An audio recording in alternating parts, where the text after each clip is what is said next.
in Assam as well. In Assam, there is an FIR that has been lodged. Getting the breaking news now from Aniruddha. So we'll try and get Aniruddha live as well. This is on the smoking Kali poster controversy. An Assam group has filed a complaint, and I think now an FIR has been lodged. And we are hearing that this Assam group has filed a complaint against Leena Manimekalai, and Kutum Suraksha Parishad is the name of the group. And they filed a complaint against Leena Manimekalai. The FIR was filed last evening is what we are being told. So we have some details of that, and the complaint copy that was written as well. So across the country you're seeing also parallelly this episode of the Kali controversy, erupt and explode with more and more people coming out in the streets and marking their anger. Certainly not resorting to vandalism, but silently marking their protest, filing a complaint. And as we speak, we're getting an update from Assam now that a group has filed a complaint, and that complaint has been converted into an FIR. That's a complaint that has been filed now. In fact, let me also tell you that I'm getting in a confirmation right now that in Bengal there has been an FIR lodged. Okay, so we have a complaint copy. We have a copy of the FIR as well. We have the complaint that has been lodged. Received but content not verified. So it's a complaint. It's a complaint. It's not an FIR. Okay. Again.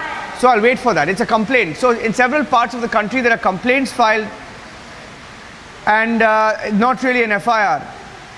So we'll wait for some details to come in from Assam to Bengal. Complaints being filed, protests being seen, and the story so far is that on the Kali controversy, while even Twitter has been forced to take that controversial trailer down, Bollywood has jumped in to sort of back this Trinamool Congress MP whose own party has condemned her comments, saying that it does not reflect the views of the Trinamool Congress for linking Ma Kali to alcohol and meat, etc. Controversial comments. There's a lot of anger on the streets of Bengal where people are protesting. So that's the story so far. I'm handing it back to you. I think you heard some of those protests as well. Yes. Please stay with us. If you could take us through some of the political reactions as well coming in. We understand that the TMC at this point has distanced itself from the comments that were made by Moitra.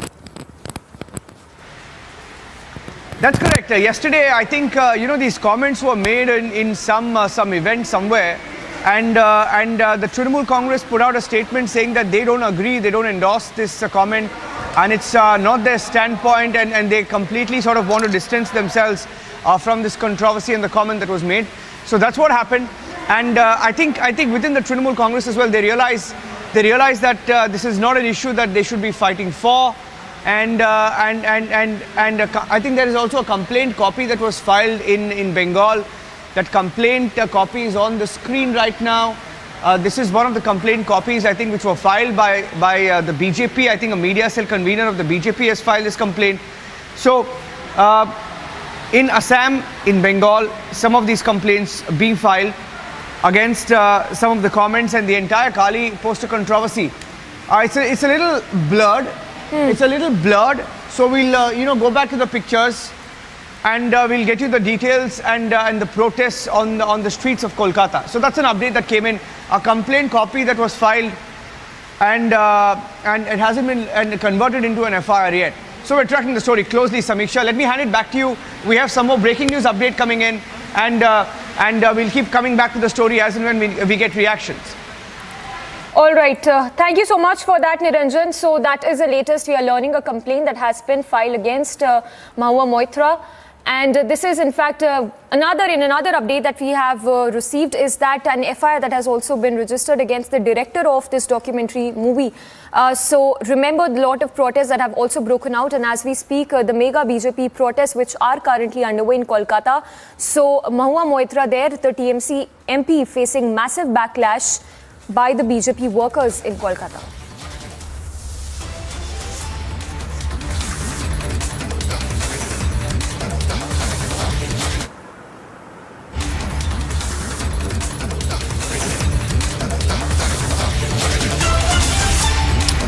So that is the latest coming in, the complaint that has been filed against Mahua Moitra. Remember, another FIR has also been lodged against the director of this particular movie, and all of this is with respect to the Kali poster row, which has only escalated. Slipping into a very short break. On the other side, we'll get you the latest on Assam flood situation.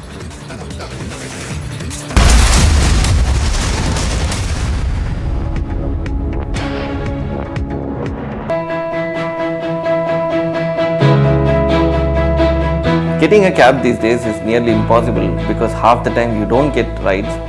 Even if your cab gets booked, you're not sure when it is going to get cancelled or how much you're going to pay.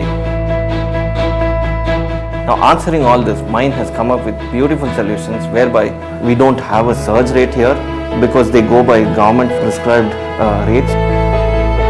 Not just that, Mind has a beautiful feature where you incentivize the driver, ensuring that he will come and pick you up on time. So, thanks Mind.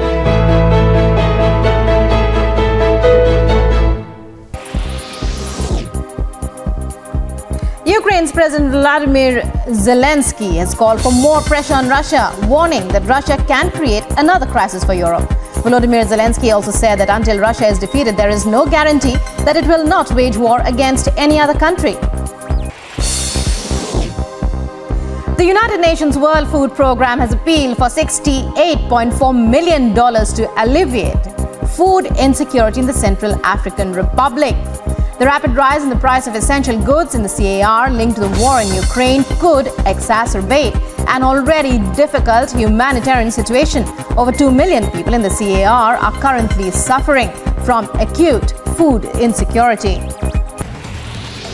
The Supreme Court will be hearing a petition filed by former Tamil Nadu Chief Minister and NIA-ADMK leader Edappadi Palanisamy challenging the Madras High Court order restraining the AIADMK's General Council for amending the party's bylaws during its meeting.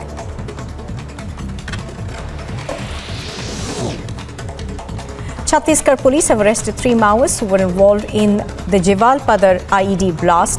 P. Sharma, the additional SP Naxal operations, has said that the arrests are of members of the Kachapal militia and were involved in the Jivalpadar blast that happened on the 29th of March. They've also recovered an IED and 12 detonators. A quick roundup of news in brief. 2 Indian youth from More Ward number 2 and 4 were reportedly shot dead in Tammu in Myanmar. Reportedly, they were shot dead by...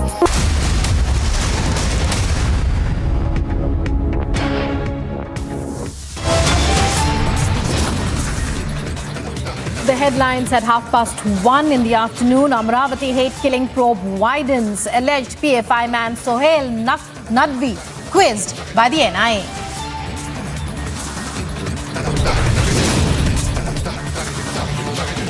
Chilling details revealed in Umesh Kolhe's post-mortem report, which suggests Kolhe was stabbed to death.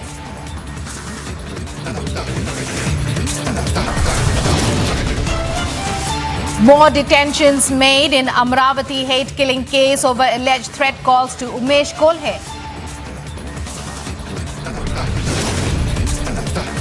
Smoking Kali Rao gets bigger. Mega protests erupt against Moitra as she backs the poster.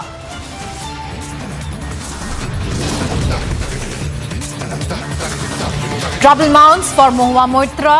Multiple complaints filed over controversial comments on Kali.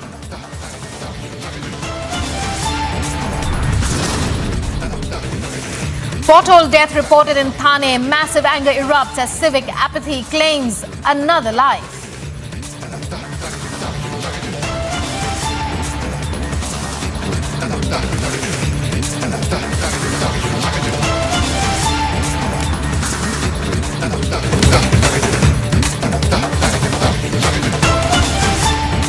Breaking news coming in now.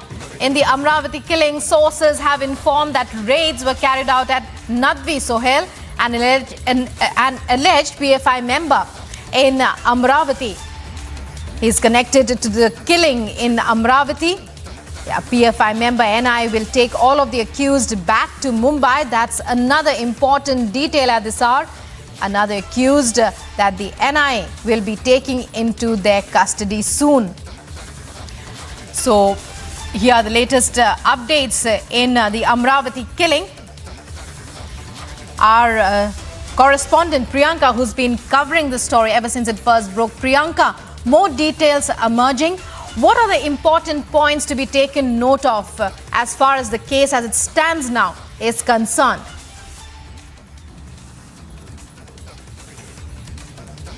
Well, that's right, Nupur. There are several parts of the investigation that are being carried out, but NIA team, in fact, the latest that we're learning is that they have taken the 7 accused to Mumbai. They've just left from Amravati.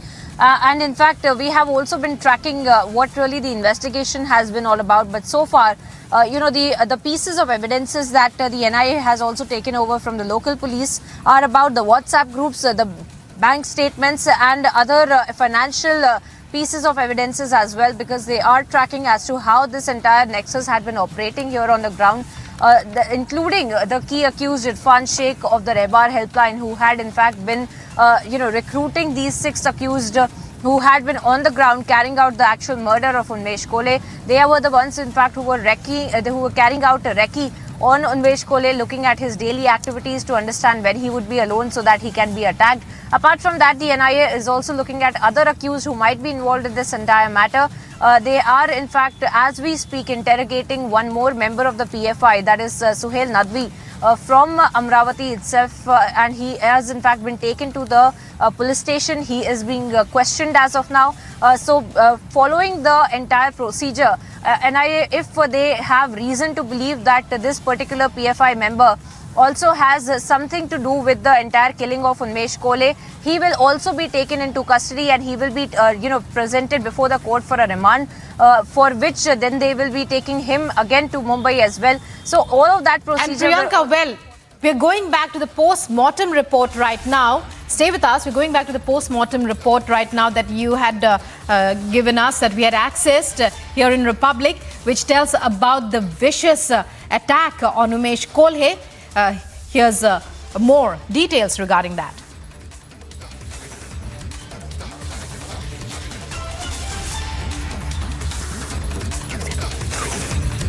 Well, as we were telling you, Republic has accessed the post-mortem report, which gives details of the multiple stab wounds on Unmesh Kole. It clearly indicates how he was murdered, and all the details are there. In fact, his spine too was affected by that vicious attack, in which not 1 or 2 but nearly 6 people had assaulted him. And now the wider conspiracy emerges, even as the chilling details of his killing are out in that post-mortem report that Republic TV has accessed. Let's listen in from Priyanka to more details about this case.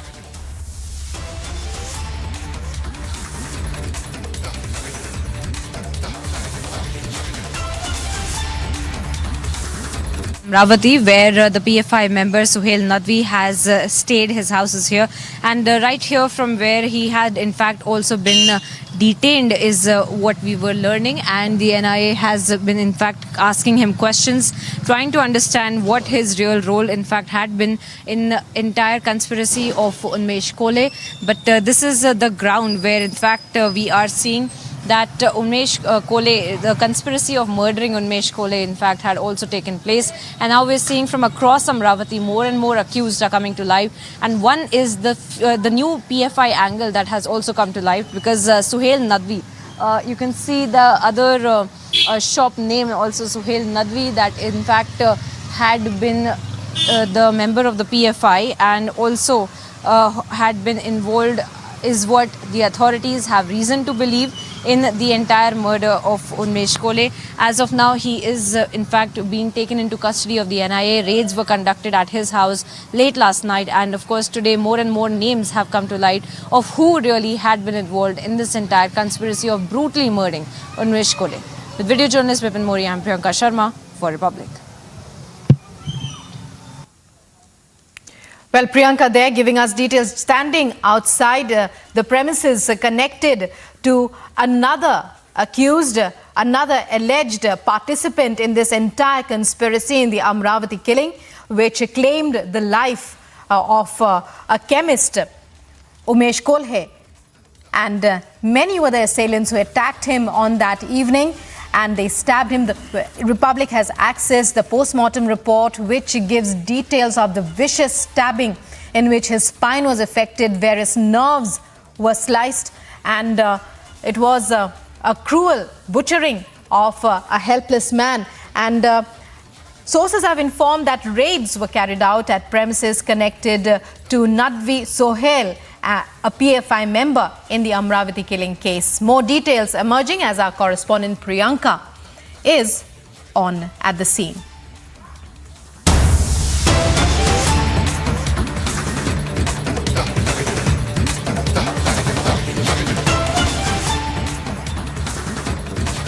More breaking news now on Live and Breaking on Republic TV. These are stills of photographs of Nitish Kumar, Chief Minister of Bihar, meeting Lalu Prasad Yadav, who is hospitalized. Nitish Kumar there meeting Lalu Prasad Yadav earlier in the day. We had been giving you details about how Lalu Yadav was hospitalized.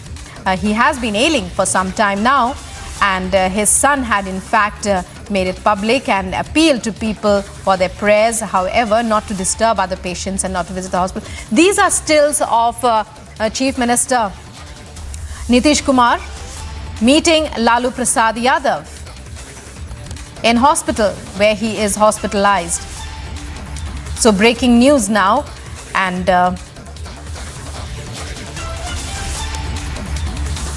earlier in the day, we had informed you about how Lalu Yadav was hospitalized after he had been ailing for some time, in fact. And his son had made an appeal to people, as we had shown you, for their prayers and their support at this time.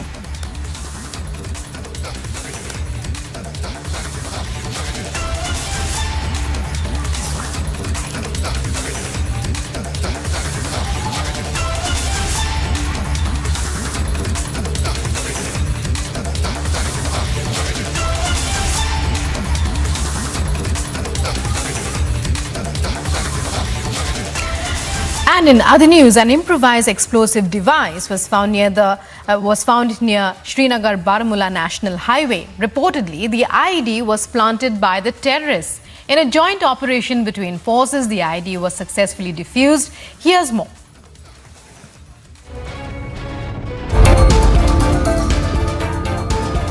Amidst broad daylight in the streets of Jammu and Kashmir, the security forces recovered an improvised explosive device. The device was reportedly planted by terrorists. But the forces were quick to thwart the bid. And in a joint operation with the Baramulla police, the bomb disposal squad and Indian Army forces rushed to the spot and promptly defused the IED, resulting in no chaos and casualties. The timely action has marked yet another big win for our forces as they give yet another fitting reply to those waiting to cause harm to the nation.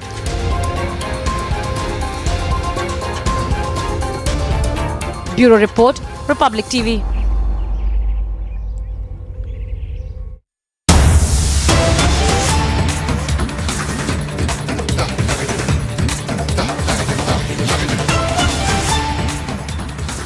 And now for latest updates on the Kali poster controversy. Moitra tweets on the smoking Kali Rao, says, Jai Ma Kali, the goddess Bengalis worship, is fearless and non-appeasing.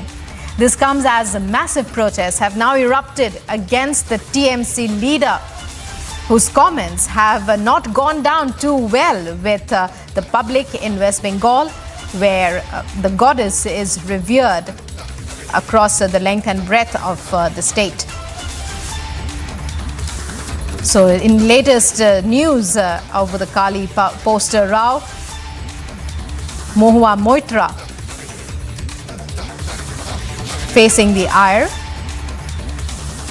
and as you can see, this is the tweet of Moitra that I was telling you about a short while back.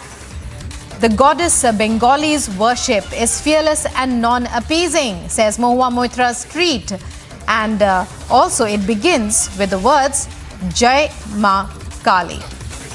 And Niranjan joining us now for more on this. Niranjan, massive row erupting now in India, even as, in Canada, where the film has been released, the Aga Khan Museum has apologized. Yes, and not just that. In fact, there are other related developments as well, because the Twitter has taken out a video. Twitter has taken out a video of that trailer, that controversial documentary poster trailer, and there are complaints being filed across India. And I think this particular tweet is her first after the controversy broke out.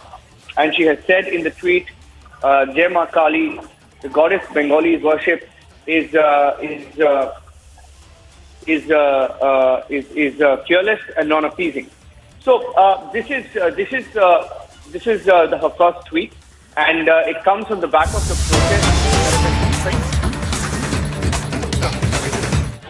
और उसी दिन हमने इनसे बात करके यहाँ लाना पड़ा और यहाँ के बारे में सारी जानकारी ये पूरा था।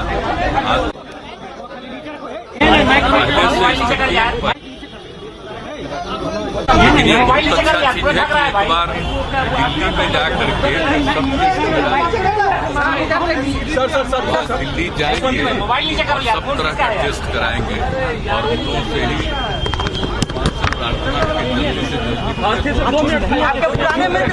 हमारे तो बहुत पुराने आज के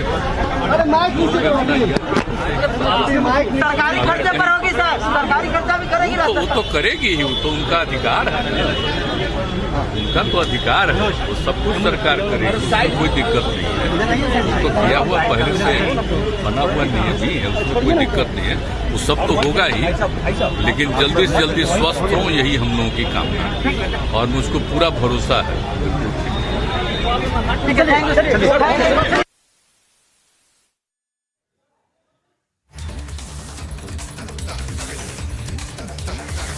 So those are visuals from outside the hospital, Paras Hospital, where Lalu Prasad Yadav is hospitalized. As you can see in those visuals, Nitish Kumar speaking to the press, and he's flanked by Tejasvi Yadav, son of Lalu Yadav. Earlier in the day, we had been telling you how Lalu Prasad Yadav had to be hospitalized. Nitish Kumar among many other leaders who are visiting the ailing RJD Supremo. Prakash, to take us through this latest event. Prakash, Nitish Kumar too visiting Lalu Prasad Yadav, the ailing RJD Supremo. Earlier in the day, we had heard his son appealing to people to pray for his father. Give us some more updates. ये हालात stable है और आप लोग सब लोगों की जानकारी में पहले से ही होगा कि किडनी और हार्ट का शुरू से ही इलाज जो है दिल्ली में चलता रहा है, तो बाकायदा एम्स में चलता रहा है। और जो डॉक्टर जो देखते रहे हैं, जिनको लालू जी के मेडिकल हिस्ट्री का और इलाज का, ट्रीटमेंट का सारा जानकारी पता है, प्राप्त है, तो वहीं हम लोगों की राय बनी कि वहाँ ले जाकर के इनकी इलाज जो है वहीं कराया जाए, ट्रीटमेंट कराया जाए, तो कहीं कोई दिक्कत ना हो, इसके लिए जो है हम लोग दिल्ली लेकर के जाएंगे। और सब लोगों का प्रार्थना और दुआ जो लोग कर रहे हैं, जो लालू जी के चाहने वाले लोग हैं, शुभचिंतक हैं, हम उनको हृदय से धन्यवाद देना चाहते हैं कि इस घड़ी में सभी लोगों की दुआ और प्रार्थना जो है वो काम आ रहा है और लालू जी की सेहत जो है पहले से सुधार हुई है। तो और तो ज़्यादा कोई विशेष नहीं है, आप सब लोग की जानकारी में है ही, दिल्ली का इलाज चलेगा।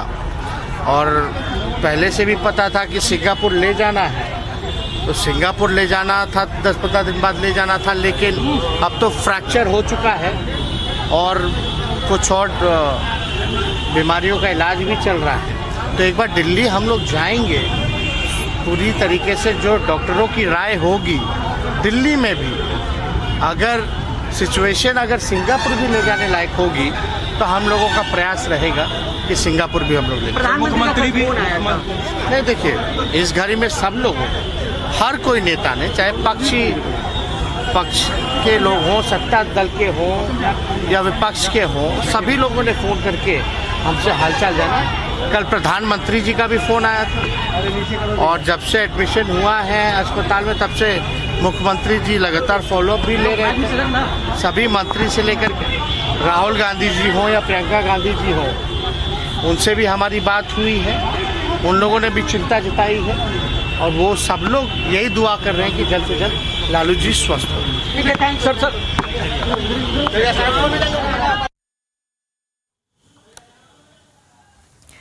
So leaders across the board visiting the RJD Supremo Lalu Prasad Yadav, who is hospitalized, his son there appealing for everyone's prayers and saying how much, speaking of how much cooperation they are receiving and how much support from all political leaders. Prakash there to take us through this story. Prakash, well, we were just listening to Tejasvi Yadav, and before that Nitish Kumar, leaders across the board coming there to offer their support as the RJD Supremo lies ailing in Paras Hospital. Well, Lalu Yadav's condition as of now is said to be stable in the hospital. Nitish Kumar met Lalu Yadav, their old friends with JP Movement Day, and as a matter of solidarity with the family, the Chief Minister Nitish Kumar reaching out to Lalu Yadav, meeting him in the hospital, taking care of the arrangement, and he's also said that if at all it is required that the government should make arrangement, the government will make arrangement, because Lalu Yadav has been a former Chief Minister of Bihar, and as Tejasvi Yadav pointed out, that since he fell in the residence and there was a fracture in his right shoulder, so there were plans to take Lalu Yadav to Singapore 15 days back itself, and arrangements were being made for kidney-related ailments to be rectified there. So all this will be done after consulting the AIMS hospital in Delhi, where Lalu Yadav undergoes treatment frequently, actually. Right. Well, we're getting those visuals. Prakash, many thanks for joining us there. We're getting those visuals of Nitish Kumar meeting Lalu Prasad Yadav. And in fact, earlier in the day, Prime Minister Modi had also spoken to Tejasvi Yadav regarding the RJD Supremo's health. And Tejasvi himself, speaking to the media a short while back, had said about how all leaders have offered the support, leaders across the board, considering, well, Lalu Prasad Yadav's stature over the years. And as of now, well, Tejasvi is saying, speaking about a fracture that Lalu has suffered from, because of which he had to be hospitalized immediately, but he has been ailing from kidney failure. Moving on to other news stories, Laura Trott, a British lawmaker belonging to Prime Minister Boris Johnson's Conservative Party, has stepped down from her role as Parliamentary Private Secretary to the Department of Transport, as resignations in protest of Boris Johnson continue. Earlier, we had seen how two other top ministers in his government had resigned, and they had said that they were doubtful about his leadership. And now another British lawmaker has said that she will not be continuing in her position.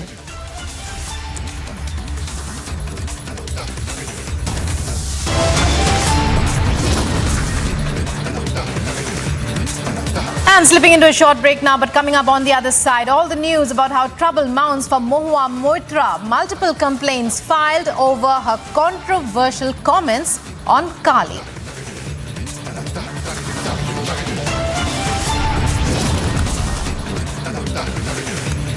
Also, pothole death reported in Thane. Massive anger erupts as civic apathy claims another life.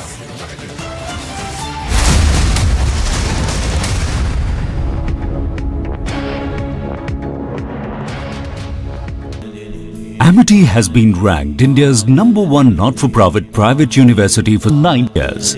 with top 10 ranked institutions in management, engineering, biotech, law, masscom, telecom, hospitality, fashion and more. Yet another top ranking for Amity University. The Supreme Court will be hearing a petition filed by former Tamil Nadu Chief Minister and AIADMK leader Edappadi Palanisamy challenging the Madras High Court order restraining the AIADMK's General Council for amending the party's bylaws during its meeting.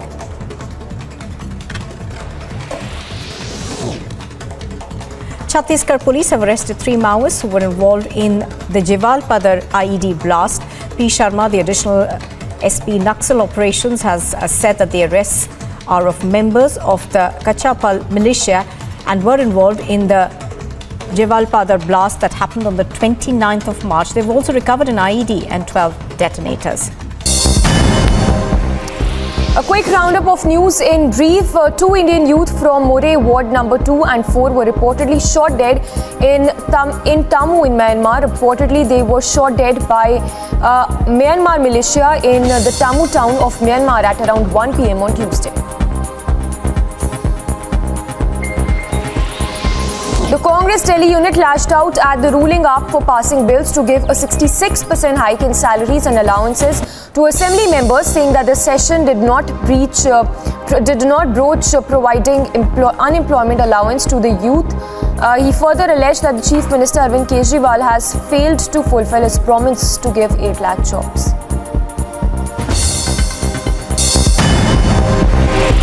And in other international news, Ukraine's Air Force claims that its Air Command East has shot down 6 Russian sea-based cruise missiles. While according to the Ukrainian Air Force, Russia has launched Caliber missiles towards the city of Dnipro and other areas there.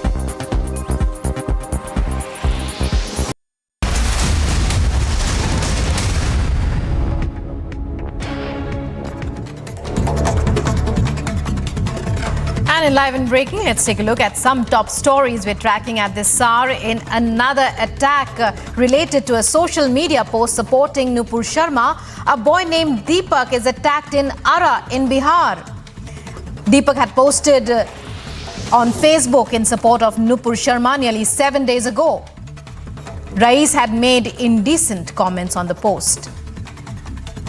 Meanwhile, a cloudburst in the Choj area of Manikaran Valley of Kulu has caused heavy damage to many homes and camping sites across the area, along with Choj Nala, which is connected to the river Parvati. As per the information received, it was raining in Kulu since last night. The incident happened in the Choj drain. In the morning, the houses adjoining the drain were severely damaged. And moving on to other top stories. Congress is all ready to find a joint candidate of opposition parties for the vice presidential polls. Sources have informed. Congress has reportedly given the task to Mallikarjun Kharge, leader of the opposition in the Rajya Sabha, to reach out to opposition parties to select a candidate for the election for the vice president's post. NIA's FIR in Udaipur case mentions that assailants circulated the video of murder of tailor Kanhaiya on social media. NIA in the statement said the video was surfaced with assertion promoting enmity on religious grounds and creating panic and terror amongst the masses across the country.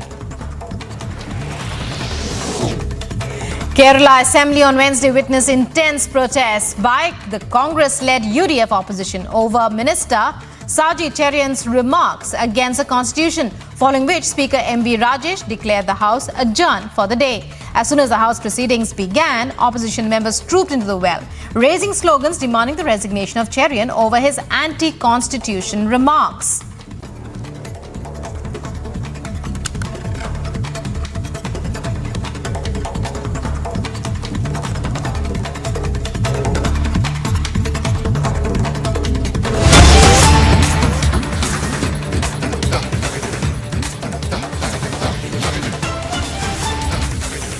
And breaking news now coming in. DGCA, that's the Directorate General of Civil Aviation, has issued a show cause notice to SpiceJet in connection with the degradation of safety margins of its aircraft. SpiceJet has failed to establish safe, efficient and reliable air services under aircraft rules. So a ruling that was expected considering the direction in which SpiceJet was going with its series of malfunctioning incidents reported in many of its flights, which had to be grounded or undertake emergency landing as a result of various mishaps.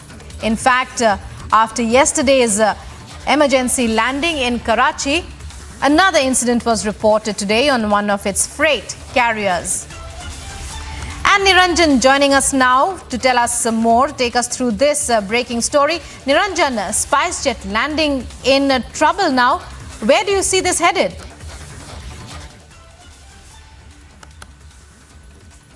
Yeah, this is a big development. In fact, you've had the back-to-back incidents that were reported. And there is also, there is this notice also that we have. I'm just going to show you the notice. And it's a big development because the DGCA, the Directorate General of Civil Aviation, the apex body that sort of, keeps a check on airlines and everything civil aviation related, has issued a show cause notice to SpiceJet. I'm opening up that show cause notice here.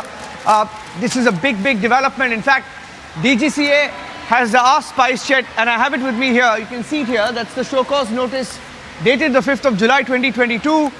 And in its show cause notice, the Government of India under the Civil Aviation Department has said SpiceJet was authorized to perform commercial air operations up till the 16th of May in accordance with the Operations Manual and Rule 134 of the Aircraft Rules. Whereas the reported incidents of aircraft operated by SpiceJet from 1st April till date have been reviewed, and it has been observed that at number of occasions the aircraft either turned back to its originating station or continued landing to the destination with degraded safety margins. Whereas the review transpires that poor internal safety oversight and inadequate maintenance actions, as most of the incidents are related to either component failure or system-related failure, has resulted in degradation of the safety margins. Whereas financial assessment carried out by DGCA in September 2021 has also revealed that airline is operating on cash and carry, and suppliers or approved vendors are not being paid on regular basis, leading to shortage of spares and frequent invoking of MELs. In fact, they have said, whereas from above it may be deduced that SpiceJet has failed to establish a safe, efficient and reliable air services under terms of Rule 134 and Schedule 11 of the Aircraft Rules. Now, therefore, the accountable manager of SpiceJet is hereby called upon show cause notice within 3 weeks of receipt of this notice as to why action should not be taken against the airline. In case no reply is received within the stipulated period, the matter will be proceeded ex parte. Now, that is a big development. The Government of India and the regulator DGCA has issued a show cause notice to SpiceJet asking why action should not be taken against them. In fact, some of the observations are so scathing here. The DGCA says that SpiceJet, from the above incidents and some of these incidents we've been reporting, 2 of them yesterday itself, DGCA has said SpiceJet has failed to establish a safe, efficient and reliable air service. SpiceJet has failed to establish a safe, reliant and efficient air service, and they're asking why action should not be taken. That is a big development. And in fact, there are 2 more tweets. I'm getting in 2 more tweets. Let me get in the tweets on the screen here as well. I'll just take a moment off to change the screen. Jyotiraditya Scindia, Civil Aviation Minister, has just tweeted saying passenger safety is paramount. Even the smallest error hindering safety will be thoroughly investigated and course corrected. That's a breaking news update coming in. Jyotiraditya Scindia, Civil Aviation Minister, has just tweeted on this. Ministry of Civil Aviation has also tweeted. Back-to-back reactions coming in. The Ministry of Civil Aviation has said that in light of the recent incidences of technical malfunction with regard to SpiceJet flights in the last 18 days, the DGCA has issued a show cause notice to the air carrier. So there are tweets. In fact, Jyotiraditya Scindia and the Ministry of Civil Aviation have just tweeted, and the DGCA notice, which is here with me, also asking why action should not be taken against SpiceJet. And let's tell you that anytime now.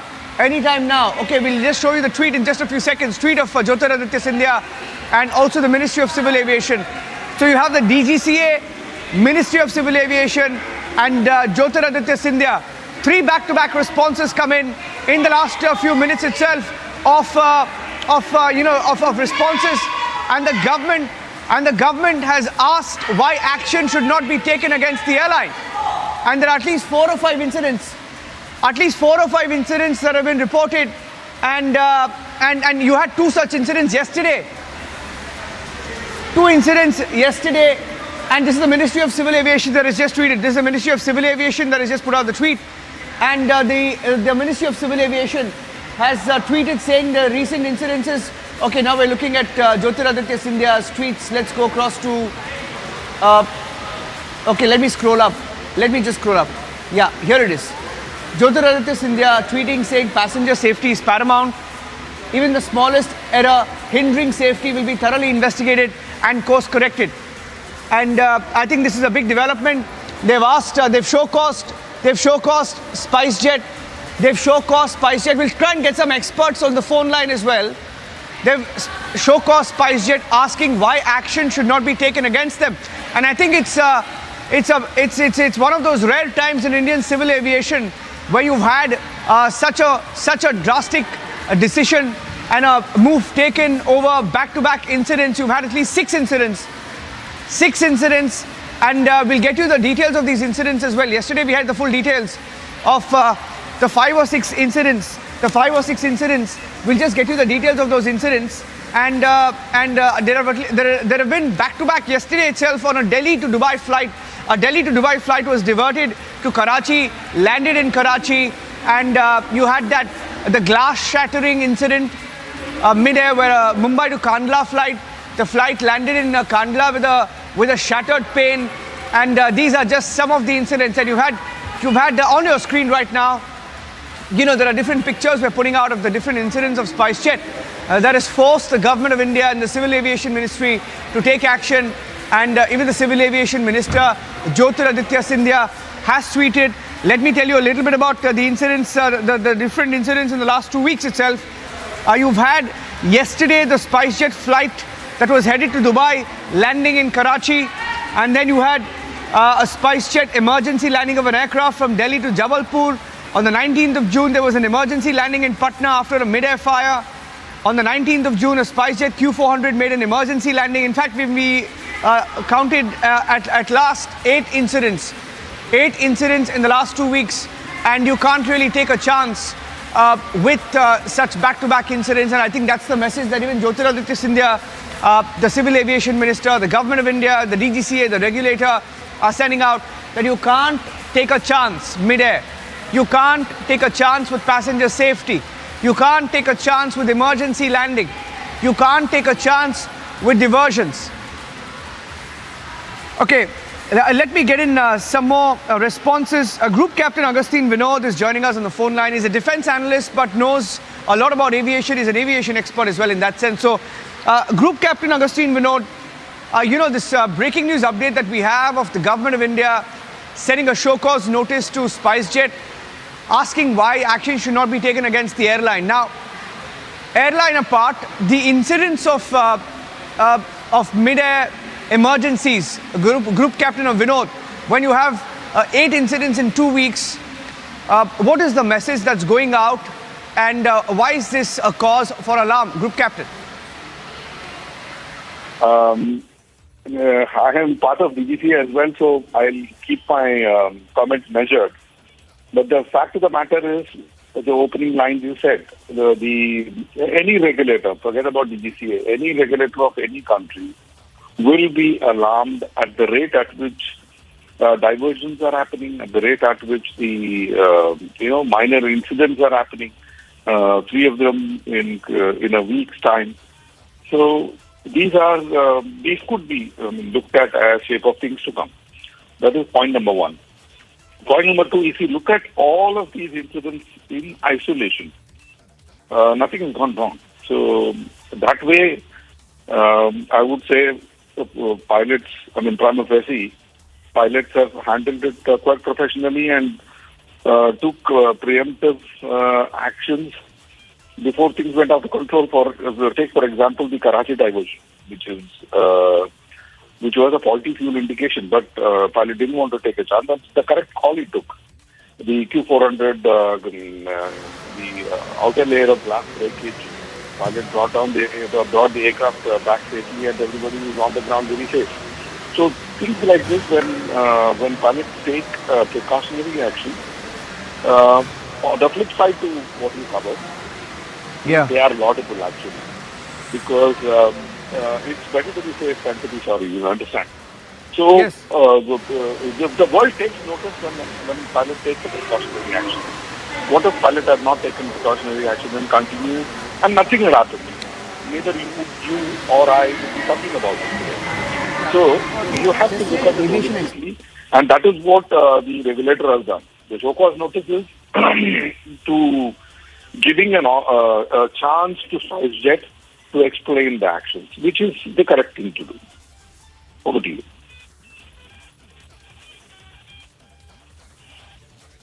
What in your experience, what are the measures that could be taken? What are the options in front of, for example, the government? Group Captain Vinod. Yes, see, there are two things. First action is to tell the operator to explain themselves, which they are doing.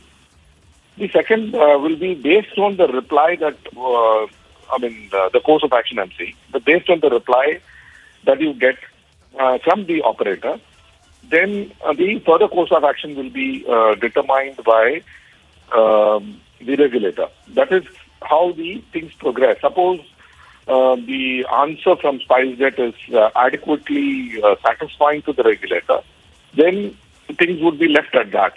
And it is also an indication or indication to the operator that regulator has taken notice.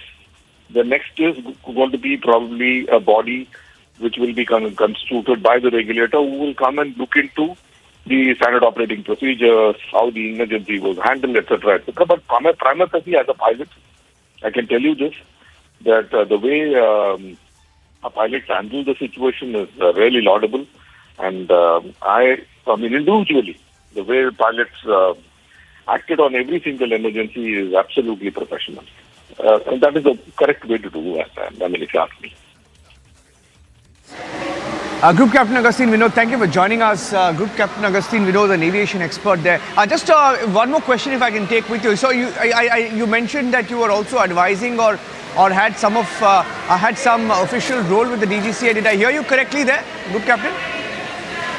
Yes, I am a part of the accident investigation board, and I'm also a nominated qualified flying instructor for the DGCA.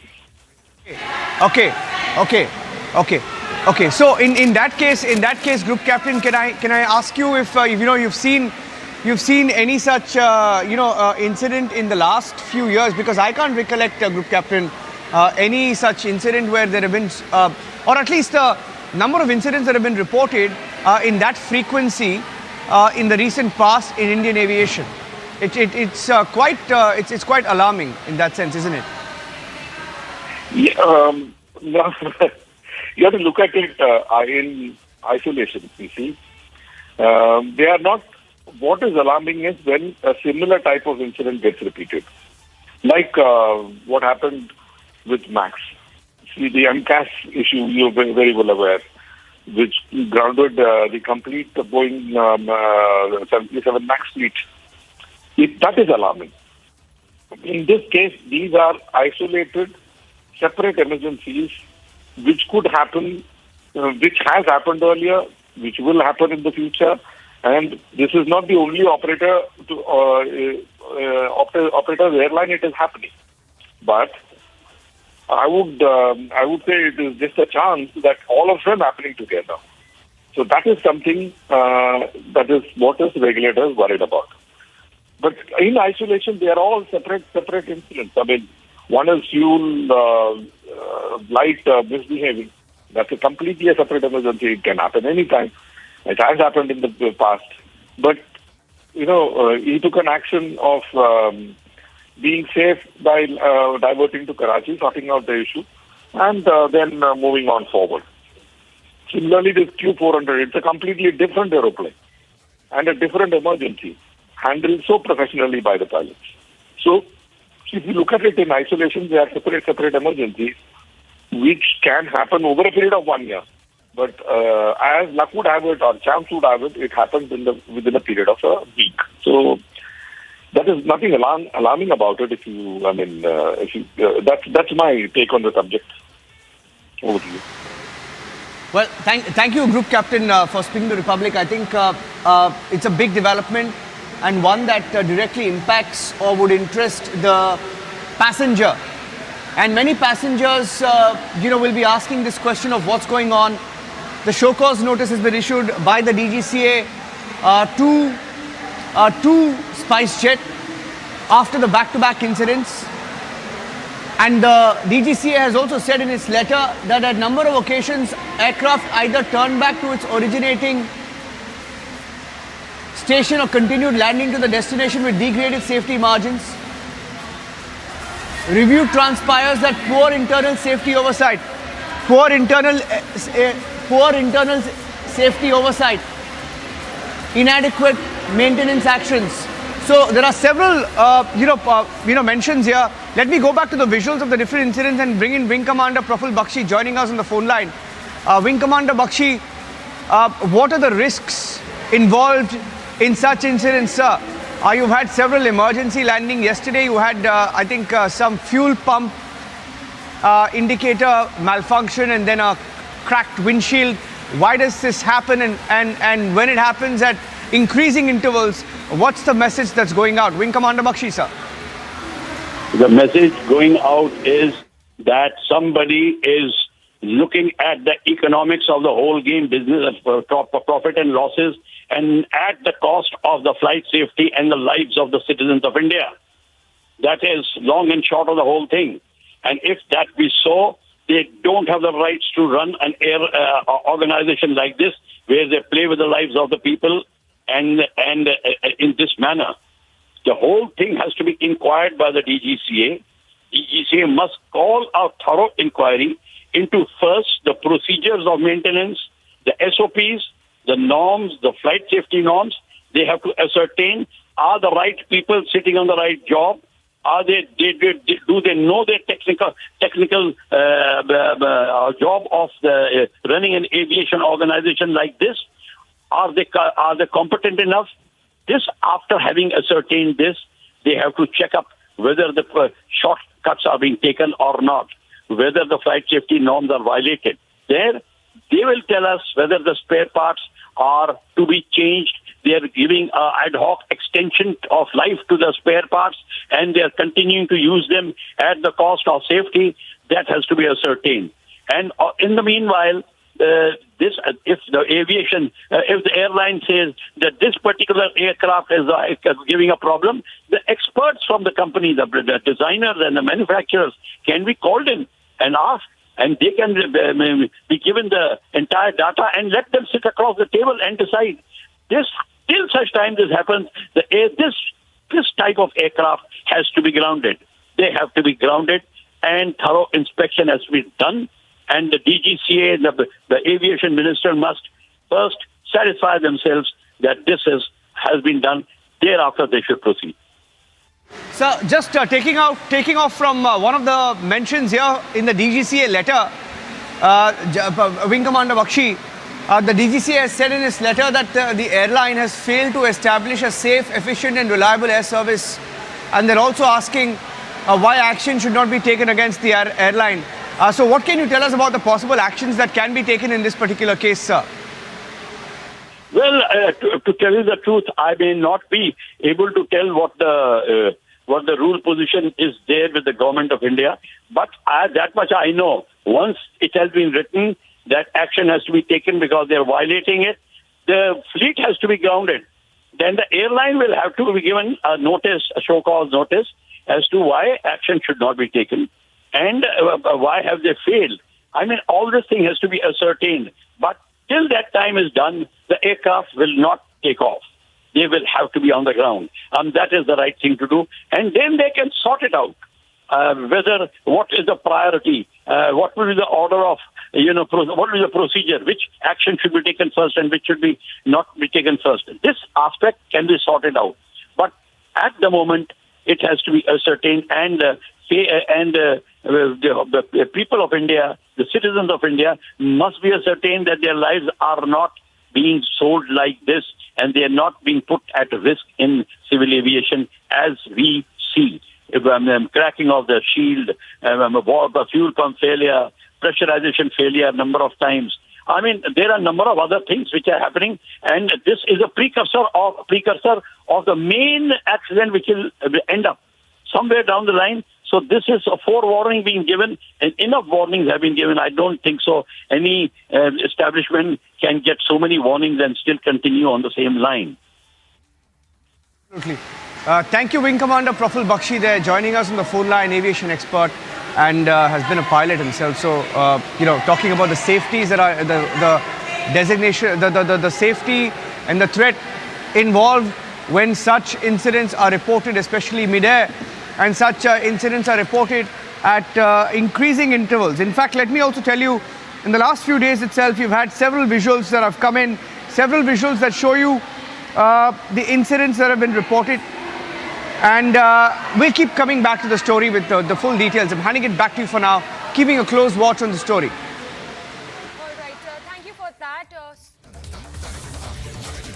To the SpiceJet, it remains to be seen the action that's taken from here on. But on to another breaking update, more news coming in. This one with respect to the Ma Kali controversy, the poster controversy that has erupted. Now we're getting to know that an FIR has been registered against the TMC MP Mahua Moitra in Bhopal.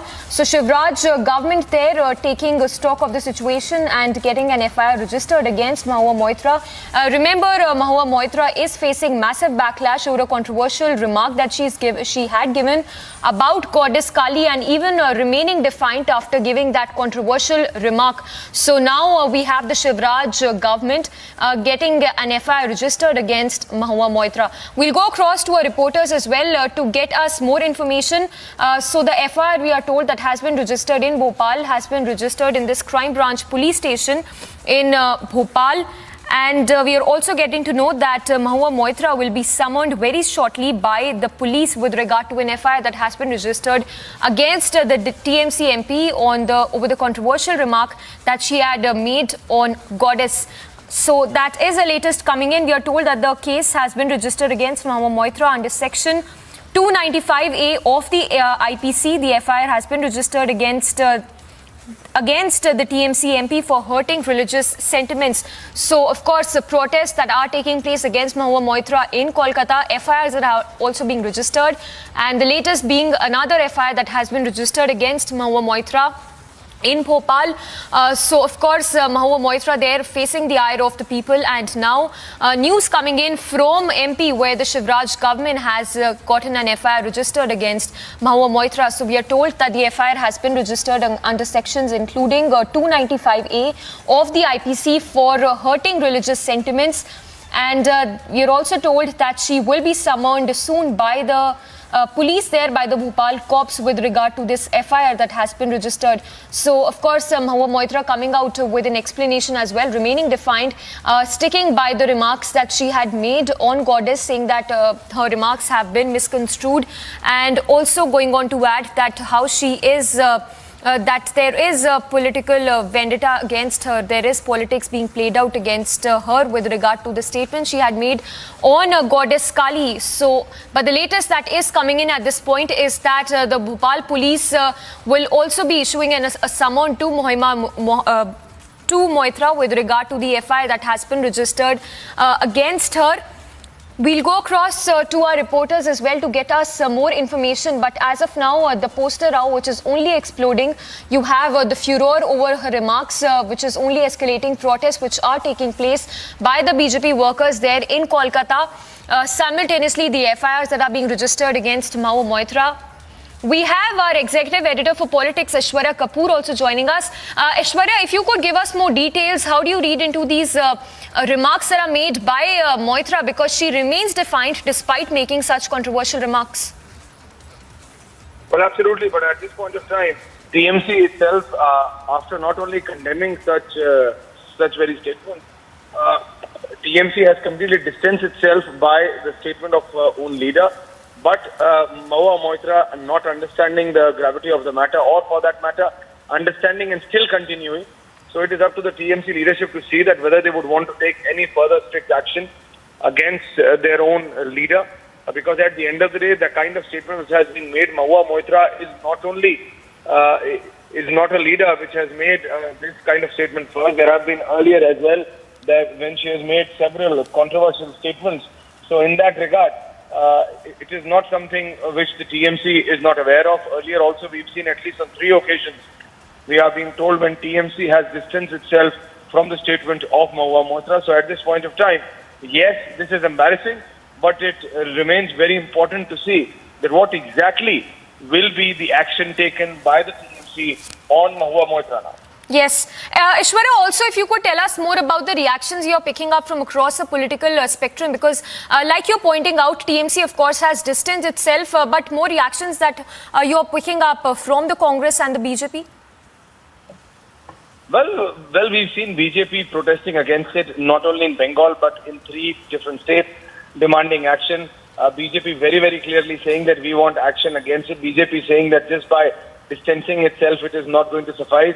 Because we need to understand that the statement made by Mahua Moitra was in which regard? It was in regard to Kalima being depicted by a film director in Canada smoking a cigarette, and that is something which cannot be accepted. In India, all religions are equally respected, and that is what even certain leaders from the TMC are saying.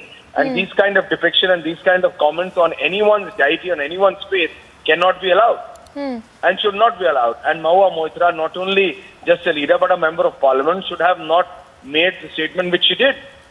And hence you have the Congress and the BJP taking them on and demanding TMC leadership and the West Bengal Chief Minister to take strictest possible action on their own leader. Yes, and Ishwara, what is appalling is that Moitra, instead of apologizing, she's crying foul there and saying that how she's being targeted, even taking to social media, saying that all her statements are being misconstrued. So trying to brazen it out.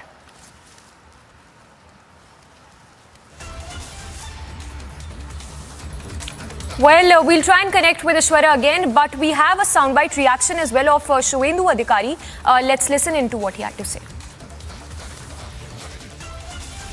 देखिए, इसका निंदा करने की कोई भाषा हमारी संविधान में नहीं है, मेरा पास नहीं है, हम लोग का एमएलए टोली का पास भी नहीं है, कोई भाषा नहीं है। इतना घटिया शब्द हमारी हिंदू और जो सनातन सेंटीमेंट है उसके ऊपर सीधा सीधा असर हुआ है। बंगाल का हर घर में देवी माँ काली को पूजन होता है, हम लोग का फास्टिंग होता है काली पूजा का दिन, अमावस्या का दिन। इसका खिलाफ कानूनी तरीके से कार्रवाई होना चाहिए, नहीं होगा तो शांतिपूर्ण तरीके से ध्वज लेकर महाकाली जी का तस्वीर और प्रतिमा लेकर मूर्ति लेकर एजिटेशन भी होगा शांतिपूर्ण तरीके से। वो लोग जैसे करता है रोड ब्लॉकेट, रेल को आग जानी, पत्थरबाजी, ये सब लोग हिंदू लोग नहीं करता। और एफआईआर भी हुआ है नुपुर शर्मा में इशू में। इतना प्रोएक्टिव है ममता जी का पुलिस, इसमें भी प्रोएक्टिव होना चाहिए। हम लोग वेट कर रहा है ये क्या करेगा। उसका बाद पुलिस इन एक्शन को लेकर कोर्ट के जाने के लिए दरवाजा तो खोला ही है, लेकिन 2-4 दिन 5 दिन तो देखना ही पड़ेगा पुलिस क्या कर रहा है, ठीक है।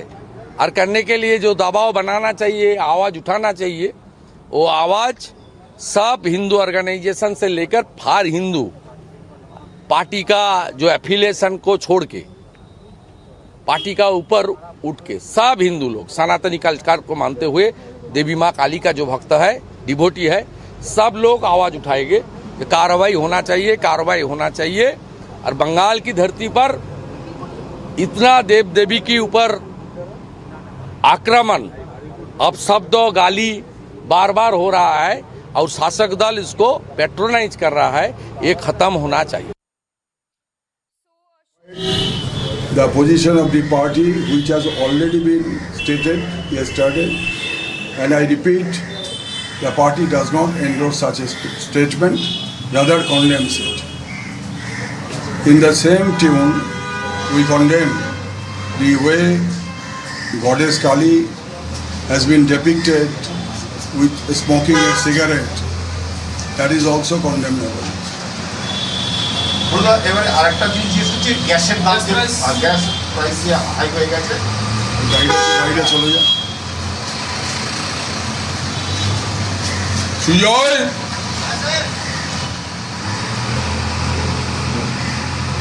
এই যে জোরে জোরে হর্ন বাজাচ্ছে ভাগাগুলো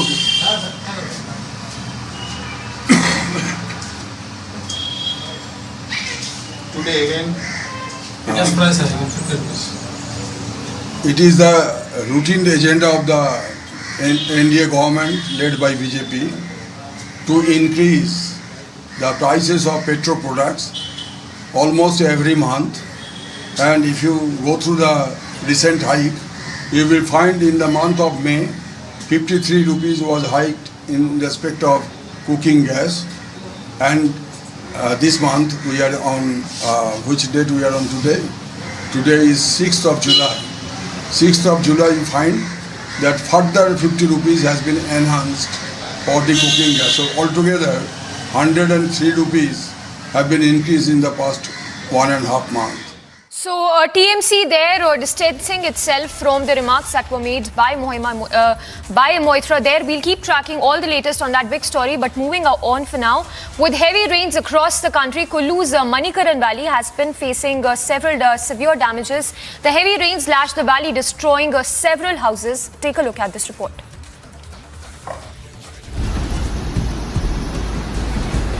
Amid heavy rainfall across Himachal Pradesh, Choj area of Manikaran Valley in Kullu district faced a cloudburst.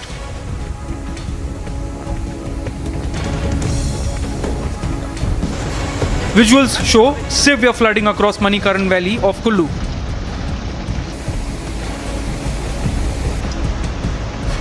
Due to the incessant rainfall, the region has been experiencing heavy damages. Homes, bridge and camping sites have been destroyed. The Choj area is connected to Parvati River. The adjoining houses continues to suffer due to the cloudburst.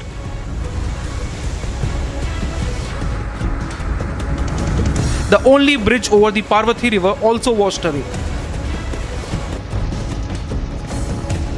Amid severe flooding, administration has ramped up vigilance and disaster management teams have also been deployed. Slipping into a very short break. On the other side, more news breaks lined up. Amravati hate-killing probe widens alleged PFI man Suhail Nadvi quest by the NIA.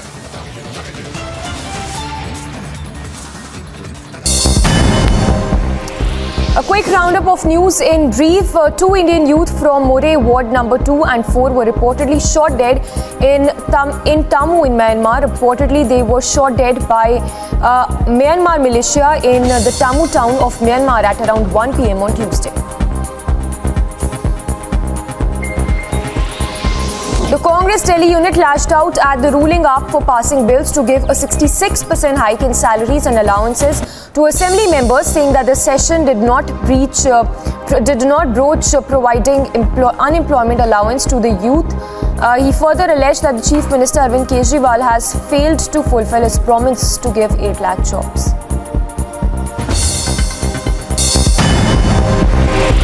And in other international news, Ukraine's Air Force claims that its Air Command East has shot down 6 Russian sea-based cruise missiles. While according to the Ukrainian Air Force, Russia has launched Caliber missiles towards the city of Dnipro and other areas there.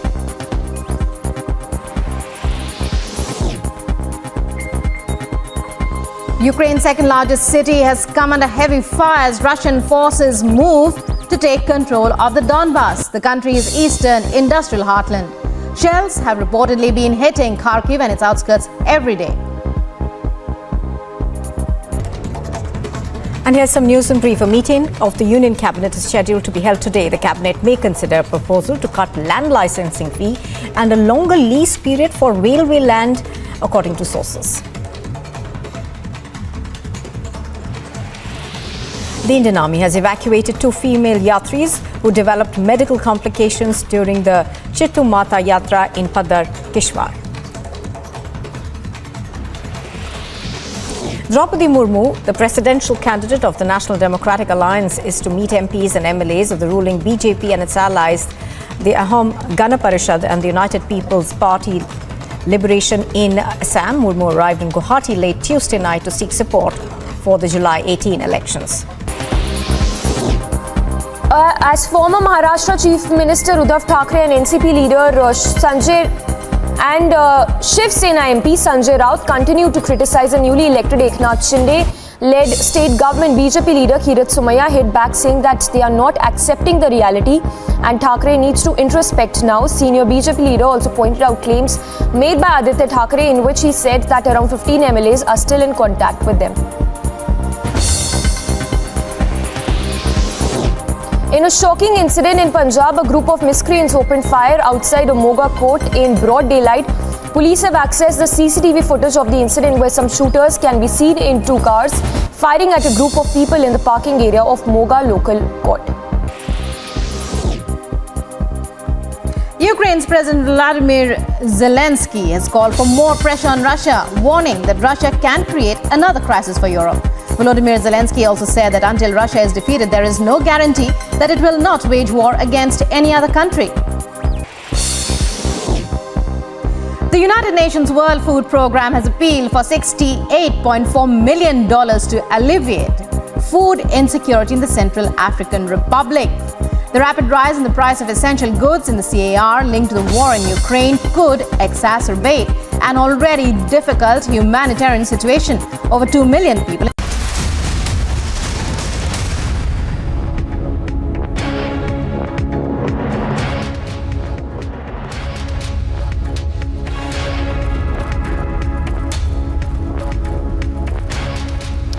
Good afternoon, viewers. Thanks for tuning in. You're watching Republic. Let's start with the top headlines you're tracking this afternoon.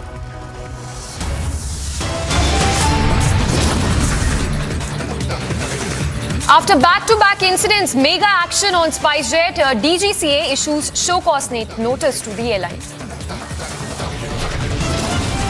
Amravati hate-killing pro-Biden's alleged PFI man Sohail Nadvi quest by the NIA. Chilling details revealed in Umesh Kole's post-mortem report. Report suggests Kole was stabbed to death. Smoking Kali Rao gets bigger. Mega protests erupt against Mahua Moitra as she backs the poster. Trouble mounts for Mahua Moitra. Multiple complaints filed over controversial comments on Goddess Kali.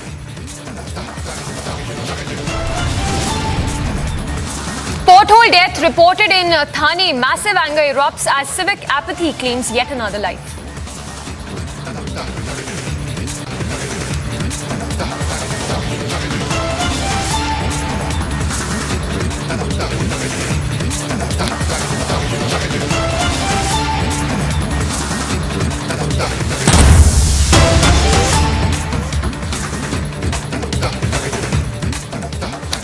Starting with breaking updates coming in, this one from J&K. These are the visuals of the Kulgam anti-terror operations.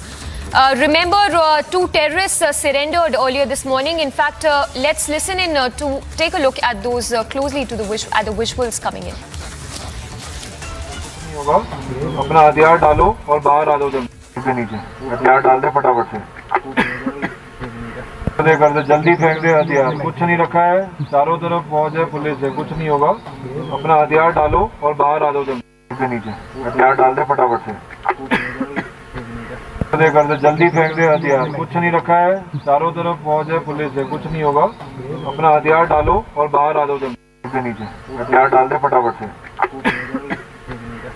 कर दे जल्दी फेंक दे हथियार कुछ नहीं रखा है चारों तरफ फौज है पुलिस है कुछ नहीं होगा अपना हथियार डालो और बाहर आ दो जल्दी नीचे हथियार डाल दे फटाफट से कर दे जल्दी फेंक दे हथियार कुछ नहीं रखा है चारों तरफ फौज है पुलिस है कुछ नहीं होगा अपना हथियार डालो और बाहर आ दो जल्दी नीचे हथियार डाल दे फटाफट से कर दे जल्दी फेंक दे हथियार कुछ नहीं रखा है चारों तरफ फौज है पुलिस है कुछ नहीं होगा अपना हथियार डालो और बाहर आ दो जल्दी नीचे हथियार डाल दे फटाफट से दे कर दे, जल्दी फेंक दे हथियार, कुछ नहीं रखा है, चारों तरफ फौज है, पुलिस है, कुछ नहीं होगा, अपना हथियार डालो. So that's you can hear the surrender tape that's been accessed by Republic, in which the terrorists are being asked to surrender, and that's been captured on tape.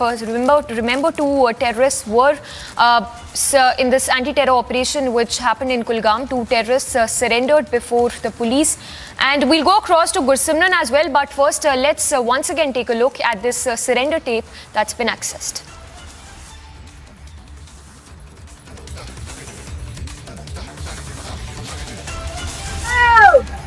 अगर क्या करती ऐसी भाई माफी बता क्या करती मैं सब नमोतादी उस माफी नजब सबव न्यार न्याबा नजब सबव कच्चू छिया नजब सबव न्यार न्याबा नजब सबव अगर क्या करती ऐसी अगर मखबूब माफी मुझसे मम्मी बासी मम्मी नजब सबव कच्चू न्यार न्याबा नजब सबव पला लगे Paula gay bandit wala bhai mak moifi najab sabab आपसे बुस्से मम्मी पासी से mummy wala nyar nyaba najab sabab इसके सुनाओ ना मोइल इसके सुनाओ पापा यहाँ चीज़े पापा हटा वैसे क्या येते wala कर surrender bhai mak moifi अगर क्या गलती है तो सादी उस मोइfi डॉक्टर सीओ सब तो एसएसपी सब शिवना वाल कर surrender वो ऊपर से सीओ सब तो एसएसपी सब की दोनों कर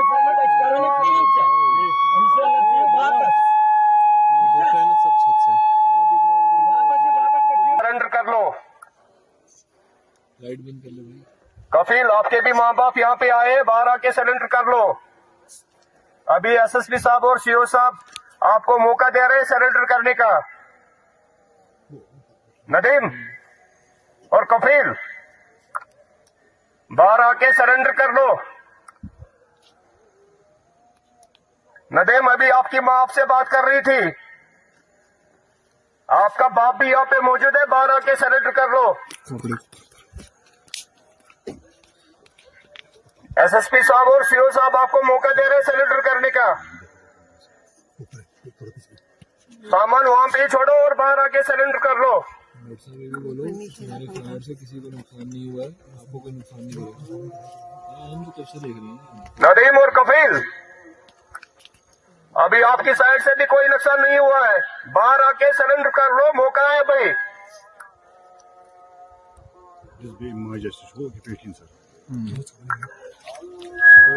नदीम अपनी माँ से बात कर लो। नजब साहब यार न्याबा नजब साहब भाई मैं माफी बात लो खोरत दर्दाई नजब साहब यार न्याबा कर सरेंडर नजब साहब हाँ बाला गई वहीं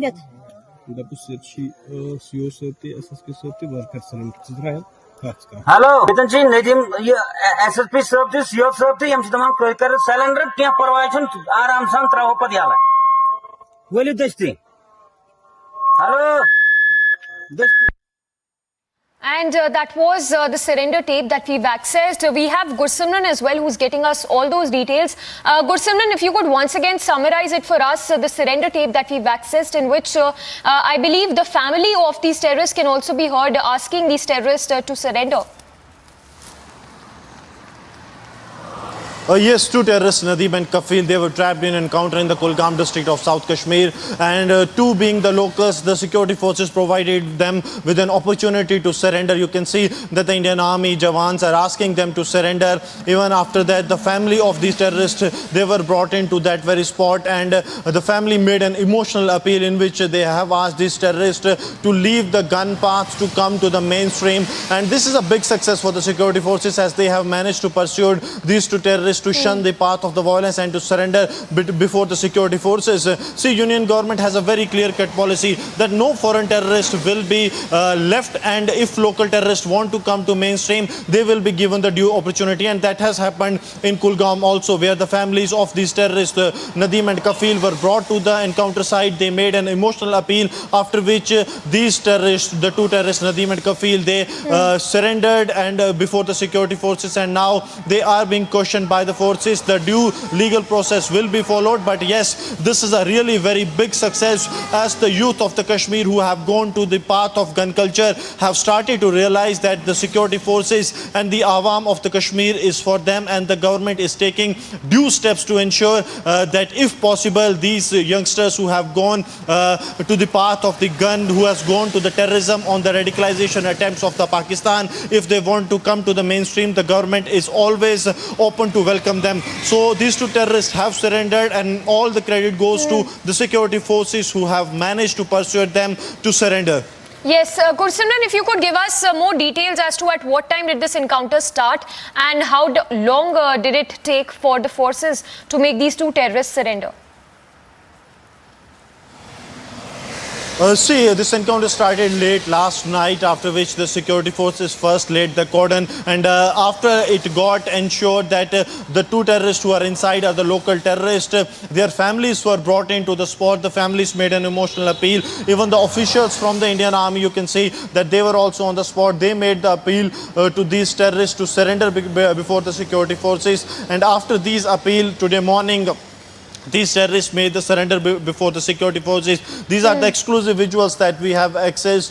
The Indian Army, Jawans and the family members of these terrorists, Nadeem and Kafil, making the emotional appeals to them to return to the mainstream, to return them by shunning the path of the gun that they have taken on the directions of the Pakistan and the Pakistani proxies. And this surrender of these two terrorists is also a slap on those who are trying to radicalize the youth of Jammu and Kashmir to take gun against the security forces, against the civilians in the Kashmir Valley. Yes, Gursimran, anything you are learning with respect to who are these terrorists linked? Beg your pardon, who are they? To which terror outfit are they linked to? And about the incriminating materials that has been recovered from these terrorists. Yes, the weapons and the arms and ammunition has been seized by the security forces. Even the mobile phones and the gadgets they were using they are thoroughly being checked by the security forces to find out the backward and forward linkages, because this is really very important. Actually, the security forces wants to find out who is behind this radicalization and who is pushing the youth of Jammu and Kashmir into the path of terrorism. And these two terrorists, since they have surrendered before the forces, the due legal process will be followed. But a big win for the forces if they have managed to surrender these two terrorists. For more, stay tuned to Republic TV.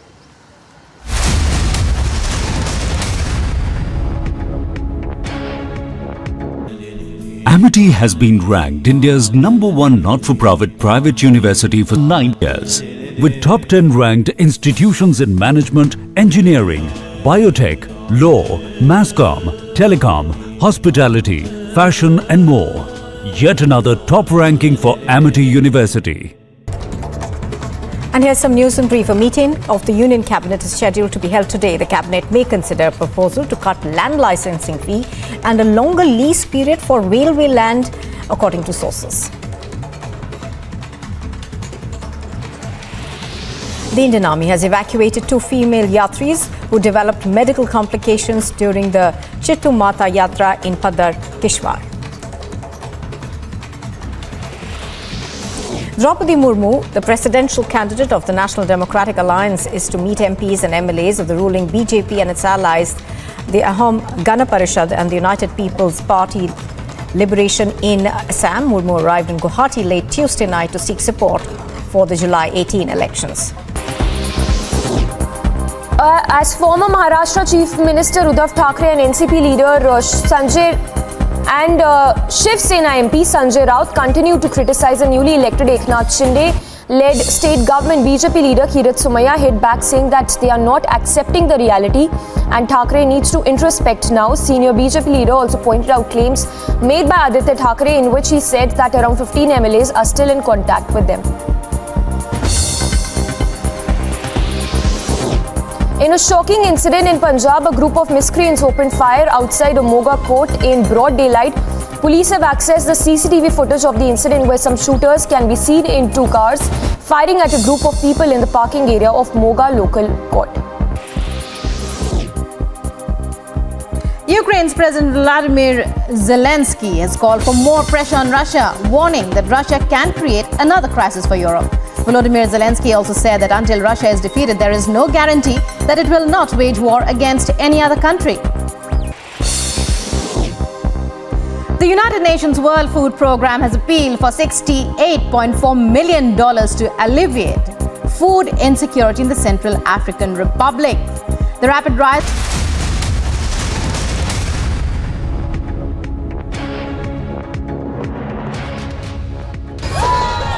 This is not an election rally,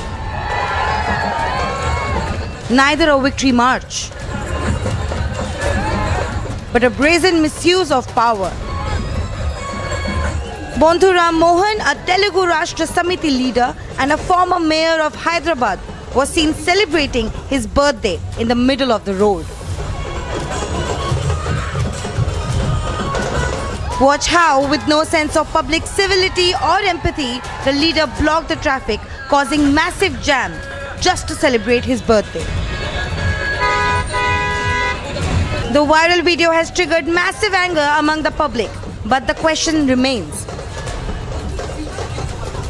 Will Chief Minister KCR step in and take action against the leader? Bureau Report, Republic TV.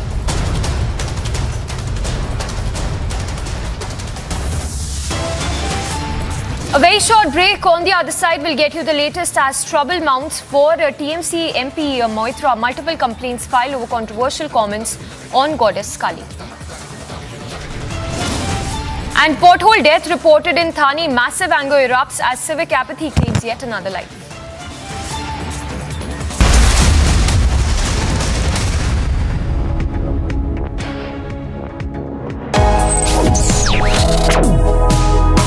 Reading allows us to become familiar with ourselves. We don't read, we won't know what is knowledge. I just find it very interesting to know people's lives, how they went through certain situations, how they dealt with things. So wherever you want to go in life, if you read books along those lines, then that would really help you in growing. Reading could mean a million different things to every individual. What does it mean to you? Visit readindia.info to find out more.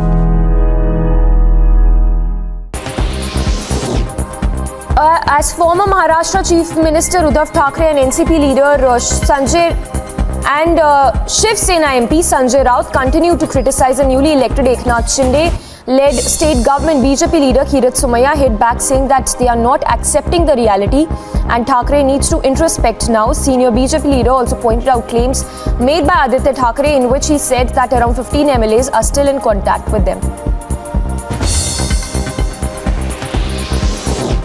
In a shocking incident in Punjab, a group of miscreants opened fire outside a Moga court in broad daylight. Police have accessed the CCTV footage of the incident where some shooters can be seen in two cars firing at a group of people in the parking area of Moga local court. Ukraine's President Vladimir Zelensky has called for more pressure on Russia, warning that Russia can create another crisis for Europe. Volodymyr Zelensky also said that until Russia is defeated, there is no guarantee that it will not wage war against any other country. The United Nations World Food Programme has appealed for $68.4 million to alleviate food insecurity in the Central African Republic. The rapid rise in the price of essential goods in the CAR linked to the war in Ukraine could exacerbate an already difficult humanitarian situation. Over 2 million people in the CAR are currently suffering from acute food insecurity. The Supreme Court will be hearing a petition filed by former Tamil Nadu Chief Minister and NIA-ADMK leader Edappadi Palanisamy challenging the Madras High Court order restraining the AIADMK's General Council for amending the party's bylaws during its meeting.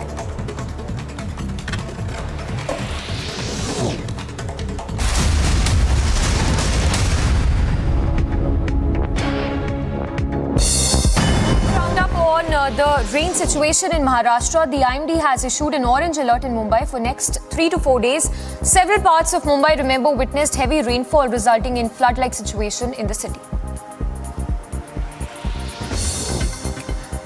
Incident of landslide was reported in Mumbai's Ghatkopar area due to heavy rainfall in the city. A house was damaged due to the landslide. However, no casualty has been reported. Due to incessant rains in Mumbai, public transport and daily life of Mumbaikars has come to a standstill. Incident of waterlogging and pothole menace is also reported in several places, including railway stations of Western, Central and Harbour lines of the city. Amid heavy rains, Maharashtra Chief Minister Eknath Shinde has directed officials to keep NDRF squads on standby and also took stock of the situation. Shinde also held a discussion with Chief Secretary and other district secretaries to stay alert and control the situation. Maharashtra is bracing itself for more rains as IMD has predicted more rainfall in various places. Districts like Raigad, Ratnagiri, Thane, Palghar and Kolhapur have been put on high alert. 12 NDRF teams in total have been deployed in various districts of Maharashtra to tackle the wrath of heavy rains in the state. The teams are equipped with boats, rescue equipment, as well as this team also includes engineering, paramedic and technical experts so that there is no further damage as a result of incessant rainfall. A cloudburst triggered by heavy rains blocked the Srinagar-Leh highway after flash floods occurred in Jammu and Kashmir's Gandhi district. Rescue operation is said to be underway to clear the highway. No casualty has been reported as the Amarnath Yatra is still on in the state.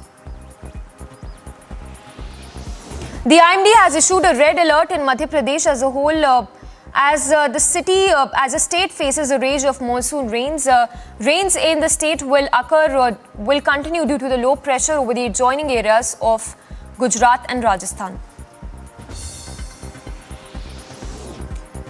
Vigorous southwest monsoon to continue in northern part of the country as well. The weather department has predicted heavy rainfall and issued yellow alert in the national capital. Various parts of Delhi have been receiving a moderate to severe rainfall for several days now.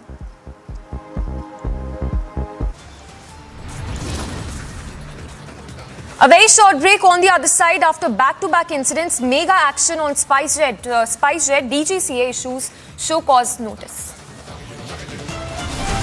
Amravati hate-killing probe widens. Alleged PFI link also emerges.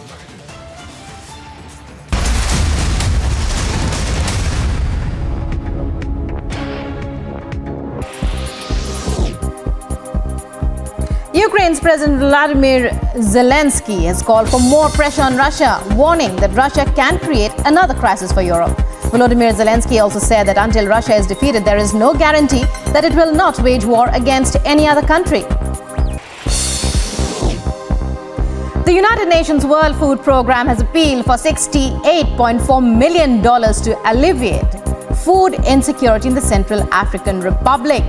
The rapid rise in the price of essential goods in the CAR linked to the war in Ukraine could exacerbate an already difficult humanitarian situation. Over 2 million people in the CAR are currently suffering from acute food insecurity. The Supreme Court will be hearing a petition filed by former Tamil Nadu Chief Minister and NIA-ADMK leader Edappadi Palanisamy challenging the Madras High Court order restraining the AIADMK's General Council for amending the party's bylaws during its meeting.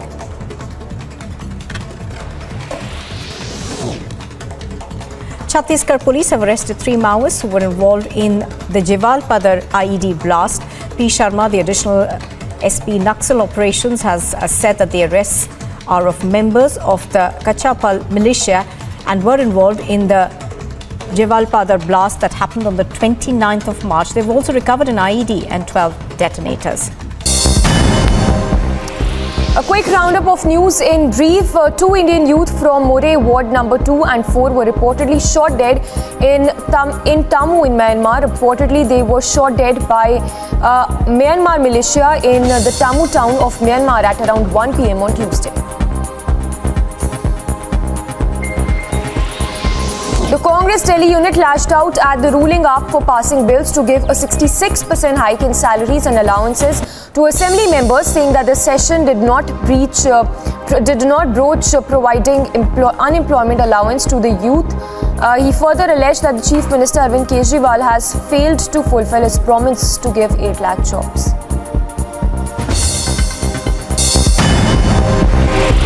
And in other international news, Ukraine's Air Force claims that its Air Command East has shot down 6 Russian sea-based cruise missiles. While according to the Ukrainian Air Force, Russia has launched caliber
Slipping into a very short break. On the other side, we'll get you the latest on Amravati hate killing probe.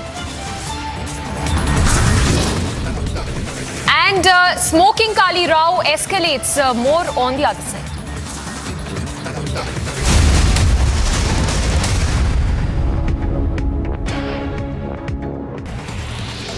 The Supreme Court will be hearing a petition filed by former Tamil Nadu Chief Minister and NIA-ADMK leader Edappadi Palanisamy challenging the Madras High Court order restraining the AIADMK's General Council for amending the party's bylaws during its meeting.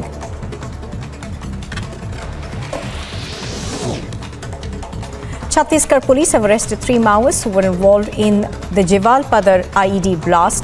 P. Sharma, the additional SP Naxal operations, has said that the arrests are of members of the Kachapal militia and were involved in the Jivalpadar blast that happened on the 29th of March. They've also recovered an IED and 12 detonators.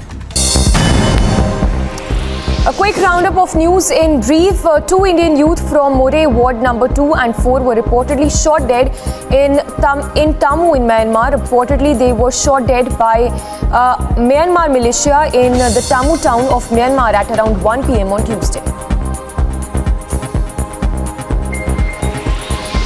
The Congress Delhi unit lashed out at the ruling up for passing bills to give a 66% hike in salaries and allowances to assembly members, saying that the session did not broach providing unemployment allowance to the youth.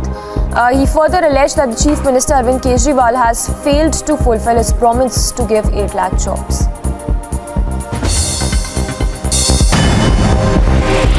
And in other international news, Ukraine's Air Force claims that its Air Command East has shot down 6 Russian sea-based cruise missiles. While according to the Ukrainian Air Force, Russia has launched caliber missiles towards the city of Detains.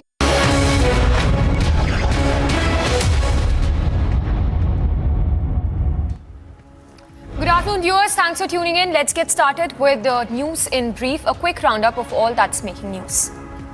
Another SpiceJet mishap was reported as a China-bound flight returned back to Kolkata. This is at least the 8th incident of technical malfunction happening on a SpiceJet aircraft in last 18 days. In fact, in another incident that was reported on 19th of June, a SpiceJet flight for Jabalpur had to return to the national capital due to cabin pressure issues. In light of the recent incidents of technical malfunction with SpiceJet flight in last 18 days, the DGCA has issued a show-cause notice to the air carrier SpiceJet. The DGCA in its notice has said that SpiceJet has failed to establish safe, efficient and reliable air services. Bihar Chief Minister Nitish Kumar visited Lalu Yadav in a hospital after his health deteriorated. It is said that Lalu Yadav will be flown to the national capital by air ambulance today evening. समाचार खबर थी और उसी दिन हमने इनसे बात करके बात यहाँ लाना पड़ा और यहाँ के बारे में सारी जानकारी हो रहा था। आज तो देखने को मिला पहले से स्थिति बेहतर है, लेकिन ये बहुत अच्छा चीज है कि एक बार दिल्ली में जा करके दिल्ली जाएंगे और सब तरह का टेस्ट कराएंगे और उन लोगों से ही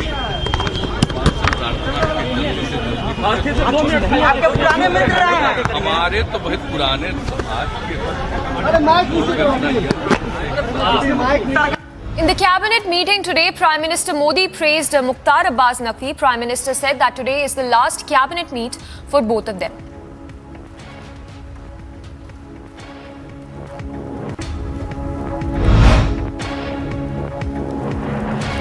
BJP leader Shubhendu Adhikari took a dig at the Kali movie poster and the director. He said that the sentiments of Hindus are being hurt and proper action should be taken against those who insult Goddess Kali. Kutumb Suraksha Parishad President on Kali poster Rao said that the movie's director has tried to defame the goddess and said that an FIR has been filed against the director in Guwahati as well. BJP Mahila Morcha staged a protest and demanded arrest of TMC MP Mahua Moitra over her remarks on movie Kali. The BJP Morcha has demanded a legal action against the MP. In what comes as a major blow for the Congress party, Delhi MLA Tarvinder Singh has quit the Congress. Delhi MLA has accused Congress of being divided and giving no respect to their party leaders. Meanwhile, Congress leader Tarvinder Singh Marwa has joined the BJP. He was 3 times MLA and also Delhi's Congress Vice President.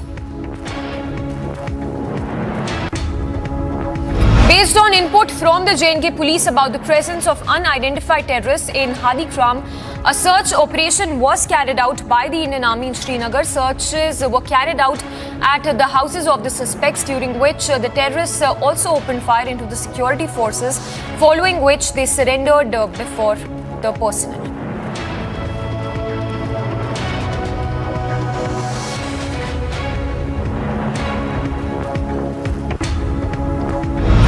The NIA carried out raids at Nadvi Suhail, who is a PFI member in Amravati hate-killing case. Earlier, all the 7 accused in the murder of the chemist were taken to the custody by the NIA. In another incident that has come to light over Nupur Sharma's controversial remark, a man from Bhojpur district escaped an attack after sharing a social media post in support of Nupur Sharma, following which the police is said to be investigating the matter.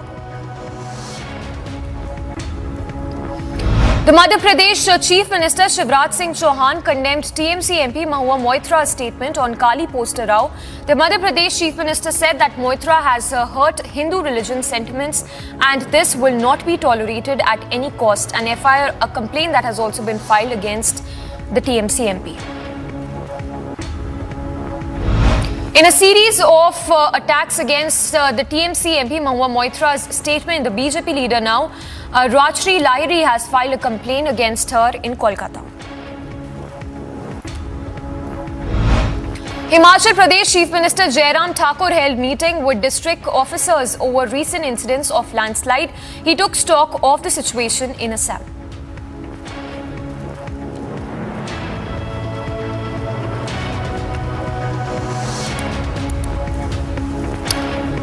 And moving on to more news, this one with regard to CBI raids.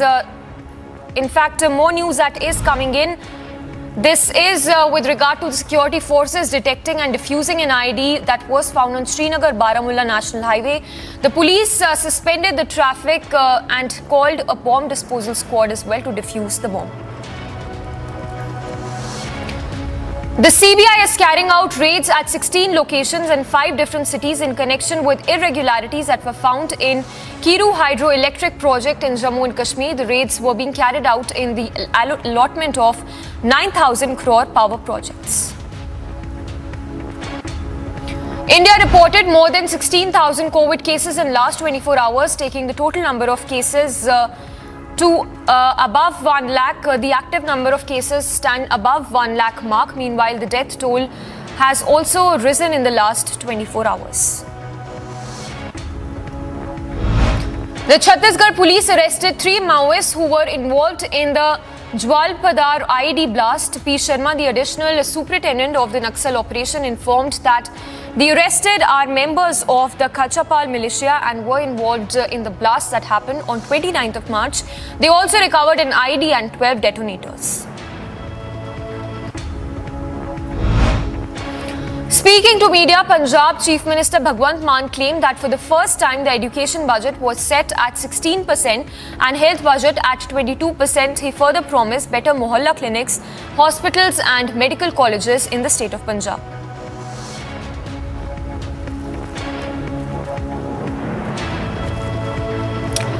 And in more news coming in, Chief Minister Yogi Adityanath visited the Hanuman Dham temple in Lucknow and laid the foundation stone of 108 feet tall statue of Hanumanji. Newly elected Azamgarh MP Dinesh Lal, in an exclusive conversation with Republic TV, credited Prime Minister Modi. Further, Dinesh Lal said that he will work for the development of Azamgarh. The Supreme Court upheld Kerala High Court order granting anticipatory bail to Malayalam actor Vijay Babu. The Supreme Court has refused to cancel anticipatory bail that was granted by the Kerala High Court. Remember, the Malayalam actor has been booked in a rape case filed against the actor. Muslim scholar Muhammad Ashrafi has been taken into custody after the NIA team conducted raids at Tawheed Madrasa in Hyderabad. He was taken into custody in connection with the Udaipur Kanhaiya Lal's beheading case. BJP IT cell chief Amit Malviya has said that the Congress is defending TMC MP's comment on Goddess Kali. BJP has also staged, remember, a protest in Kolkata and demanded immediate arrest of TMC MP Mahua Moitra for her controversial remarks. Congress is set to find a joint candidate of opposition parties for vice president election. According to sources, a meeting will also be called very soon, but as of now, the party wants to reach to a consensus to make a list of probable candidates from the opposition side. Union Home Minister Amit Shah will chair a meeting of the Northern Zonal Council, which will be held on 9th of July in Jaipur. The meeting will be attended by chief ministers and top officials of central government. The AIMIM MP Imtiaz Jalil has said on Aurangabad name change that people are agitated due to this decision that was made by the erstwhile Maharashtra government. He further added that the matter will be taken to court very soon. इस फैसले से औरंगाबाद की जनता, चाहे वो किसी भी जात, धर्म और मजहब से ताल्लुक़ रखती हो, किसी भी राजनीतिक पार्टी से ताल्लुक़ रखती हो, सबको ये लगता है कि हमारी पहचान अपने शहर से होती है। हमारे शहर के नाम से हमारी पहचान होती है। पूरी दुनिया के अंदर औरंगाबाद शहर का नाम मशहूर है अपने ऐतिहासिक धरोहर की वजह से। और अगर इसका नाम बदला जा रहा है तो ये हमारे ऊपर लादा जा रहा है। कहीं ना कहीं लोगों के अंदर गुस्सा है।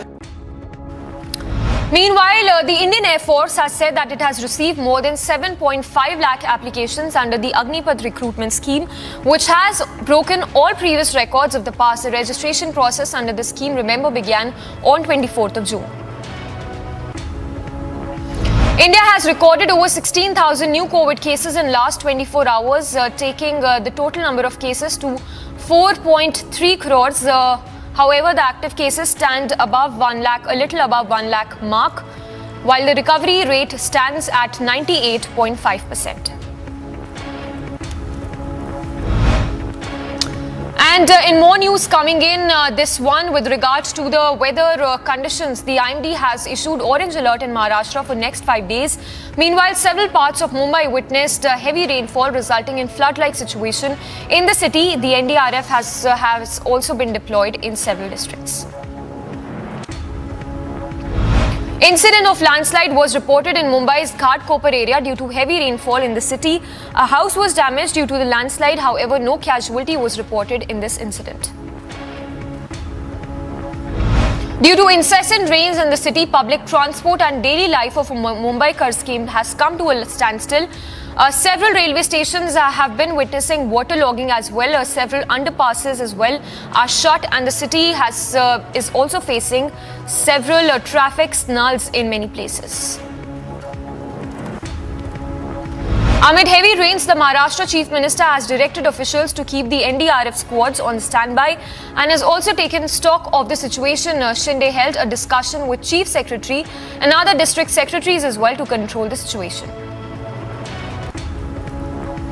Maharashtra is bracing itself for more intense situation as the IMD has predicted more rainfall in various parts of the state. Districts like Raigad, Ratnagiri, Thane, Palghar, Kolhapur as well have been put on high alert.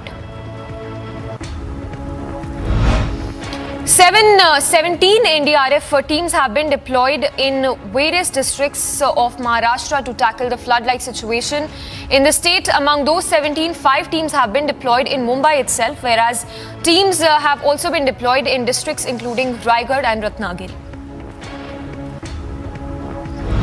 Heavy rainfall triggered by cloudburst has blocked the Srinagar-Leh highway. As a result of the cloudburst, flash floods also occurred in Jammu and Kashmir's Gambarbal district. Meanwhile, the rescue operation is still set to be underway while the highway is still being cleared. The IMD has issued a red alert in Madhya Pradesh as well as the state faces severe rainfall. Rains in Madhya Pradesh has been occurring due to the low pressure over the adjoining areas of Gujarat and Rajasthan.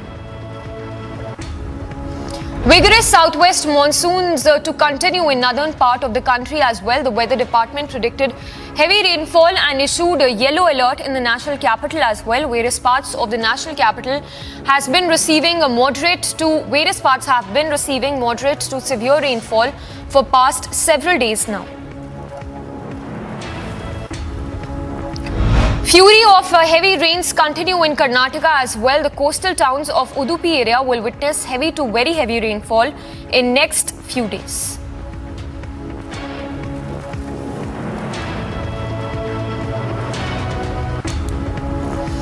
And news from across the globe, US State Secretary General Antony Blinken is prepared to attend the upcoming G20 summit. Blinken is likely to hold talks with Chinese counterpart on the sidelines of the summit, and reportedly he is not likely to meet Russian Foreign Minister Lavrov.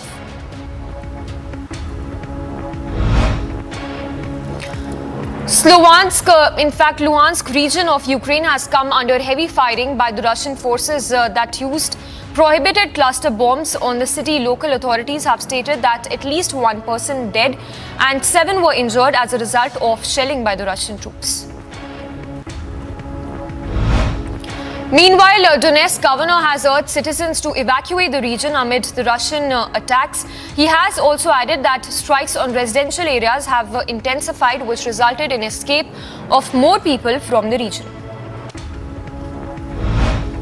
The suspected shooter of Independence Day parade in Chicago will be charged with 7 counts of first-degree murder. If convicted of the heinous crime, the suspected shooter may also face lifetime imprisonment. Protesters were seen throwing objects at police officers during a rally outside a government building in northern Macedonia. Protests were also staged against a French proposal that was aimed at solving North Macedonia's dispute with Bulgaria. In some sports news, England beat India by 7 wickets as they completed a record run chase to win the rescheduled 5th test in England. In the same match, India has been fined for slow over rate. 2 points of ICC Test Championship has also been deducted. 3-time defending champion Djokovic recovered from 2 sets down to beat Jannik Sinner. Djokovic has advanced to the Wimbledon semi-finals now.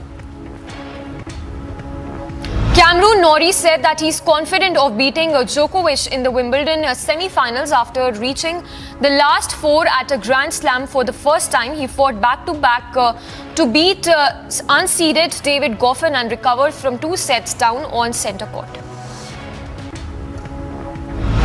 Third seeded Ons Jabeur advanced to her first Grand Slam semi-final on centre court at Wimbledon. Jabeur dropped her first set of grass court tournament and dominated for the rest of the match as well. Austria is all set to face England at the Euro 2022 game opener at Old Trafford in Manchester. The Women's Euro Cup begins today in United Kingdom.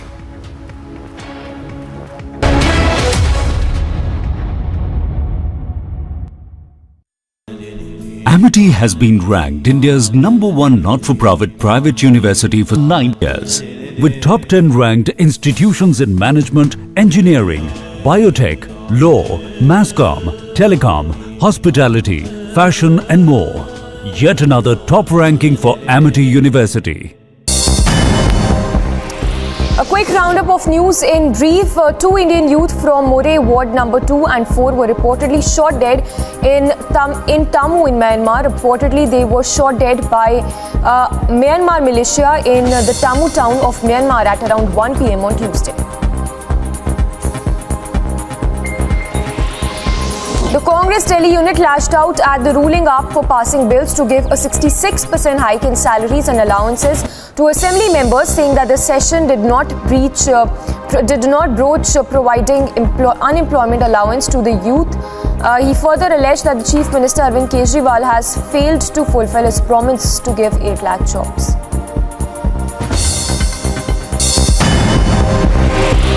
And in other international news, Ukraine's Air Force claims that its Air Command East has shot down 6 Russian sea-based cruise missiles. While according to the Ukrainian Air Force, Russia has launched Caliber missiles towards the city of Dnipro and other areas there.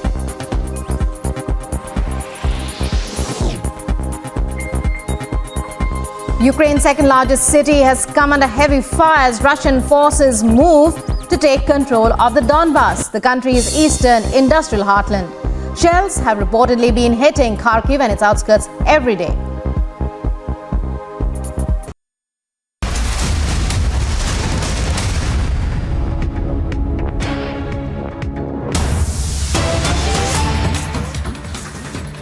And on to more news, breaking news coming in. We are getting to know that a complaint has been filed against Congress MP Rahul Gandhi for contempt of court. A notice has also been sent to Rahul Gandhi with regard to this complaint that has been filed against the Gandhi sign. We'll go across to our reporters as well to get us more information. But trouble there for the Congress MP Rahul Gandhi there, as a complaint has been filed against Congress MP Rahul Gandhi, and a notice for which has also been sent to Rahul Gandhi in this regard. So that is a news break coming in. Little details as of now, but trouble only mounting for Rahul Gandhi there. Remember, he was just days ago, he was also summoned by the Enforcement Directorate, and now this is a complaint that has been filed. We are told that this is a complaint over a tweet against judge. A contempt of court complaint that has been filed against Rahul Gandhi. We have the complainant also joining us on the phone line. Sir, thanks for speaking to us. If you could give us more details of this complaint that has been filed against Rahul Gandhi over a tweet that was put out by him. I have written to the Registrar of High Court, Registrar General of High Court, to initiate contempt proceedings against Mr. Rahul Gandhi for tweeting or sharing the proceedings video, which is illegal according to Section 10(2) of Karnataka live streaming court rules. And he has misquoted the proceedings of the court, which is used to do it. You might remember the same Rahul Gandhi had filed an unconditional apology before the Supreme Court of India in the May 2020 for misquoting the Supreme Court. Even now, he has misquoted the proceedings of court, and he has, without written permission, he has unlawfully shared the video of the proceedings of court. And sir, what do you think is going to be the legal recourse when we talk about Rahul Gandhi? Because this, of course, tweet is controversial that was put out by him. So if you could give us some details about this complaint that has been filed by you. Ma'am, Rahul Gandhi is a law-abiding citizen. If he is a law-abiding citizen, he has to follow the rule of land. And I've also written to the Advocate General of Karnataka to grant me a permission to prosecute him for contempt of court. I wish I'll get a permission to bring Rahul Gandhi before the High Court of Karnataka. All right. Thank you for speaking to us. So that was a complainant, Girish Bharadwaj, speaking to Republic over this complaint that has been filed against Rahul Gandhi over a controversial tweet that was put out on Judge. We'll go across to our reporters as well to get us more information. As of now, contempt of court complaint that has been filed against Rahul Gandhi. We have Sagai also tracking all those details very closely. Sagai, if you could give us details of this complaint that has been filed against the Gandhi sign. So this is a complaint which has been filed by Girish Bharadwaj. He has written a letter to registrar to file a complaint against Rahul Gandhi and go against him for tweeting a video of Justice Sandesh, who had hit out at a BJP government. Remember, on the other day, Sandesh had called that there is increasing corruption in the state of Karnataka, and taking that Zoom video, Rahul Gandhi had tweeted this, and it was also been retweeted by senior leaders of Congress, including Randeep Surjewala and others, endorsing the statement of Rahul Gandhi. Now, Girish Bharadwaj has requested to go ahead and file a contempt of court because nobody are supposed to use these kind of footage on public forum, including social media.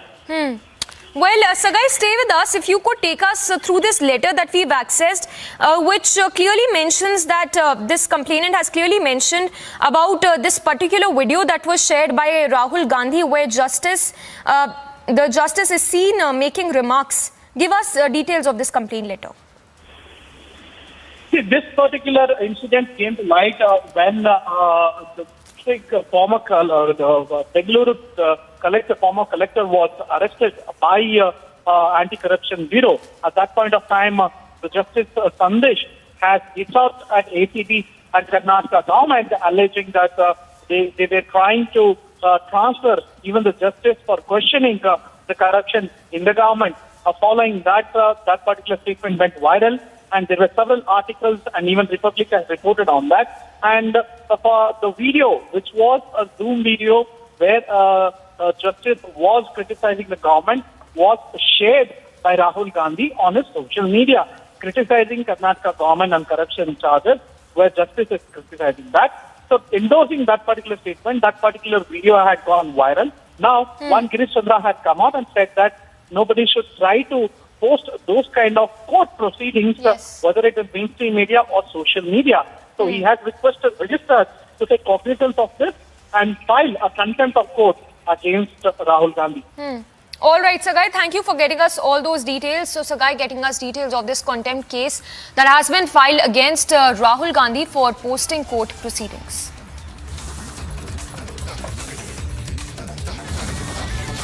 Ahead of Prime Minister Narendra Modi's Thursday visit to Varanasi, Uttar Pradesh Chief Minister Yogi Adityanath instructed top officials to make proper arrangements for the event. On his visit to Varanasi, Yogi took stock of preparations ahead of the Prime Minister's visit.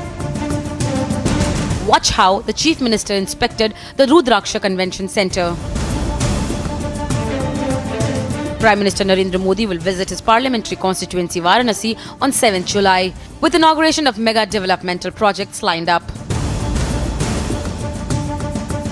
And Yogi has directed his officials to make proper arrangements and heighten the security at the venue. Yogi Adityanath ended his Varanasi visit by offering prayers at the Kashi Vishwanath temple. Bureau Report, Republic TV.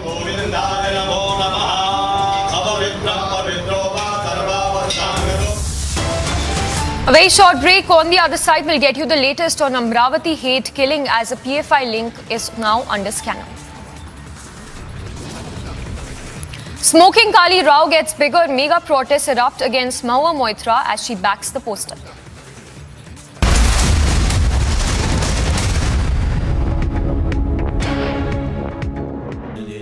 Amity has been ranked India's #1 not-for-profit private university for 9 years, with top 10 ranked institutions in management, engineering, biotech, law, masscom, telecom, hospitality, fashion and more.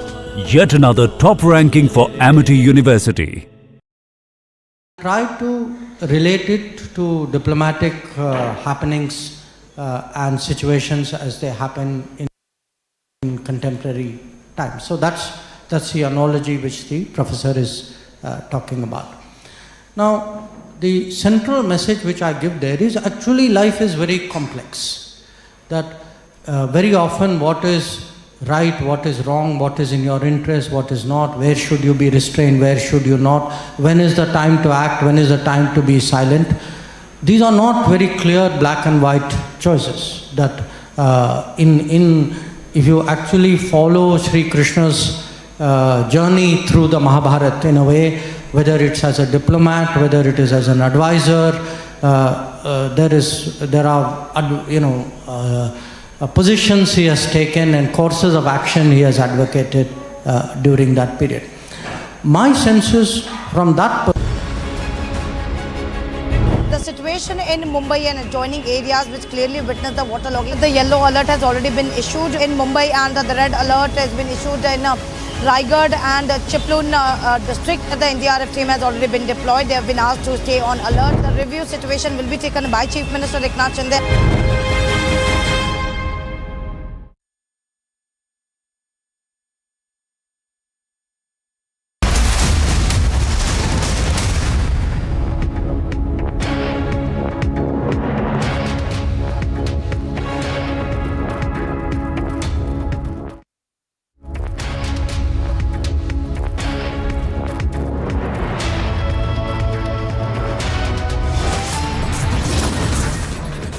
This afternoon, Amravati hate-killing pro-Biden's alleged PFI man Sohail Nadvi quizzed by the NIA.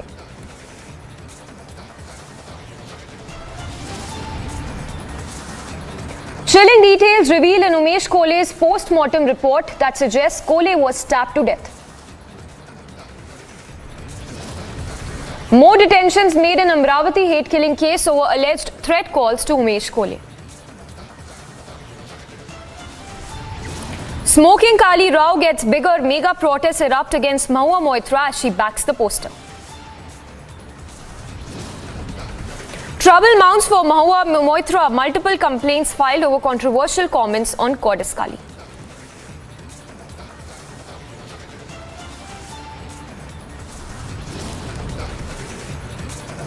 Pothole death reported in Thane, massive anger erupts as civic apathy claims another life.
Mahua Moitra, while she tweets Joy Kali Ma, protests have erupted in many parts of the country, including the latest being an FIR against the Trinamool leader for having compared Goddess Kali with someone who accepts meat and alcohol.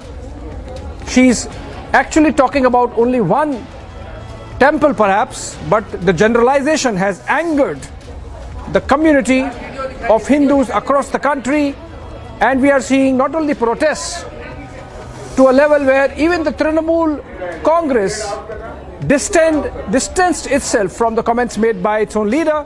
In fact, now even FIRs are getting filed. We have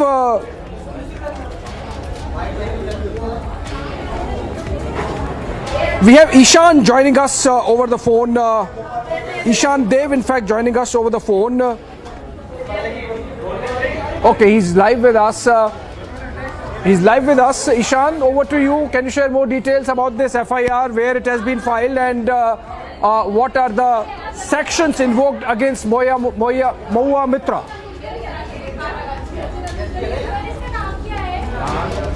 It's already 4 complaints have been lodged against the Krishna Nagar Trinamool MP Mahua Moitra and इसे विवेचना में लिया गया है। इसमें विवेचना करने के बाद जो है अग्रिम कार्रवाई की जाएगी।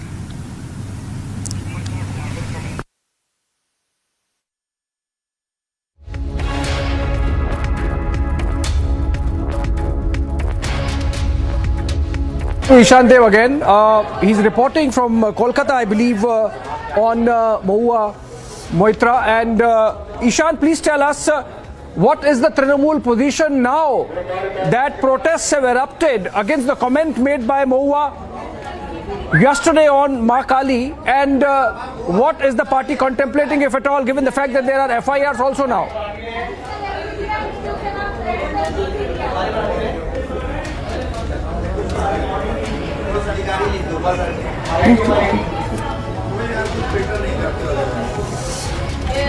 that they do not support this comment made by Mahua Moitra.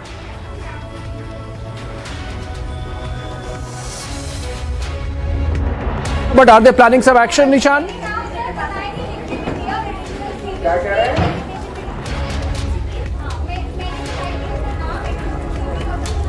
Okay, there seems to be some audio issue there with Ishan.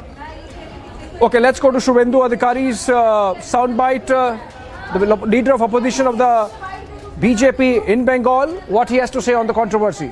Shubhendu Adhikari. इसका निंदा करने की कोई भाषा हमारी संविधान में नहीं है, मेरा पास नहीं है, हम लोग का एमएलए टोली का पास भी नहीं है, कोई भाषा नहीं है। इतना घटिया शब्द हमारी हिंदू और जो सनातन सेंटीमेंट है उसके ऊपर सीधा सीधा असर हुआ है। बंगाल का हर घर में देवी माँ काली को पूजन होता है, हम लोग का फास्टिंग होता है काली पूजा का दिन, अमावस्या का दिन। इसका खिलाफ कानूनी तरीके से कार्रवाई होना चाहिए, नहीं होगा तो शांतिपूर्ण तरीके से ध्वज लेकर माँ काली जी का तस्वीर और प्रतिमा लेकर मूर्ति लेकर एजिटेशन भी होगा शांतिपूर्ण तरीके से। वो लोग जैसे करता है रोड ब्लॉकेट, रेल को आग जानी, पत्थरबाजी, ये सब लोग हिंदू लोग नहीं करता। और एफआईआर भी हुआ है नुपुर शर्मा में इशू में। इतना प्रोएक्टिव है ममता जी का पुलिस, इसमें भी प्रोएक्टिव होना चाहिए। हम लोग वेट कर रहा है ये क्या करेगा। उसका बाद पुलिस इन एक्शन को लेकर कोर्ट के जाने के लिए दरवाजा तो खोला ही है, लेकिन 2-4 दिन 5 दिन तो देखना ही पड़ेगा पुलिस क्या कर रहा है, ठीक है। और करने के लिए जो दबाव बनाना चाहिए, आवाज उठाना चाहिए, वो आवाज सब हिंदू ऑर्गेनाइजेशन से लेकर फार हिंदू पार्टी का जो एफिलिएशन को छोड़ के पार्टी का ऊपर उठ के सब हिंदू लोग सनातनी कल्चर को मानते हुए देवी माँ काली का जो भक्त है, डिवोटी है, सब लोग आवाज उठाएंगे कि कार्रवाई होना चाहिए, कार्रवाई होना चाहिए। और बंगाल की धरती पर इतना देव देवी के ऊपर आक्रमण, अपशब्द, गाली बार बार हो रहा है और शासक दल इसको पैट्रोनाइज कर रहा है, ये खत्म होना। All right, that was Shubhendu Adhikari demanding action by the Trinamool Congress against their leader Mahua Moitra. Ishan Dev joins us live from Kolkata. Ishan, while the BJP would want action against Mahua, what is TMC's position given the fact that they have been summoning Nupur Sharma to be questioned by Bengal police? Well, TMC has already distanced itself clearly from Mahua Moitra's comment. TMC has given statement, TMC leadership has already given statement saying that they condemn this statement made by Mahua Moitra. As a few days ago, another TMC leader and MLA Nirmal Maji made a comment comparing Mamata Banerjee with Ma Sarda. And at that time also Trinamool very clearly condemned the comments made by Nirmal Maji, and this time also they have condemned Mahua Moitra's comment regarding Goddess Kali. And you know that as Shubhendu Adhikari was saying that there will be protest. Protests has started all over West Bengal, and already in 4 police stations complaints have have been lodged against Mahua Moitra. In 3 police stations inside Kolkata, one is in Ravindra Sarovar, one is in New Market police station, another is in Bow Bazar police station. In the Bow Bazar police station, the state Mahila Morcha chief Tanuja Chakrabarti herself led a delegation there, and they submitted a deputation in front of the station house officer, and they have lodged a complaint there. And outside Kolkata, also in Ondal, in the West Bardwan district, there has been also a complaint has been lodged there against Mahua Moitra. So BJP is trying to organize protests against this throughout West Bengal, and as Shubhendu Adhikari was saying that he doesn't want a protest in this issue in any party color, in any political color. Across the political spectrum, everyone should come forward to condemn this comment made by the TMC MP. This was the statement by Shubhendu Adhikari, and TMC has also not wasted time in this issue, as BJP was raising the question that Mamata Banerjee herself is a devotee of Ma Kali. She organizes the Kali Puja at her own residence every year. That's why what would be the stand taken by TMC? That was the question raised by BJP. So TMC has clearly condemned the comments made by Mahua Moitra, and they have distanced themselves from the comment of their MP. Right, clearly the TMC getting uncomfortable with the comments made by uber liberal Mahua Moitra, who does not mind making comments which offend the sensibilities of a great mass of devotees of Ma Kali, not just across the country but even in our home state Bengal. We have some reactions coming in on this story. Let's listen to them. किसी को भी देवी देवताओं का, महापुरुषों का अपमान करने का हक नहीं है। आप सम्मान नहीं कर सकते तो अपमान कैसे करेंगे आप? एक चीज़। दूसरी चीज़ ये कि जहाँ फिल्मों का सवाल है, तो फिल्मों का जो वार होना चाहिए वो रेडिकलिज्म और टेररिज्म पे होना चाहिए। तो फिल्मों का वार है वो रेडिकलिज्म और टेररिज्म के खात्मे के लिए होना चाहिए, ना कि उनके प्रोटेक्शन और प्रमोशन के लिए होना चाहिए। इसलिए इस तरह के कन्फ्यूज़न क्रिएट करने वाली चीज़ों से देश का न भला होता है, न समाज का भला होता है, न तो जो कन्फ्यूज़न पैदा करता है उसका भला होता है। तो इस तरह के बयान से क्या लगता है आपको कि एक्स्ट्रा हाइक पाने के लिए इस तरह के बयान दिए जाते हैं? अब मुझे लगता है कुछ लोग कन्फ्यूज़न में इस तरह की चीज़ें करते हैं, उनको लगता है सस्ती लोकप्रियता मिलेगी। It's wrong. ऐसे तृणमूल कांग्रेस अपने और से महुआ मोइत्रा की स्टेटमेंट से खुद को अपार्ट नहीं कर सकती। अगर सचमुच में तृणमूल कांग्रेस इसको नहीं मानती है तो उनको चाहिए कि उनके खिलाफ कुछ ना कुछ स्टेप लिया जाए, उनको कुछ ना उसको पार्टी से निकाला जाए या सस्पेंड किया जाए कुछ दिनों के लिए। नुपुर शर्मा के साथ हमने क्या किया वो आपने देखा। तो आप लोग की ओर से कोई इसके खिलाफ क्या? हमारे महिला मोर्चा इसके खिलाफ धरना देगी और थाने में जाएगी और उनको अरेस्ट करने की डिमांड करेगी। The way she has derogated our goddess Ma Kali, we really feel pity for her. She belongs to a Hindu community. She is a Hindu woman, and how can she come down so much for appeasement politics? For it is not her belief. She can't say for me Ma Kali is a meat eater and this thing whiskey given. No, Ma Kali has many versions. Our Dakshina Kali, she is with saris, she is prayed with flowers. We go to, we pray Dakshina Kali at our residence home also. We have Matara, we have Shoshan Kali, we have so many Kalis. But that doesn't mean she will say, oh, this God is with only this. She has other side also. In our belief, she saves the entire world. In our religion, we consider Ma Kali is the source of all strength, power and everything in the universe. How can she utter this type of words? She should not only be punished, not only be arrested, she should be condemned by each and every Hindu of the community.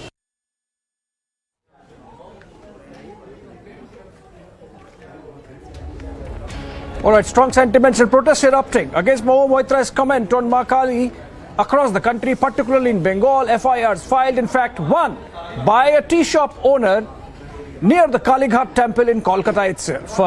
Let's look at some 1-minute reports and come back.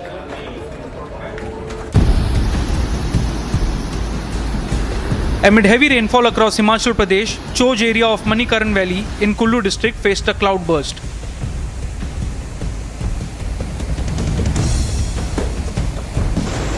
Visuals show severe flooding across Manikaran Valley of Kullu.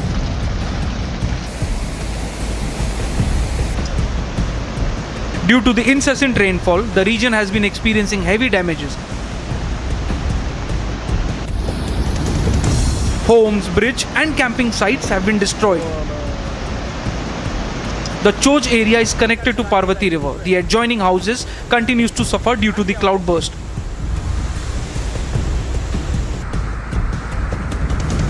The only bridge over the Parvati River also washed away. Amid severe flooding, administration has ramped up vigil and disaster management teams have also been deployed. As the entire Himachal Pradesh is experiencing severe rainfall, IMD has issued orange alert across the state. Bureau Report, Republic TV.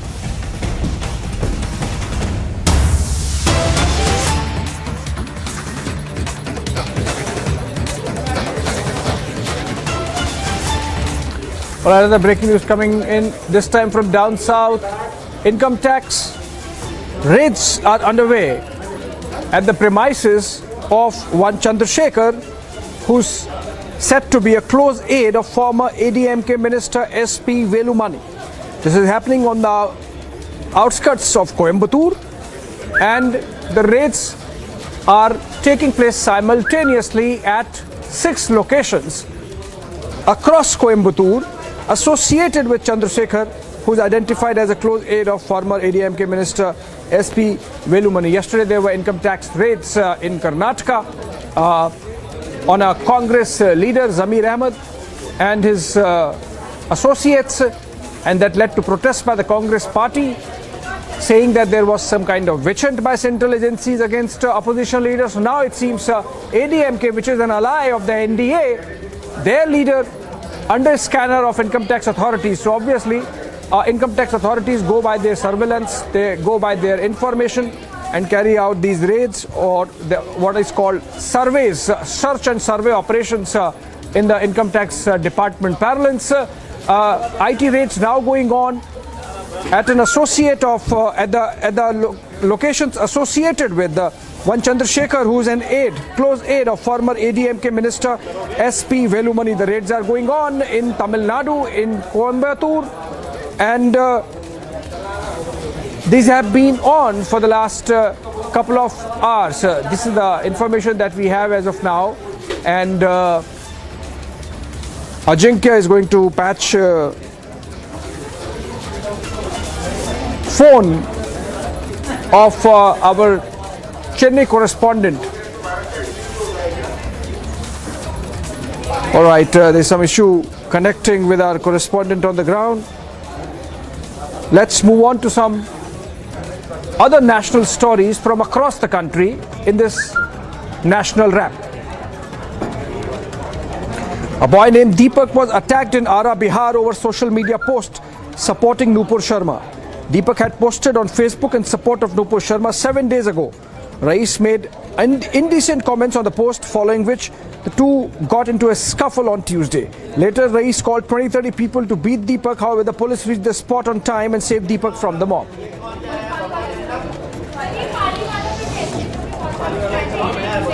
A cloudburst in the Choj area of Manikaran Valley of Kullu, causing heavy damage to many homes and camping sites across the area, along with Choj Nala, which is connected to Parvati River. As per information received, it was raining in Kullu since last night. The incident happened in the Choj drain in the morning. The houses adjoining the drain were damaged.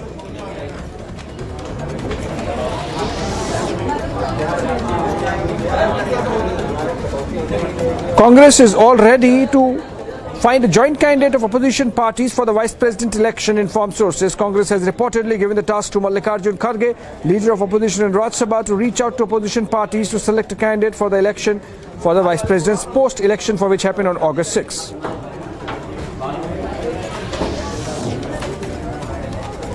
NIA's FIR in Udaipur case mentioned that assailants circulated the video of murder of tailor Kanhaiya Lal on social media. NIA in the statement said that the video has surfaced with assertion promoting enmity on religious grounds and creating panic and terror among masses across the country.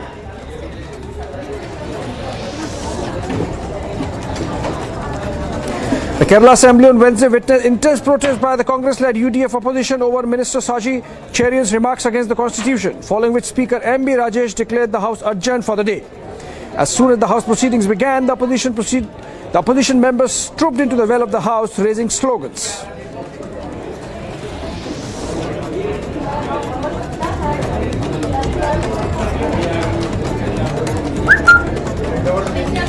Due to inclement weather, the authorities had previously announced that they won't resume Amarnath Yatra for the pilgrims. However, as per sources, the Yatra has resumed from the base camp along with another batch of Yatris.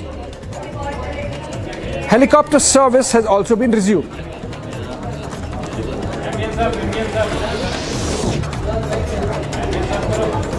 Registrations for the Agnipath scheme that started from July 1. 255 aspirants have already been registered till July 5.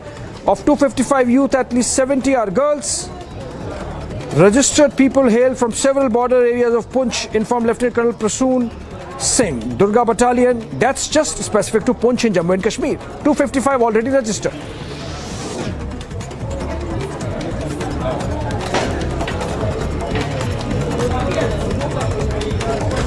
BJP National President JP Nadda pays tribute to Bharatiya Janata Sangh founder Shyama Prasad Mukherjee at party headquarters on his birth anniversary today. He also planted a sapling at the Pandit Deen Dayal Upadhyay Park.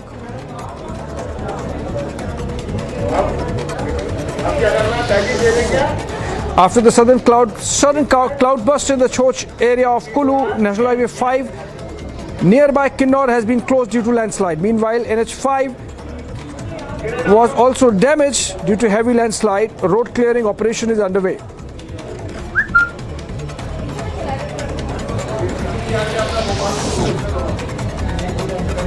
West Bengal BJP Chief Shukanto Majumdar said that they will get CA implemented across the state before 2024 general elections.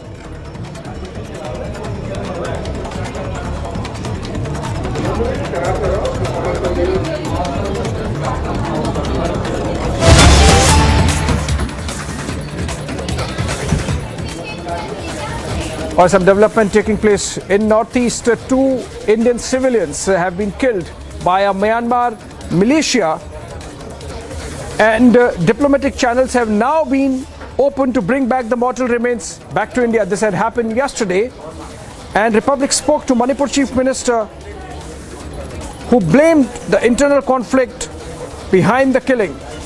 And the 2 Indians of Tamil origin who were staying near More were found dead on the other side of the border.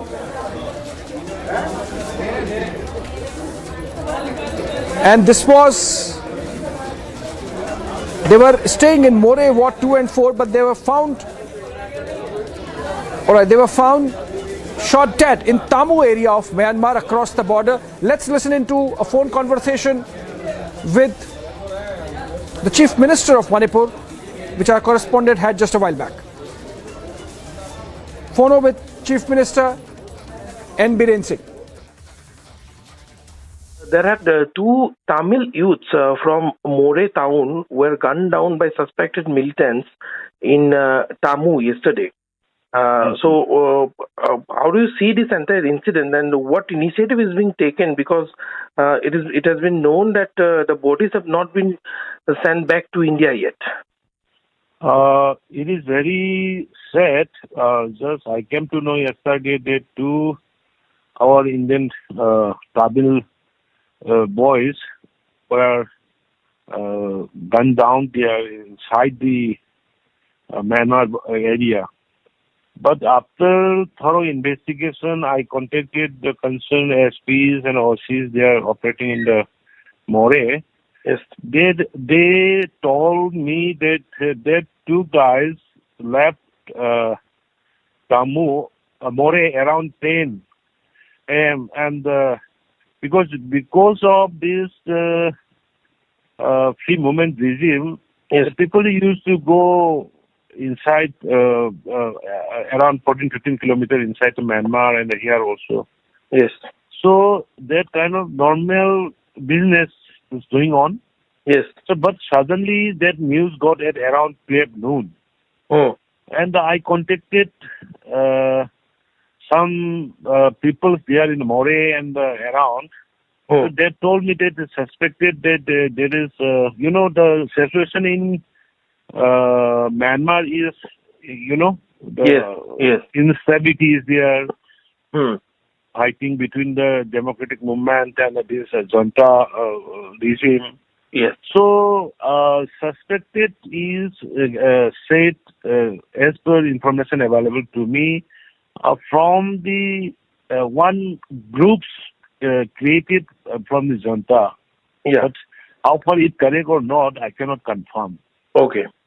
But just by our government is trying to get the dead bodies because the families are worried very much about they want to see the dead body.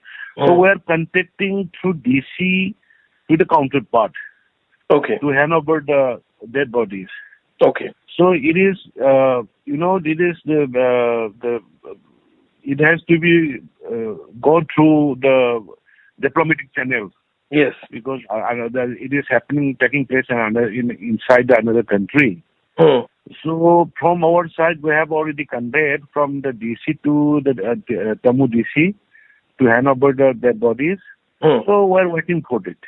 So can you say that the diplomatic channels have been opened to get the bodies back? Yeah. We're trying to get the dead bodies to DC. Okay. And it is going on.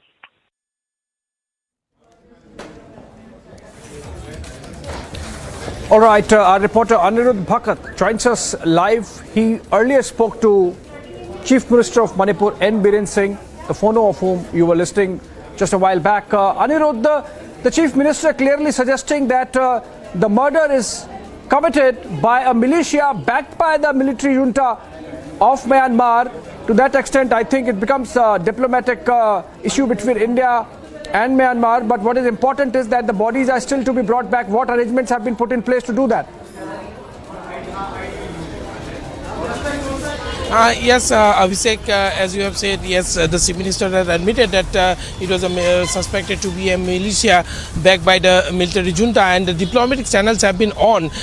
In fact, yesterday we broke that the Indian Army Eastern Command is also getting in touch with their counterparts there in Myanmar, and all the channels, the diplomatic channels, the military channels, all channels are being explored upon in order to ensure that the bodies are brought back as soon as possible. Meanwhile, today also a rally was taken out in More condemning the entire incident, and in that rally people have taken out the rally from the Tamil Sangam office to the police station in More, demanding immediate handing over of the bodies by Myanmar.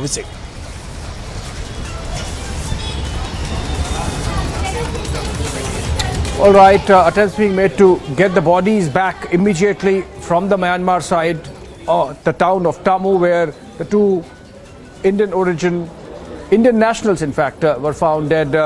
They were staying in More town of Manipur, bordering Myanmar, and the administration believes that they were killed due to rivalries between militias, perhaps, one of which is obviously backed by the military junta of Myanmar. The Ministry of External Affairs in touch with the Myanmarese authorities to get the two nationals back. In fact, we are getting some pictures from Myanmar side now of support. This must be Manipur actually, of support to the two Indian nationals. And these pictures show people have come out demanding action and paying homage to the two Indian nationals killed by the Myanmarese militia. And if I could give the names, the two individuals have been identified as P. Mohan, son of late Perumal, he's 28 years old, and the other is identified as M. Ayarnar, and he's son of Murugan. He's 35 years old, or he was 35 years old. Both were Tamils but living in More for the time being. And the militia has been identified as Piu Shawti. And sources said that they were shot dead by this militia near Tammu town of Myanmar, and it was reported around 1 p.m. of Tuesday, that is yesterday, July 5. And sources said the two Tamil youths were innocent civilians who went to Tammu to visit their friends. Remember, it's an open border. It's an open border between India and Myanmar, the More border, from where citizens of both sides can come across. And it's likely that the two went in to meet some friends, or possibly to buy some stuff, as it happens many times in that part of the country. Moving on, a short break, but on the other side, more detentions made in Amravati hate killing case over alleged threat calls to Umesh Kole.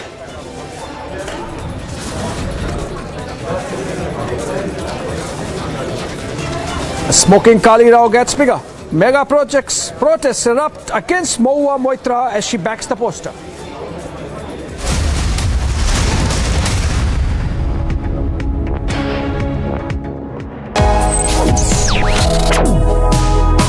Reading allows us to become familiar with ourselves. We don't read, we won't know what is knowledge. I just find it very interesting to know people's lives, how they went through certain situations, how they dealt with things. So wherever you want to go in life, if you read books along those lines, then that would really help you in growing.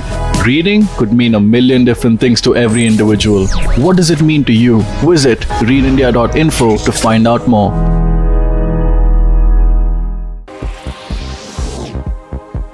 Cloudburst triggered by heavy rains block Srinagar-Leh highway after flash floods in Jammu and Kashmir's Gandhi district.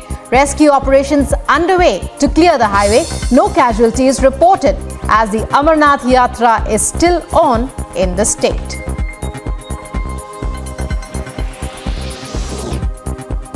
Met Department issues red alert in Madhya Pradesh as the entire state faces the rage of monsoon rains. In the state will occur due to a low pressure over adjoining areas of Gujarat and Rajasthan.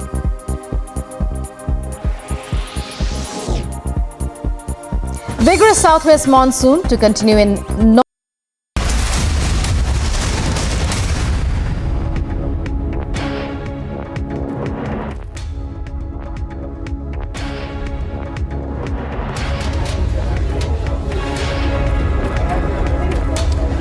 Alright, welcome back. Mumbai is coordinating a flooding distress alert from MT Global King, 93 miles west of Porbandar, where 22 crew abandoned the ship. Indian Coast Guard assets, merchant ships and other agencies have been diverted for rescue. This is happening as we speak. The Indian Coast Guard has launched a rescue for MT Global King, a merchant vessel ship which is stationed 93 miles west of Porbandar after a mechanical failure led to the ship getting stuck, and 22 crew have already abandoned the ship, while Indian Coast Guard, in coordination with other agencies, which includes ships passing by, merchant ships passing by, are coming to the rescue of the besieged ship. MT Global King, a merchant ship, has got stuck and Indian Coast Guard is carrying out a rescue operation. Moving on, short break, but on the other side, trouble mounts for Mahua Moitra, multiple complaints filed over controversial comments on Goddess Kali.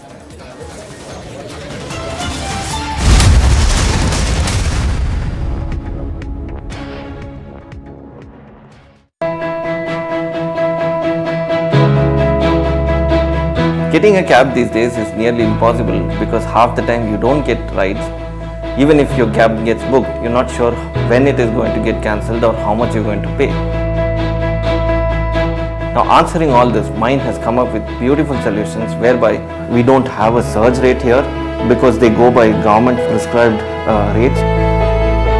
Not just that, Mind has a beautiful feature where you incentivize the driver, ensuring that he will come and pick you up on time. So, thanks Mind.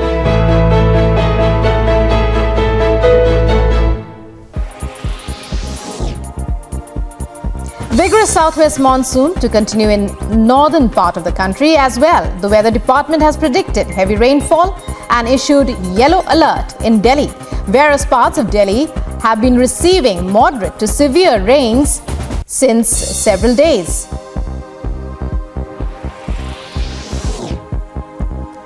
Fury of heavy rains continues in Karnataka as well. Coastal towns of Udupi and parts of Dakshin Kannada districts will witness heavy rainfall in the coming days.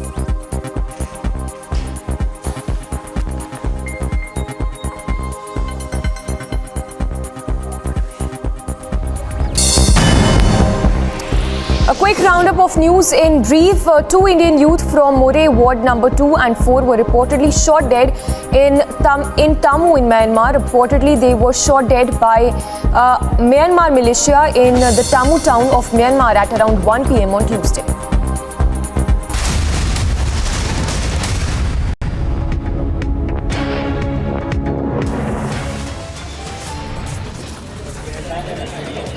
Massive anger erupts over Mahua Moitra commenter smoking Kali poster. FIRs registered in Bhopal and Kolkata.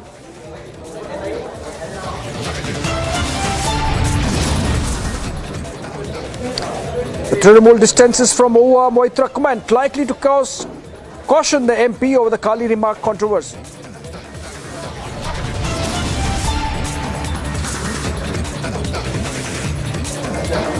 Alleged PFI member Sohail Nadvi questioned by NIA and Amravati murder. Is there a PFI link?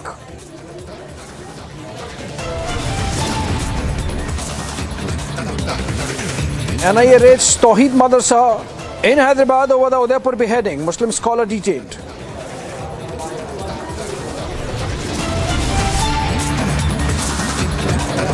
Eighth technical glitch on SpiceJet airplane in 18 days. DGCA sends notice over degrading safety standards.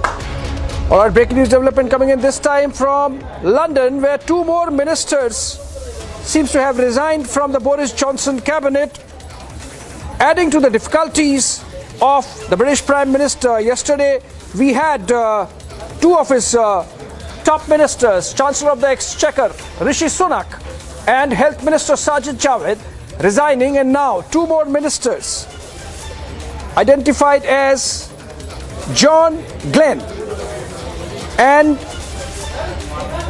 Felicity Bouchard. Both have resigned with a letter written to the Prime Minister and a copy to the Chief Whip.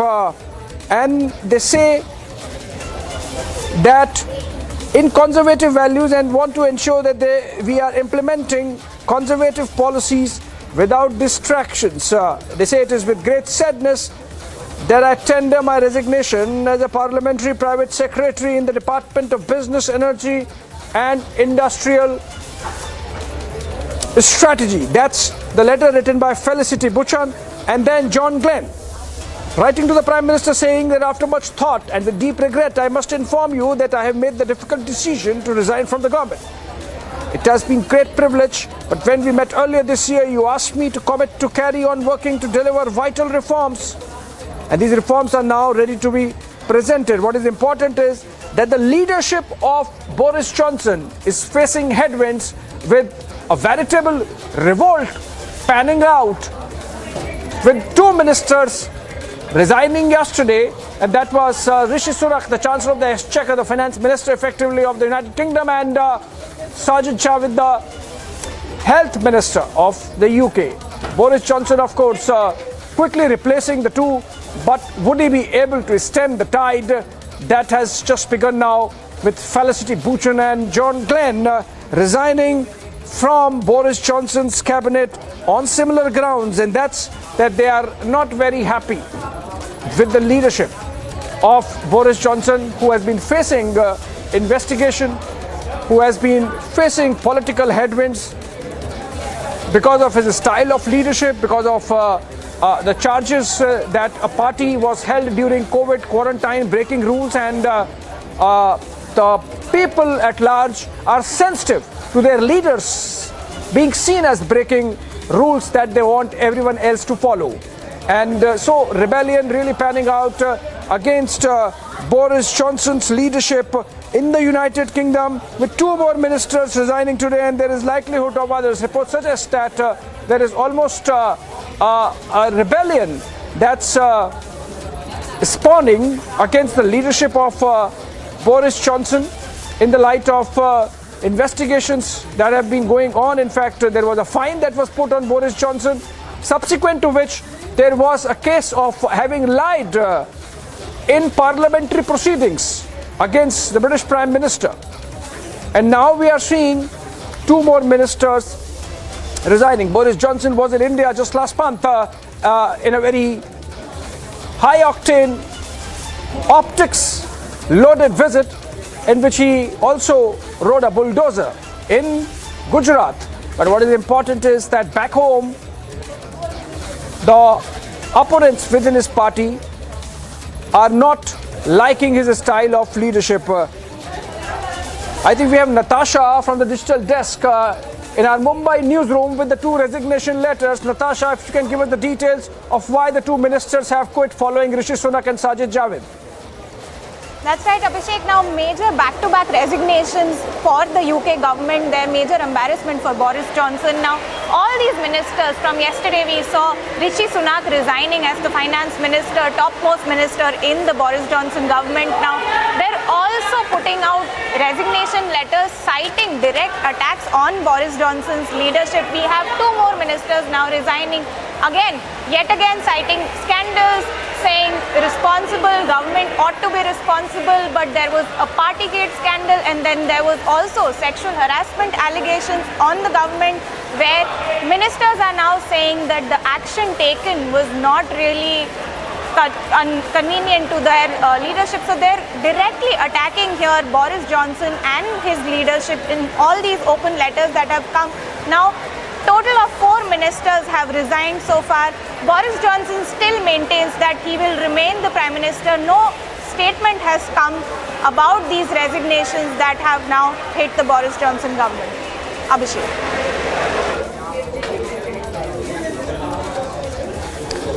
Natasha, also, are you getting reports, since you take care of the digital desk, that there might be more resignations and that could really put Boris government in jeopardy in London? Abhishek, now yesterday we saw these 2 top ministers resign, and now 2 more have followed. But sources also say that more resignations maybe are expected. Meanwhile, on the internet, a lot of talk, a lot of support for these resignations that have come from the Boris Johnson government, also questioning the leadership here. So far, we can expect more resignations also to come out in a similar fashion, where everyone's, putting out a letter attacking the Boris Johnson government directly. So major embarrassment here for Boris Johnson. We will also keep an eye out for any statement that comes from the UK government itself. All right, we're keeping an eye on any statement coming in from the British government, but what is important is that the headwinds that his government is facing are refusing to die down. In fact, reports suggest, and these are attributed to London press, that more than 10 resignations were submitted to the government since Tuesday, including letters from cabinet ministers Rishi Sunak and Sajid Javid, as well as 5 parliamentary private secretaries. This comes after Prime Minister Boris Johnson apologized for appointing Chris Pincher to a government role after a misconduct complaint against the MP. Johnson is scheduled to appear in front of the Lajon committee on Wednesday afternoon. Natasha, in fact, I'm going through some reports and they suggest that as many as 10 10 people in the Boris government, including cabinet ministers, including parliamentary secretaries, have sent in their resignation letters. That's getting huge by the day. Absolutely, Abhishek. 10 more ministers, if you're hearing that correctly, are going to also resign. Now, 4 top ministers have already resigned. Now, these letters, Abhishek, are very interesting because they have the same language, but in different ways. They are questioning the Boris government. Here, if I can read the latest resignation letter, it says the country deserves better. And the actions and policies of the Boris Johnson government did not somewhere fit right with these ministers. Now, Rishi Sunak also yesterday in his letter questioned Boris Johnson and said that although I was contesting your decisions internally, but externally Rishi Sunak was supporting Boris Johnson's decisions, but now it's out in the open. You know, the rift, the decisions that were taken by Boris Johnson and were not sitting right with these ministers are now totally open, out in the open, with these resignation letters coming in. And if we hear that correctly, we heard that 10 more ministers are set to resign. So that is a major, huge developing story that we are tracking here right now.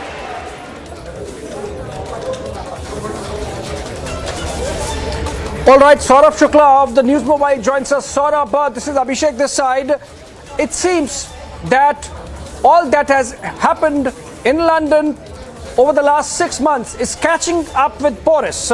Clearly, a lot of headwinds against his leadership, and with reports suggesting that 10 from his government, including 6 top ministers, have resigned. How likely is Boris Johnson going to survive this crisis?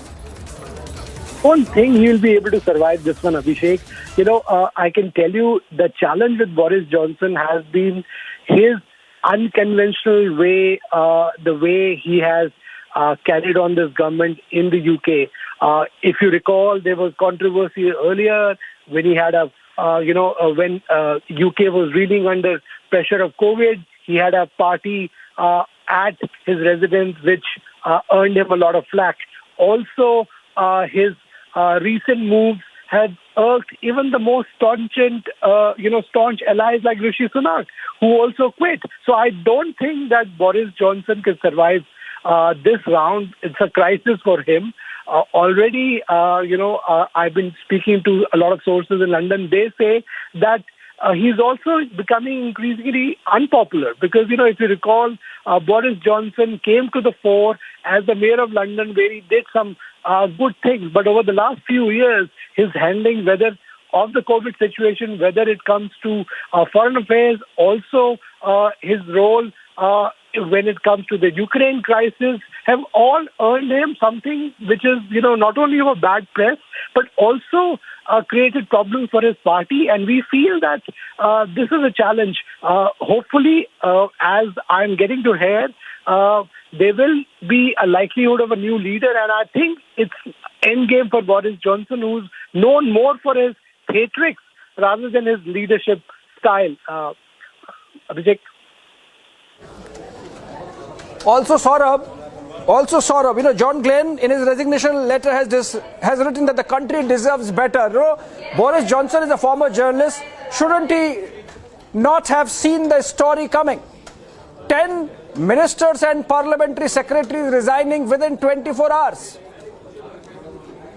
The challenge is that sometimes when you try to be too unconventional, especially when you are the head of states, a lot of head of states, head of governments across the globe try to adopt unconventional ways in the era of social media. But you also have to take your party along. You also have to take your senior leadership along when you take key decisions. Boris Johnson's challenge was that he was known to make things on a whim. That is what is coming to haunt him now, because it's a very, very important country. UK is a member of the UN Security Council. I get sometimes when you speak to UK diplomats, they tell you that his style of leadership, of governance, is something where he would rebuke even senior civil servants. This is what is all adding up. And now if you see a crisis within his own party, his own in inner circle, so to say, it is entirely his own doing for which he has to take the blame. And I think gracefully quit and pave way for a new Prime Minister in the UK. Well, you are suggesting that he should quit, but the fact is, Saurabh, that Boris Johnson has really dug in. And we have seen how over the last few months he has really brazened it out. In fact, today, within the last 24 hours, despite the resignation in the last 24 hours, Boris Johnson is all set to appear before the Parliament in the PMQs, which is the Prime Minister's questions, which happens every week in the UK Parliament. See, Abhishek, as I mentioned earlier, that he has a very different style. He believes he has a certain set of advisors who have come from outside the party, who is not part of the inner circle, which has also created, a big challenge for him. But at the end of the day, a Prime Minister, especially in a democracy... Saurabh, just hold on. We have somebody from London joining us. Saurabh, just hold on. We have somebody from London joining us, Lord Rami Ranger, and we have Lord Rami Ranger joining us from London over phone, a former House of Commons member. Sir, if you are getting me, this is Abhishek this side from New Delhi. Can you tell us what's happening on the ground? We are getting reports that almost 10 ministers and parliamentary secretaries have resigned from the Boris Johnson Council of Ministers over the last 24 hours. Is his government in danger of survival? Abhishek, the government can collapse any time. They say week is too long in politics. You cannot predict what can happen next day, next hour. But I am more disappointed with two guys, one of Pakistani origin, Sajid Javed, and one of Indian origin, Rishi Sunak, resigning because they were given a great opportunity by this Prime Minister. I believe their loyalty is also very important. It was not for them to take the moral high ground. There are other people because they were made, the heroes. But, these decisions can backfire because Sajid Javed has resigned twice. I do not know if people will take that decision lightly. But at the same time, if you remember, a lotus flower, it grows in swamp, but there is no blemish on it. So these two guys, which I'm more concerned about, should have stayed in that area and should have been risen above the rest and demonstrated that you can work in an environment where there is so much sleaze going on. Because that is my take. And Boris Johnson, as you know, has a very difficult... You go on. Yeah, Abhishek, you're saying? Yeah, I was saying, sir, viewers in India would want to understand what happens next if Boris Johnson resigns. Does the Conservative government continue with some other leader, possibly Rishi Sunak, or there is going to be a change of government? We don't understand whether there would be midterm polls if it happens in London, in UK. What happens next? Boris Johnson will fight on because he's got a mandate for next 12 months. He just survived the no confidence vote only last month. So he's got till the June next year before anybody can throw a challenge. So within 1 year, he has to now turn the party around. He has to demonstrate that he has the ability to clean up the party and the economy can be revived. So these are the tests. Economy is the biggest test of any government. People forget what happened, what not, if the economy is booming. So that is the challenge now that Boris is facing. Right. Thank you. Hello, thank you so much, Lord Rami Ranger, speaking to us from London. It's economy stupid, as they say. Thank you so much, sir, for joining us from London. Thank you so much. Moving on, we have a wrap around of national stories from across the countries.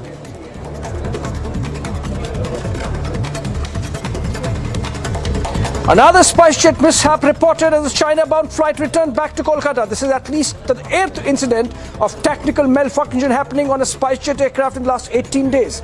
In an incident on June 19, a SpiceJet flight for Jabalpur had to return to Delhi due to cabin pressure issues.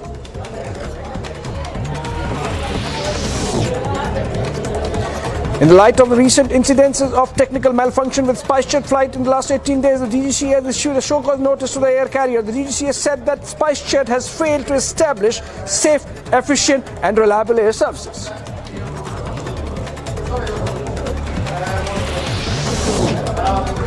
Bihar Chief Minister Nitish Kumar visits Lalu Yadav in hospital after his health deteriorates. Lalu to be flown to Delhi in air ambulance today evening.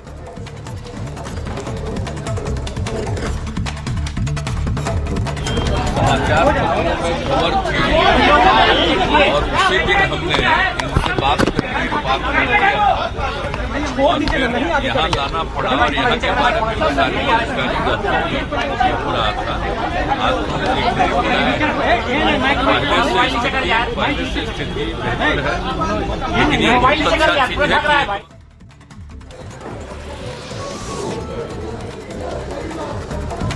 In the cabinet meeting today, Prime Minister Modi praised Mukhtar Abbas Naqvi and RCP Singh. PM Modi said that today is the last cabinet meeting for both of them.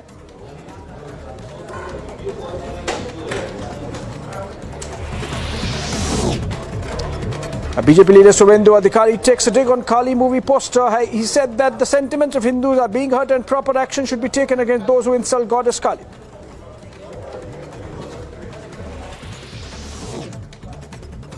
Kutum Suraksha Parishad President on Kali poster Rao said that the movie's director has tried to defame Hindus. He said that an FIR has been filed against the director in Guwahati.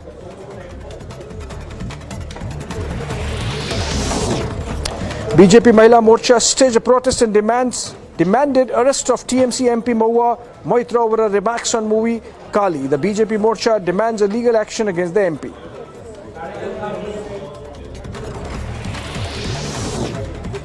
In what comes as a major blow to the Congress party, Delhi MLA Tarvinder Singh Marwa quit the Congress. Delhi MLA accused the Congress of being divided and giving no respect to their party leaders.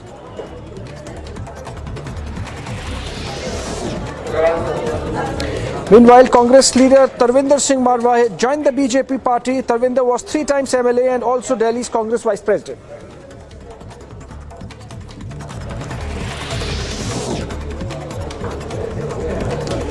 Based on input from J&K police about the presence of unidentified terrorists in Hadigam, a search operation was launched by Indian Army in Srinagar. Search of the suspected houses commenced midnight, during which the terrorists opened fire onto the security forces from inside the house.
All right, short break, but on the other side, TMC distances from Moitra comment, likely to caution the MP over the Kali remark controversy.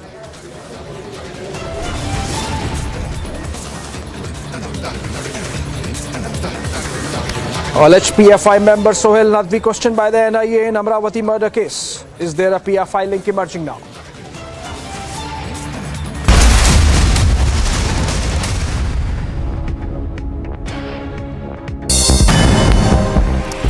A quick roundup of news in brief. 2 Indian youth from More Ward number 2 and 4 were reportedly shot dead in Tammu in Myanmar. Reportedly, they were shot dead by Myanmar militia in the Tammu town of Myanmar at around 1 p.m. on Tuesday.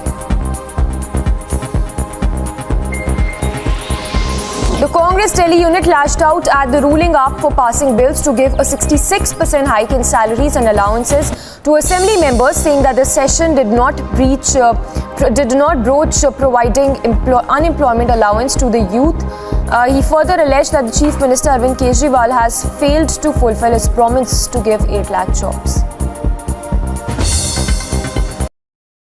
Try to relate it to diplomatic happenings and situations as they happen in contemporary times. So that's the analogy which the professor is talking about. Now, the central message which I give there is actually life is very complex. That very often what is right, what is wrong, what is in your interest, what is not, where should you be restrained, where should you not, when is the time to act, when is the time to be silent. These are not very clear black and white choices. That if you actually follow Sri Krishna's journey through the Mahabharata in a way, whether it's as a diplomat, whether it is as an advisor, there are positions he has taken.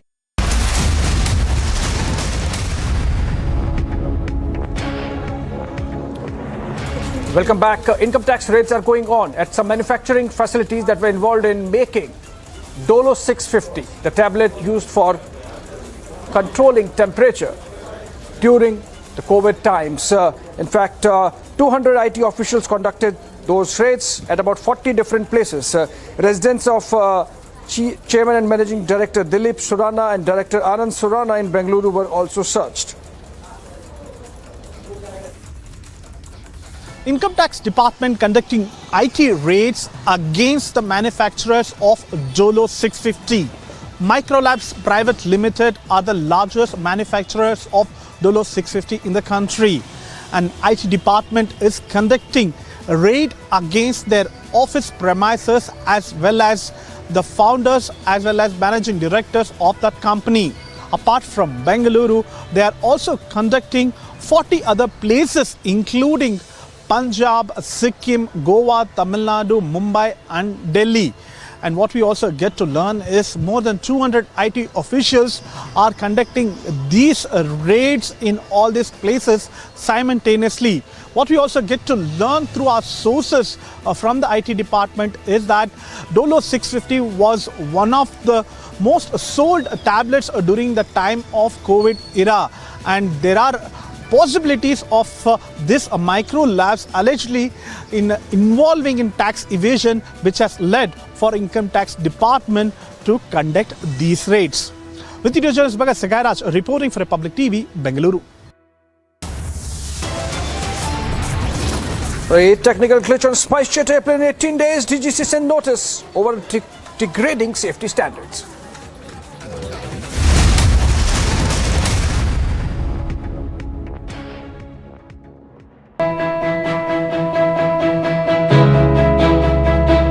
Getting a cab these days is nearly impossible because half the time you don't get rides. Even if your cab gets booked, you're not sure when it is going to get cancelled or how much you're going to pay. Now, answering all this, Mind has come up with beautiful solutions whereby we don't have a surge rate here because they go by government prescribed rates. Not just that, Mind has a beautiful feature where you incentivize the driver, ensuring that he will come and pick you up on time. So, thanks Mind.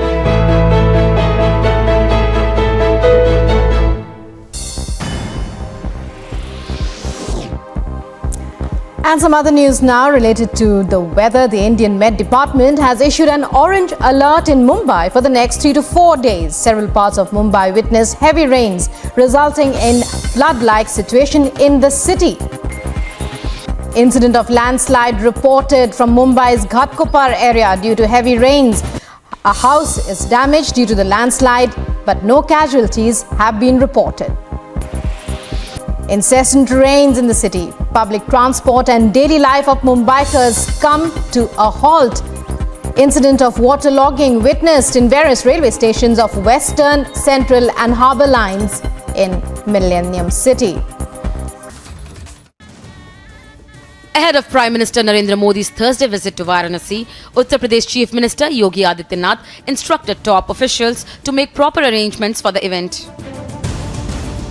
On his visit to Varanasi, Yogi took stock of preparations ahead of the Prime Minister's visit. Watch how the Chief Minister inspected the Rudraksha Convention Centre. Prime Minister Narendra Modi will visit his parliamentary constituency Varanasi on 7th July, with inauguration of mega developmental projects lined up. And Yogi has directed his officials to make proper arrangements and heighten the security at the venue. Yogi Adityanath ended his Varanasi visit by offering prayers at the Kashi Vishwanath temple. Bureau Report, Republic TV.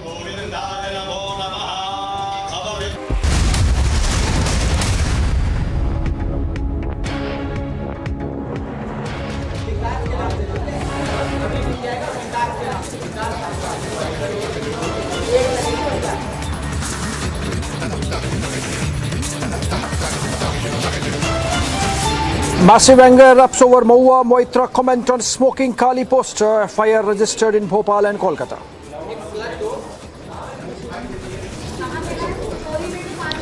Trinamool distances itself from Mahua comment, likely to caution the MP over the Kali remark controversy.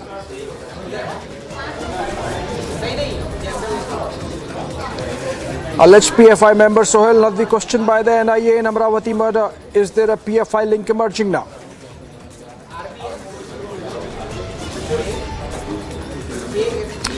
Autopsy report of Umesh Kole out reveals multiple stabbing wounds were found on his neck.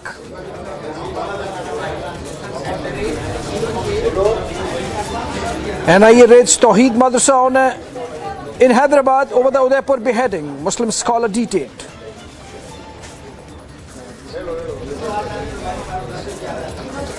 Eighth technical glitch on SpiceJet airplane in 18 days. DGCA sends notice over degrading safety standards.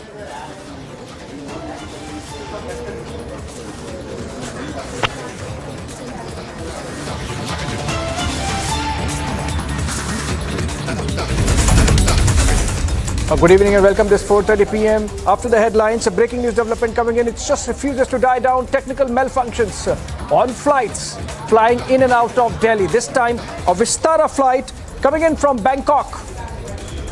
UK 122 Bangkok Delhi landed at the Delhi airport on Tuesday evening on a single engine. Post runway vacation, engine 2 was shut down for single engine taxiing. The ATC was informed and the aircraft was towed to the parking bay.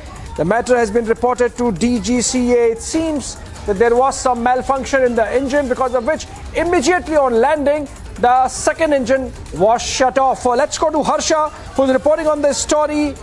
Harsha, what happened that made the pilots shut off the second engine immediately on landing? Was it serious? Was it possibly dangerous? Or was the situation under control? See, this is one.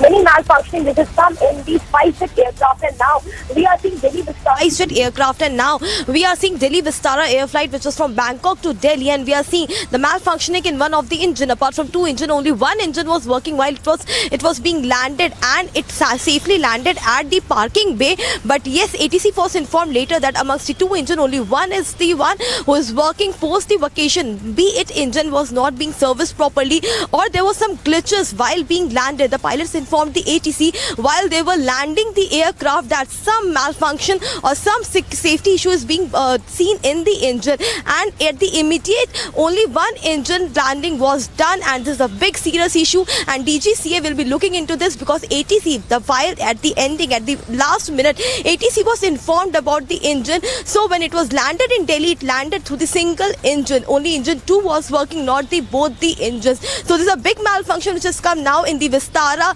Bangkok Delhi flight, which was coming from Bangkok to Delhi. These days malfunction in aircrafts is severely seen. First in 3 weeks we have seen eight incidents of SpiceJet Airlines, because of which DGCA is doing some serious inspections and investigation on SpiceJet aircraft, and now this Vistara aircraft is being seen. According to ATC, our sources from the Vistara air flight clearly tells us that ATC has informed DGCA, and DGCA has asked the airlines to look into the matter, and along with this an audit will be also conducted of this aircraft. The aircraft is asked to be parked at the place where the parking has been done, and no one will touch the aircraft or nothing will be done. The inspection and audit of the entire aircraft will be done, and the crew will be asked whether post vacation it was thoroughly checked or not.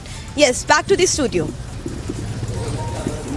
All right, thank you, Harsha. But in another similar incident, with the DGCA notice going to the SpiceJet, a statement has come in from the airline which says that we will be responding within a specified time period and are committed to ensuring a safe operation for our passengers and crew. We are an IATA IOSS certified airline. All our aircraft were audited a month ago by the regulator and found to be safe. That's a SpiceJet response following a notice given to them by the DGCA, the Directorate General of Civil Aviation, that is charged with taking care of overall safety of civil aviation across India. Harsha continues to be live with us. Harsha, there is a statement coming in from SpiceJet which says that they will respond to the DGCA notice in the time frame given, and that their aircrafts have been certified as late as last month by the regulator. So in a way, the SpiceJet, even before a detailed response, absolving itself of all responsibility, saying the aircraft safety has been certified by the regulators only last month. Exactly. Yesterday when we broke the news of the incident which was reported in SpiceJet, because we are seeing since 3 weeks more than 8 incidents have been reported by SpiceJet, and finally DGCA said that the norms for the safety which has to be followed by the airlines, SpiceJet has not followed it. Therefore the notice was issued, and today SpiceJet has responded to the notice and clearly said an audit was made by the DGCA as well. I would like to tell you that last month a DGCA carried out an audit of this entire SpiceJet Airlines, because many safety concern issues were reported on June 19th, on July 3rd, be it the bird hit safety issue, be it the oil leakage issue, be it the window pane crack issue, be it the pressure issue. There were several incidents which were reported of SpiceJet aircraft, because of which DGCA conducted an entire audit, and after that a safety regulation was told to be followed by the airlines. But again, after a month, such incidents are being reported. Therefore DGCA is conducting an inspections and investigation as well. So notice is being served to SpiceJet Airlines. SpiceJet has to respond, and today SpiceJet has responded that they will also conduct an internal audit amongst themselves, but they are following safety norms, and they have been given the certificate of the safety by the safety regulators as well, that they are the responsible aircraft. But since there are so many safety concern and malfunctioning issues which we are clearly seeing in SpiceJet Airline, which are a matter of concern, because now it's been said that in SpiceJet Airlines it's not been 1 or 2 but more than 3 months continuously, some or the other day some grave incident is being seen where the passenger safety is a big matter of concern. So DGCA is conducting an investigation. Until the investigation will not be completed or conducted, those airlines which have flown, or those airlines in which the bird hit or window panes have been cracked, those airlines will not be operated till now. So they are waiting for the official message from the SpiceJet CMD as well about the malfunctioning and safety concern issue. Back to the studio. Right, thank you, Harsha. That's SpiceJet statement in response to the DGCA notice, which has sought explanation from the airline as to why its aircrafts are facing so many malfunctions. 8 in the last 3 weeks. This even as another Vistara flight had to shut off its engine on landing, second engine on landing, and make way for the hangars after informing the ATC there was some malfunction in the second engine, because of which the engine had to be shut off. That's about the airlines, and let's move on to the Kali controversy now. After the comments made by its leader Moitra, where she said that she saw goddess Kali as meat-eating, alcohol-accepting goddess, the Trinamool Congress, facing flack from a great mass of followers of Hinduism, has distanced itself from Moa's comments and said that the MP would in fact be cautioned and that they have they are not in agreement with what Mahua Moitra has said, and they would warn her to be cautious in making those comments. Clearly, Trinamool facing the heat of protests by the Hindu community following the comments made by one of their MPs, and in fact 2 FIRs have also been registered, many others perhaps not yet reported. 2 that have been registered are from Bhopal in Madhya Pradesh, and one in fact by a tea shop owner near Kalighat temple in Kolkata itself. Mahua Moitra now getting cornered and getting condemnation from all sides. Let's listen into some reactions that have been coming in.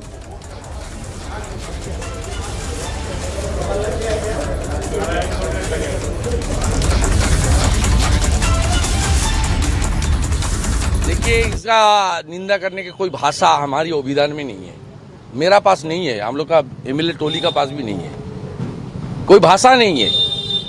इतना घटिया शब्द हमारी हिंदू और जो सनातन sentiment है उसके ऊपर सीधा सीधा असर हुआ है।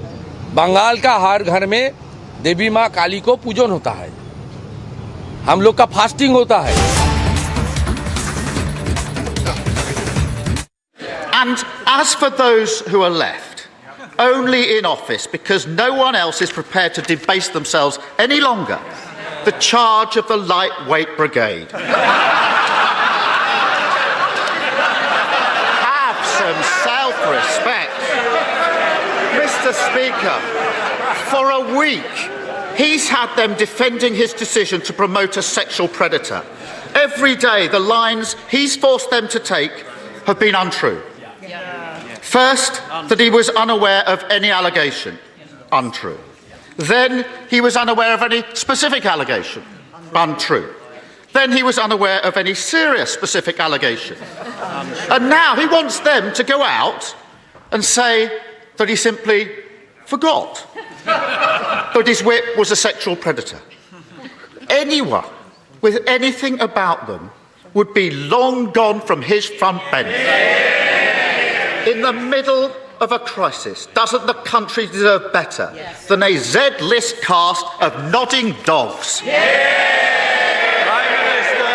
Well, Mr. Speaker, it's exactly when times are tough and when the country faces pressures on the economy and pressures on their budgets, Mr. Speaker, and when we have the biggest war in Europe for 80 years, Mr. Speaker, that is exactly the moment that you'd expect a government to continue with its work, not to walk away, Mr. Speaker, and to get on with our job and to focus on the things that matter to the people of this country. And so we're not only cutting taxes today, Mr. Speaker, we're putting £1,200 into every one of the 8 million most vulnerable households in the country, Mr. Speaker, thanks to the strength of our economy and thanks to the decisions that we took, Mr. Speaker, which he opposed at the time.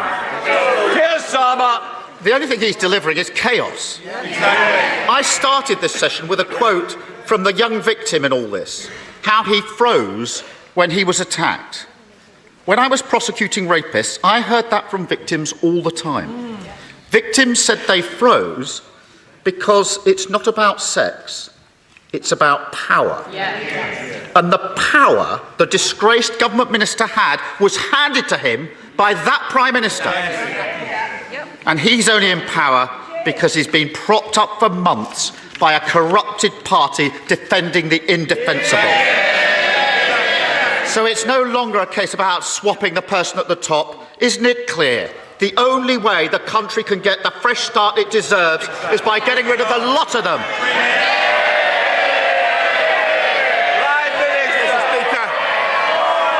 Mr. Speaker, the difference between this. We've got to get through Prime Minister's questions. Prime Minister. Mr. Speaker, the difference between this government and that opposition is we have a plan and they do not. We're getting on. They want to focus on this type of issue, Mr. Speaker. We're going to get on with our jobs. We're going to control prices, Mr. Speaker, by not giving in to the union barons. They're paid by the union barons and they're proud of it. We were the first European country to arm the Ukrainians, Mr. Speaker. I'm proud of that. And those guys, Mr. Speaker, the party opposite, not only do they want to put Mr. Corbyn into number 10, the member for Islington North, but 8 of them, including the shadow foreign secretary, the shadow deputy leader, and 6 others voted to get rid of our independent nuclear deterrent, Mr. Speaker. Today we are cutting taxes, we're helping 500,000 people into work, and thanks to the strength of our economy, we're helping people up and down the country, and we are going to continue to deliver on the mandate I was given.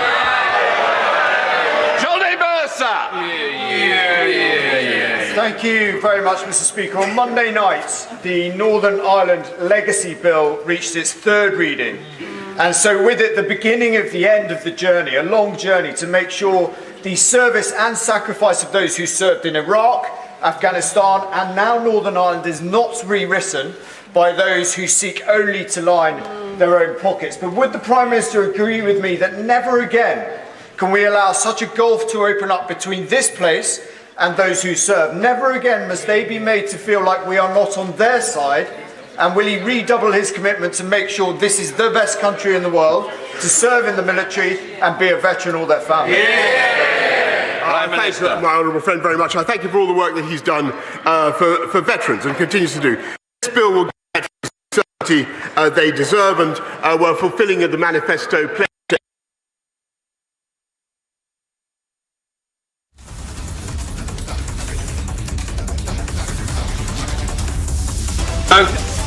SMP Ian Blackford. Thank you, Mr. Speaker. And can I give every best wish to the England and Northern Ireland ladies football team as they approach the Euro Championships. There's nothing better than seeing your teams in these finals. Can we also commemorate the passing 40 years ago of Terence Higgins and all those that have died from AIDS and Sen? And I'm sure, Mr. Speaker, the whole House will want to join with me in passing condolences to the family of friends of the Scottish football goalkeeping legend Andy Gorham, who sadly passed far too early last weekend. He will long live in the memory of the best goalkeeper that many of us have seen. Mr. Speaker, it's easy to forget that only 10 days ago the Prime Minister was dreaming of a 3rd term. Mr. Speaker, you know, it's often said that a week is a long time in politics, but it turns out that 10 days is truly a lifetime. Because, let's face it, it's a minor miracle that the Prime Minister has even made it through to Prime Minister's questions, and he really ought to see the faces behind him, because, Prime Minister, it really is over. The Prime Minister is desperately clinging on to his own fantasy, but the public can't afford to put up with this farce of a government a minute longer. Today, we should be talking about the Tory cost of living crisis, soaring inflation and the growing costs of Brexit. But instead, it's always about him. How many more ministers need to quit before he finally picks up his pen and writes his own resignation letter? Perhaps that's what he's doing now. Actually, Mr. Speaker, I was just jotting down some notes on his question, which I thought was excellent when he was talking about the economy, because that is the issue that the country faces, and that is where this government is introducing, I think, the most important solution: helping families up and down the country with £1,200 going into their bank accounts right now, cutting taxes for 30 million people, £330 tax cut, and helping 500,000 people into work through the Way to Work scheme. That is a fantastic thing to be getting on and doing. That is the priority of this government, and that's what I'm going to focus on. I'm glad he likes it. Ian Blackford. My goodness, nothing to see. We should all move on if we live in the world of the Prime Minister. You know, a few weeks ago I compared the Prime Minister to Monty Python's Black Knight. Actually, turns out I was wrong. He's actually the dead parrot. Whether he knows it or not, he's now an ex-Prime Minister. But he will leave behind 2 deeply damaging legacies. I hope the dishonesty of his leadership follows him out of the Downing Street door. But the other legacy is that of Brexit. And that will stay. Because I'm sad to say that the Labour Party now fully supports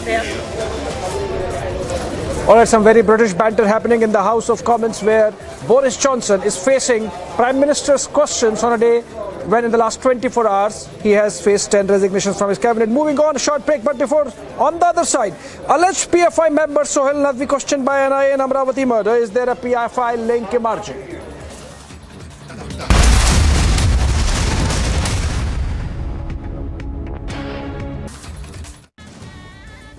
Ahead of Prime Minister Narendra Modi's Thursday visit to Varanasi, Uttar Pradesh Chief Minister Yogi Adityanath instructed top officials to make proper arrangements for the event. On his visit to Varanasi, Yogi took stock of preparations ahead of the Prime Minister's visit. Watch how the Chief Minister inspected the Rudraksha Convention Centre. Prime Minister Narendra Modi will visit his parliamentary constituency Varanasi on 7th July, with inauguration of mega developmental projects lined up. And Yogi has directed his officials to make proper arrangements and heighten the security at the venue.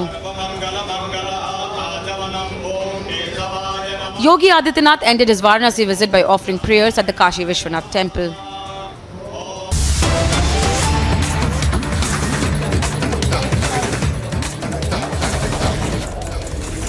Yeah. All right. Reports coming in that Union Minister Mukhtar Abbas Naqvi has resigned, as also RCP Singh, because their terms were getting over. Their membership of Rajya Sabha was getting over tomorrow. Both were not renominated by their respective parties. In the case of Naqvi, the BJP; in the case of RCP Singh, the JDU. And now reports suggest that Union Minister Mukhtar Abbas Naqvi has put in his papers. In fact, earlier in the day, when the cabinet happened, the Prime Minister thanked the two ministers for their contributions in government over the last 8 years. In fact, that Naqvi had been a minister, and of course, since 2019, that RCP Singh has been a minister.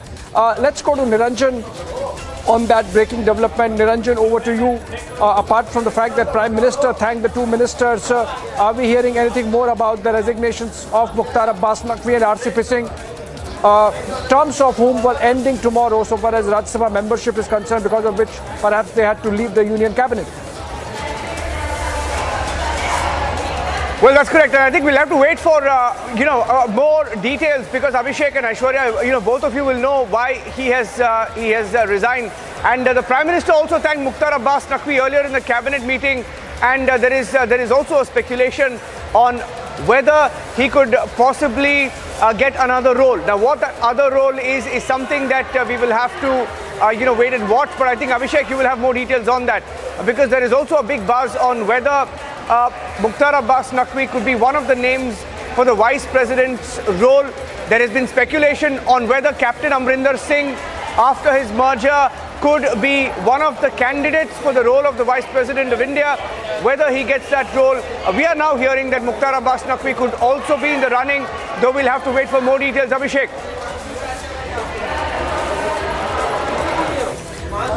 All right, yes, Niranjan. So essentially, with the Rajya Sabha terms of Mukhtar Abbas Naqvi and RCP Singh coming to an end tomorrow, I think the two leaders had no option but to resign. We saw how in the case of Naqvi, the BJP did not renew his membership of Rajya Sabha in the just concluded elections, biennial elections that happened on June 10. And similarly, in the case of RP Singh, the JDU did not renew his membership. We are still confirming whether RCP Singh also has resigned. I don't think he has any other option. But Niranjan, Mukhtar Abbas Naqvi at the Prime Minister's residence, 7 LKM as of now, making a courtesy call on the Prime Minister. But I think there is a breaking news development on the issue of Farooq Abdullah. Let's go there.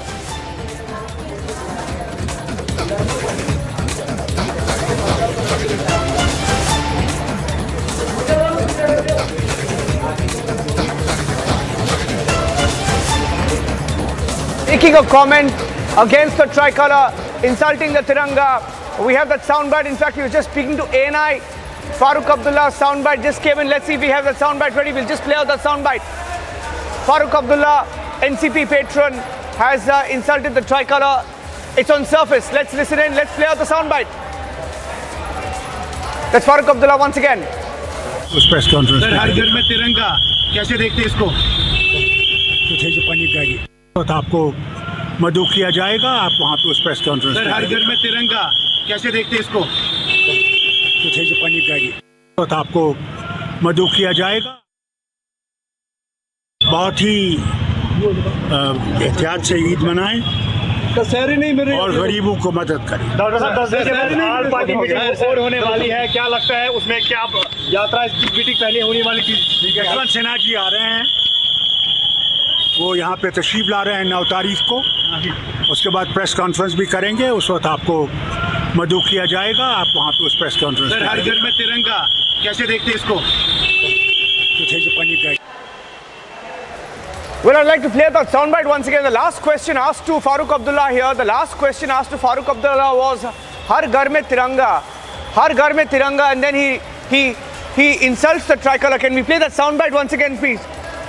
Har Dil Mein Tiranga, Har Dil Mein Tiranga, and then he says something to rebuke the journalist to insult the Tiranga. It's on the Surface device. If you can listen into it once again. कैसे देखते इसको? तो आपको मदऊ किया जाएगा, आप वहाँ पे उस प्रेस कॉन्फ्रेंस। सर, हर घर में तिरंगा, कैसे देखते इसको? तो आपको मदऊ किया जाएगा, आप वहाँ पे उस प्रेस कॉन्फ्रेंस। सर, हर घर में तिरंगा, कैसे देखते इसको? तो आपको मदऊ किया जाएगा, आप वहाँ पे उस प्रेस कॉन्फ्रेंस। सर, हर घर में तिरंगा, कैसे देखते इसको? तो आपको मदऊ किया जाएगा, आप वहाँ पे उस प्रेस कॉन्फ्रेंस। सर, हर घर में तिरंगा, कैसे देखते इसको? तो आपको मदऊ किया जाएगा, आप वहाँ पे उस प्रेस कॉन्फ्रेंस। सर, हर घर में तिरंगा, कैसे देखते इसको? तो आपको मदऊ किया जाएगा, आप वहाँ पे उस प्रेस कॉन्फ्रेंस। सर, हर घर में तिरंगा, कैसे देखते इसको? तो आपको मदऊ किया जाएगा, आप वहाँ पे उस प्रेस कॉन्फ्रेंस। सर, हर घर में तिरंगा, कैसे देखते इसको? तो आपको मदऊ किया जाएगा, आप वहाँ पे उस प्रेस कॉन्फ्रेंस। सर, हर घर में तिरंगा, कैसे देखते इसको? तो आपको मदऊ किया जाएगा, आप वहाँ पे उस प्रेस कॉन्फ्रेंस। सर, हर घर में तिरंगा, कैसे देखते इसको? Taking a Annaman, okay, we'll take a short break right now. We'll take a short break. In fact, the question asked to him was, Har Ghar Mein Tiranga, and he says, in Kashmiri, he says, put this in your home. He says, put the Tiranga in your home. Taking a short break. Coming back, Annamala is joining us live on the other side, the BJP chief of Tamil Nadu. Stay tuned.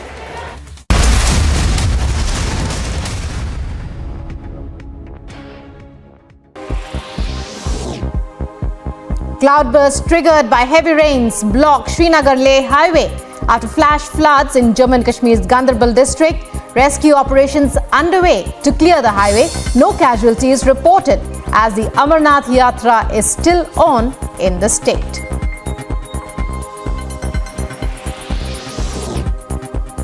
Met Department issues red alert in Madhya Pradesh as the entire state faces the rage of monsoon rains. In the state will occur due to a low pressure over adjoining areas of Gujarat and Rajasthan.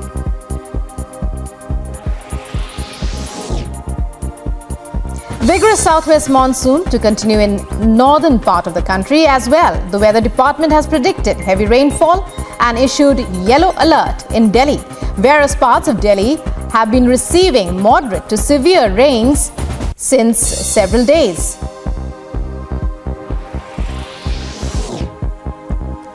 Fury of heavy rains continues in Karnataka as well. Coastal towns of Udupi and parts of Dakshin Kannada districts will witness heavy rainfall in the coming days.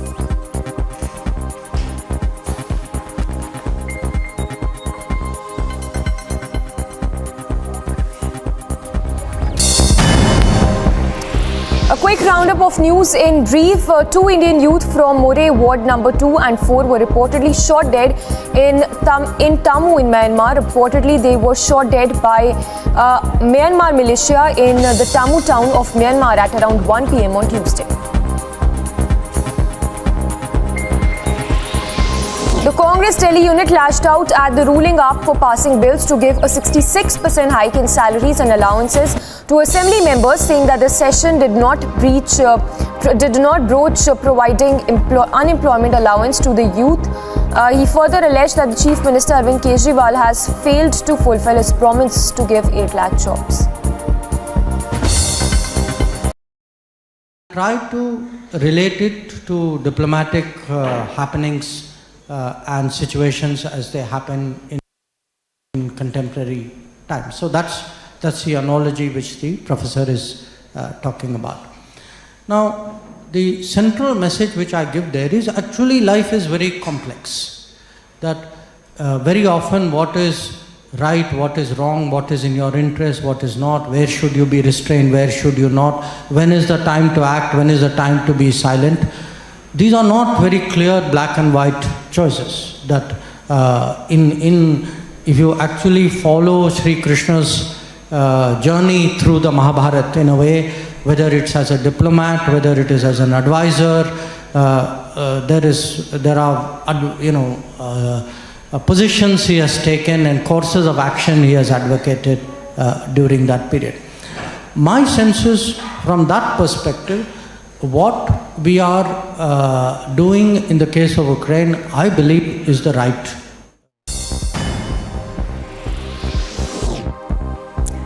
And some other news now related to the weather. The Indian Met Department has issued an orange alert in Mumbai for the next 3 to 4 days. Several parts of Mumbai witnessed heavy rains, resulting in flood-like situation in the city. Incident of landslide reported from Mumbai's Ghatkopar area due to heavy rains. A house is damaged due to the landslide, but no casualties have been reported. Incessant rains in the city. Public transport and daily life of Mumbaikars come to a halt. Incident of waterlogging witnessed in various railway stations of Western, Central and Harbour lines in Millennium City. Ahead of Prime Minister Narendra Modi's Thursday visit to Varanasi, Uttar Pradesh Chief Minister Yogi Adityanath instructed top officials to make proper arrangements for the event.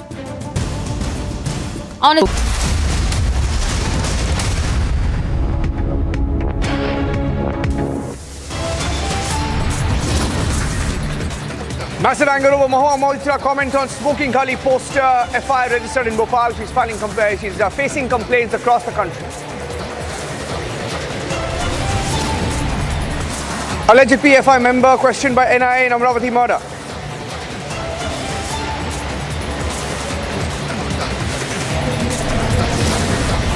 NIA raids Tawheed Madrasa in Hyderabad over the Udaipur beheading. A scholar has been detained. Farooq Abdullah insults a tricolour when asked whether there should be a tricolour on every home. He says, keep the tricolour inside your homes.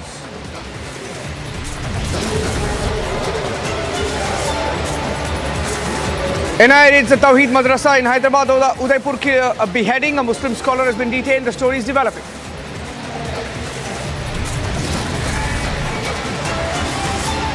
SpiceJet put on notice by the Ministry of Civil Aviation. DGCA sends a notice over the degrading safety standards.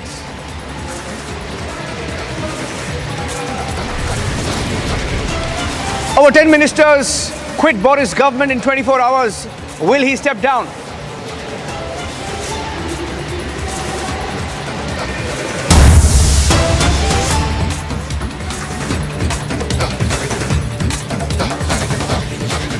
Getting in breaking news now that Union Minister Mukhtar Abbas Naqvi, who resigned, his term ends tomorrow. The Rajya Sabha term ends tomorrow, and he's also meeting the Prime Minister at 7 Lok Kalyan Marg, which is the official residence of the Prime Minister. That's the breaking news update now coming in, that Mukhtar Abbas Naqvi has resigned as the Union Minister, has resigned as a Cabinet Minister, and is meeting the Prime Minister as we speak.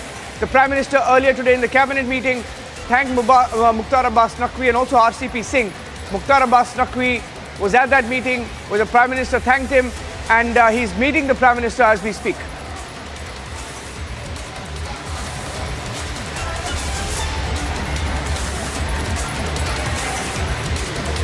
And joining us live on the broadcast on Republic this evening is K. Annamalai. Annamalai is the chief of the BJP in Tamil Nadu, and he's joining us right now. Annamalai, thank you for speaking to Republic TV. You're joining us on a day when, we've broken 3 stories. Let me start with, what has just happened. You just heard Farooq Abdullah, when asked a question about tricolour, he says, keep the tricolour in your home. Why should anybody keep the tricolour in their home, Annamalai? Sir, I just joined your show. I was just watching what was happening. Yes. And I really don't want to get on it fully without understanding. But having said that, I personally believe the respect for the tricolour is not negotiable. And every citizen of India, be it people who have occupied the highest position of power, they got to give the respect the tricolour deserves. It's very unfortunate. Of late, we are seeing people using even the national anthem tricolour for political purposes. People believe praising a tricolour or praising a national anthem is praising Modi ji. That is very unfortunate, the kind of correlation people keep with themselves. It's only very sad to see, sir. Very unfortunate. Yes. And what do you have to say about this Kali poster controversy? First, let's talk about the poster and then I'll come to the comments over the poster. It's very unfortunate. Of late we are seeing, especially in the last 6-7 months, a lot of filmmakers, they believe by creating controversy, they get free publicity. So this is making them to go to stupidity lens to create just for the sake of attraction, to create traction just for the sake of it. And what has happened with the Kali poster is very unfortunate, number one. And second, people going to any length to discredit a god, discredit a particular religion. And in this case, the director of this movie also, not once, I think 3-4 times also, she has been in different controversy. And I would also like to bring to your notice when the Uttar Pradesh police filed an FIR against the director, the Tamil Nadu police in counter, they have filed an FIR against a woman who supported Kali and who said the director is wrong. Today morning in Coimbatore, the Tamil Nadu police have booked a case against that lady, and BJP people have gone there to argue and to take her out. This is very unfortunate. The Kali poster has now rolled into, in a way, between a UP versus Tamil Nadu police controversy. And it's very sad. Many filmmakers, they believe publicity, just for the sake of publicity, they can do anything and everything with the religion, especially Hindu religion. They don't take this risk with any other god. Of course, the constitution gives the freedom to talk, freedom to preach and everything, but it also comes with a certain limitation and duty. But unfortunately, people don't see the other side of the coin. They keep seeing the one side of the coin, and the freedom has been taken to extraordinary length, thereby abusing the process of law itself. It's very only unfortunate, sir. Yeah, and then you have a parliamentarian, reportedly this parliamentarian who has the habit of making controversial comments, has once again made a controversial comment, foot in the mouth moment for her. I think her name is Mahua Moitra, the Trinamool Congress parliamentarian, is reported to have said that Goddess Kali, according to her, right, is meat eating and also accepts alcohol. And when you hear statements like that, right, and shocking that many people are backing that comment, even her own party is distancing, completely dumping her on this issue, but they think it's cool to insult gods. As I said, sir, now the political personality, especially the MP that you're talking about, she is going one level up.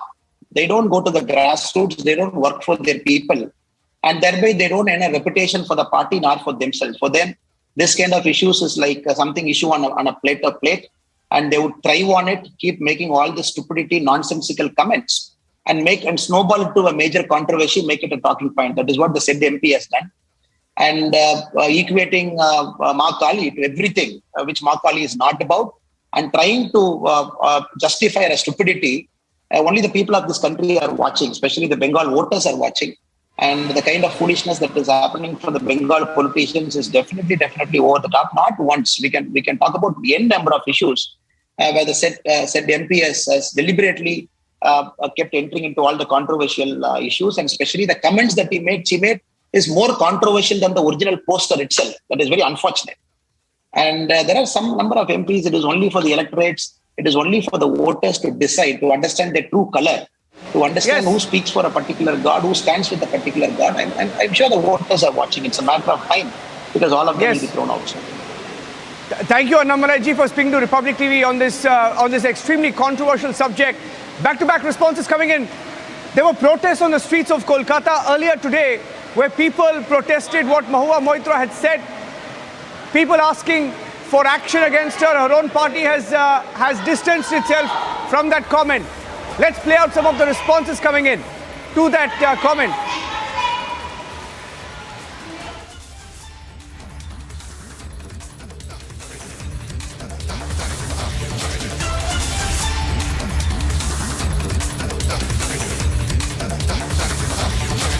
More pictures, in fact, of the protests. Let's play out the pictures of pictures coming in of protests in Kolkata. Those are pictures of the protest where Republic Bangla pictures of the protest. Okay, BJP rally, and these are pictures coming in from our sister network Republic Bangla, and these pictures coming in of the protest, the bigger BJP rally in Kolkata against the comments made.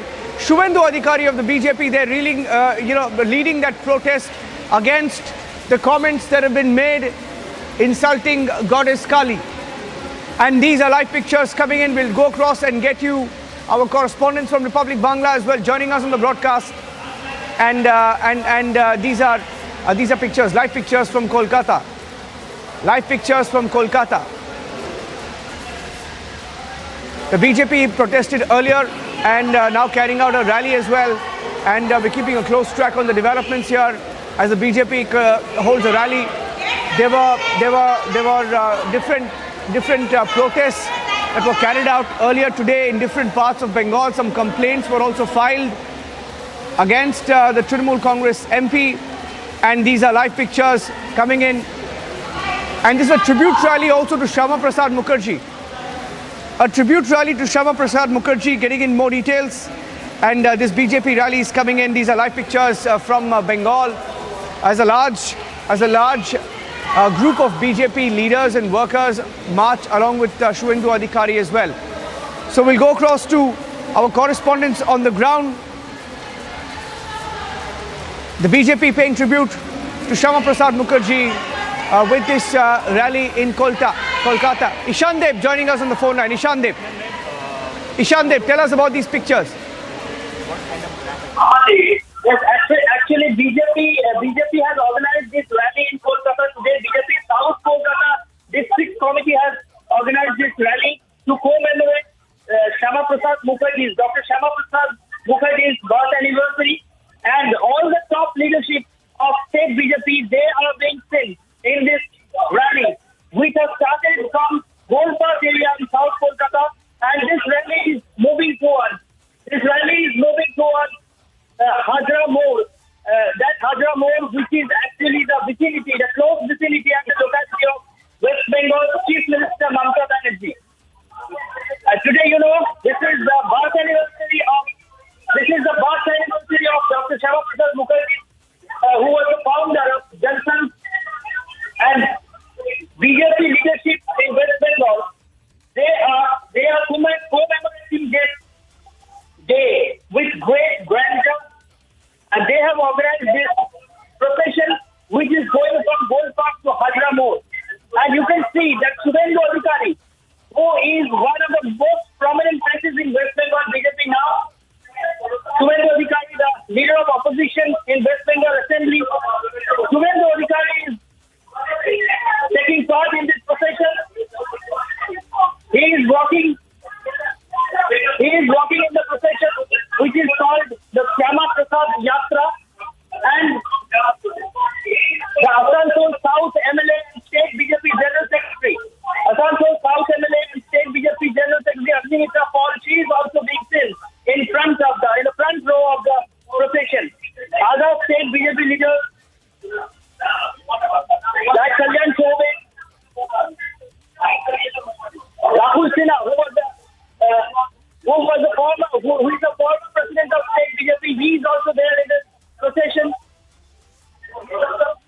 He is the ex-national secretary also. Okay, stay with these pictures, stay with me, Ishan Dev. The BJP paying tribute to Shyama Prasad Mukherjee and the Jansang founder. These are live pictures coming in from Kolkata. Shuvendu Adhikari leads the BJP rally, the tribute in Kolkata. As we get you these live pictures, Ishan, where are they headed? Actually, this procession to commemorate the birth anniversary of Shyama Prasad Mukherjee, this procession had started from Gold Park area. This is also in the South Calcutta region, which is the bastion of Mamata Banerjee herself. South Calcutta, that is the Lok Sabha constituency from where Mamata Banerjee several times were elected to the Lok Sabha, and that is the bastion, the main bastion of Trinamool Congress and of Mamata Banerjee's own bastion. So BJP is organizing very significantly this rally in that South Calcutta region. The procession has started from Gold Park and it is heading towards Hajra Mode. This Hajra Mode is the close vicinity of Mamata Banerjee's own house at Kalighat. Hajra Mode is the entrance to Kalighat and Mamata Banerjee's own locality. This is known as Mamata Banerjee's own locality. So this procession, namely Shyama Prasad Jatra, under the leadership of Shubhendu Adhikari, Agnimitra Paul, Rahul Sinha, this has started from Gold Park and heading towards Hajra Mode. And you can see that Shubhendu Adhikari himself is there at the middle position of the procession. And there is a pretty, you can see the procession is a pretty long procession. And in the front row, there are state BJP leaders like Agnimitra Paul, who is a BJP MLA from Asansol South constituency, and she is also the General Secretary of State BJP. Rahul Sinha, who is the former State President of BJP, Rahul Sinha, who was once upon a time the National Secretary of BJP also, he is also being seen here in this procession. And almost in every districts of West Bengal, BJP has arranged such programs and rallies and processions to commemorate Shyama Prasad Mukherjee's birth anniversary. In West Bengal Assembly too, program was arranged. The Speaker of West Bengal Assembly, Mr. Biman Banerjee, himself took part in that procession, but BJP was not present there. The leader of opposition was not present there. They have organized the programs to commemorate Shyama Prasad Mukherjee's birth anniversary completely separately. They are not taking part in the government programs, but this time the grandeur to commemorate Dr. Shyama Prasad Mukherjee is much bigger than all the other times we can see. And this procession is now going on. We can see Shubhendu Adhikari, who is one of the most prominent faces, as I was saying earlier also, who is one of the most prominent faces of West Bengal BJP right now, who is the Nandigram MLA and who is the leader of opposition in West Bengal Assembly. He is taking the most bright, most prominent part in this procession. The procession, namely Shyama Prasad Jatra. Thank you, Ishandev. Ishandev, thank you for joining us with those inputs. Live pictures coming in from Kolkata of the BJP rally led by Shubhendu Adhikari to pay tribute to Jangsang founder Shyama Prasad Mukherjee. Getting you some more news now, and this one coming in from Bihar, this report that was filed earlier. A very disturbing video has been doing the rounds on social media, and we did some background check on it, did some investigation, and it appears that this video of a boy, a 5-year-old, who was being thrashed by a teacher for not spelling 3 words. He couldn't spell 3 words, was thrashed by the teacher. The child and the parents also spoke out on what happened. This shocking video from Bihar. In an utterly shocking incident coming to light from Bihar, a 5-year-old was mercilessly thrashed, punched and kicked by a school teacher on July 4th in a coaching institute near Patna. Watch this video that captured the brutal assault on the 5-year-old.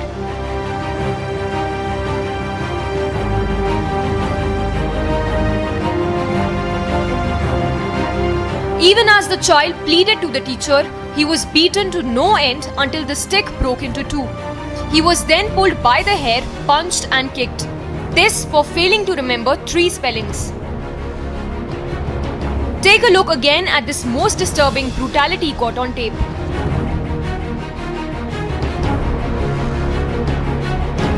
This is the incident from the Jaya Classes Coaching Institute located near the Patna city. While the NCPCR has taken stock and the teacher has been arrested, listen in to the 5-year-old who is still recouping from the trauma and the injuries. क्यों मारे थे? काहेला मारा था बेटा?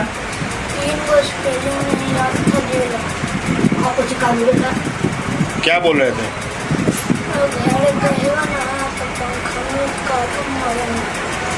अच्छा। क्या बोल रहे थे वो?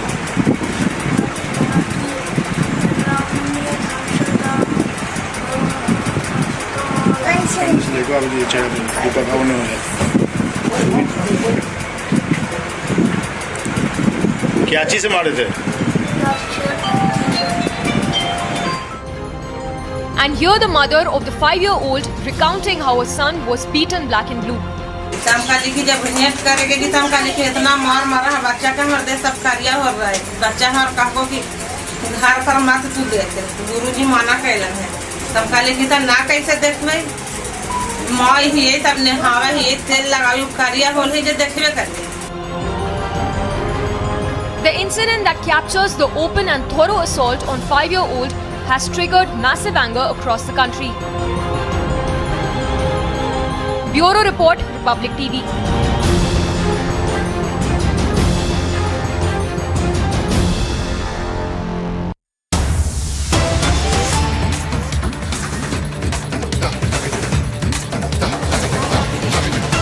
Going back to the live pictures coming in from Kolkata of the BJP march. The BJP march in Kolkata, it's a tribute to Shyama Prasad Mukherjee, but also questions were asked to the BJP about the comments that were made by Mahua Moitra, which continues to be a big talking point, not just in Bengal, but across the country. Complaints have also been filed, and these are pictures coming in once again from Bengal. But the march continues, and Shyama Prasad Mukherjee is a tribute to him, the Jansangh founder.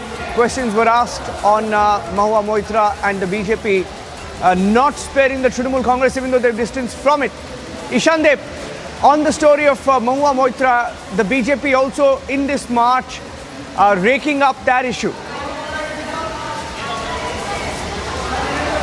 Well, BJP is trying to keep this issue alive throughout in West Bengal as protests have erupted in other parts of India also. And BJP supporters, BJP workers, they have lodged complaints in several police stations in West Bengal, like in Ondal, in Bow Bazaar in Kolkata, in Newmarket police station in Kolkata, in Ravindra Sarovar police station in Kolkata, in several more than one police stations in North Bengal also. So BJP is trying to spread this protest against Mahua Moitra's comment on Goddess Kali everywhere in West Bengal. And significantly today, there is the birth anniversary of Shyama Prasad Mukherjee. Dr. Shyama Prasad Mukherjee, you know, was a founder of Jansangh, which is the ancestor of BJP, we can say. And that's why every year the Bengal BJP organizes this commemoration of Shyama Prasad Mukherjee's birth anniversary with enough arrangements. But this time, this grandeur, this arrangement, these organizations are much bigger than all the other times. This year, there is a great procession, great march in Kolkata, you can see, in which the leader of opposition in West Bengal, Shuvendu Adhikari himself, is walking on the streets. And that is also in South Kolkata, which is the bastion, the fortress of Trinamool Congress, which is the fortress of Trinamool chairperson and West Bengal Chief Minister Mamata Banerjee. BJP could have organized this procession anywhere else in Kolkata. Ishan, we had Shuvendu Adhikari speaking. Let's listen into that, please.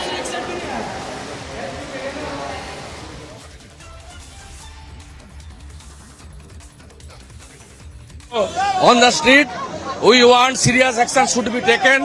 And day after tomorrow, Saturday, the day of Mata Kali, all Kali Mata temple, Sanatan people will gather and they will pray in favor of Kali Mata, Goddess Kali, and against this miscreant. A huge rally will be organized in Krishnanagar, protest local MP against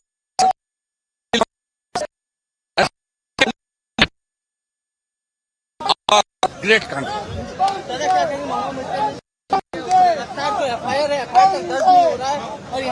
सब FIR हो रहा है, mail में हम लोग भेजा हूँ, complain भी हो रहा है, पूरा देश में हो रहा है, मध्य प्रदेश में हुआ, बहुत स्टेट में हुआ, जानकारी मिल रहा है। नहीं लेगा तो हम लोग पुलिस इन एक्शन के लिए अगले हफ्ते कोर्ट में जाऊंगा।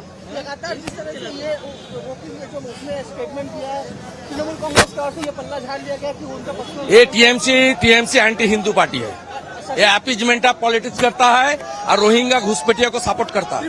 शशि थरूर ने भी सपोर्ट कर दिया। शशि थरूर भी वोट बैंक के लिए कर रहा है, वो तिरुवनंतपुर से एमपी है, वहाँ भी जिसका तुष्टीकरण राजनीति चलता है, केरला में, बंगाल में, तेलंगाना में।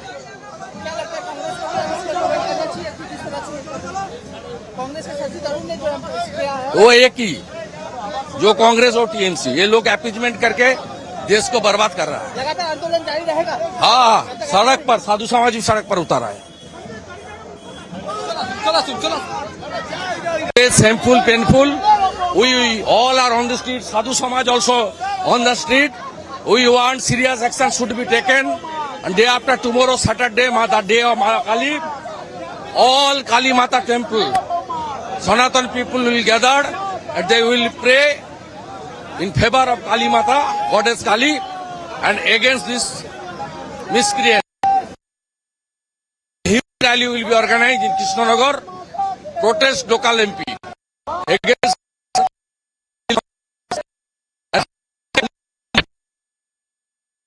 our great country.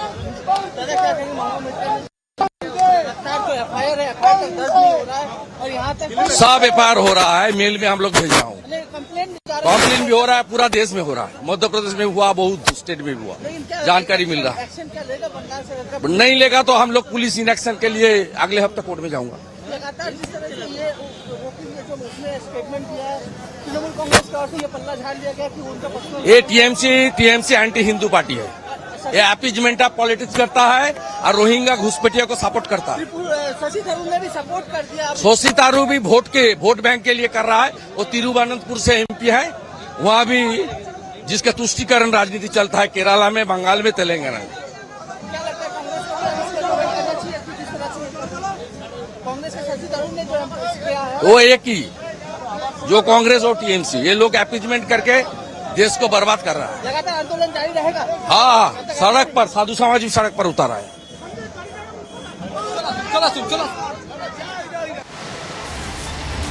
Those were live pictures coming in from Kolkata of the BJP carrying out a rally and also slamming Mahua Moitra of the Trinamool Congress parliamentarian for her comments on Makali. Let me go across to Zeenat, keeping a close track on that story. Now, getting you another breaking news update from the Valley. Zeenat joining us on Live and Breaking. Zeenat. Niranjan, I'll show you the visuals of the Kashmiri Pandits who are protesting here.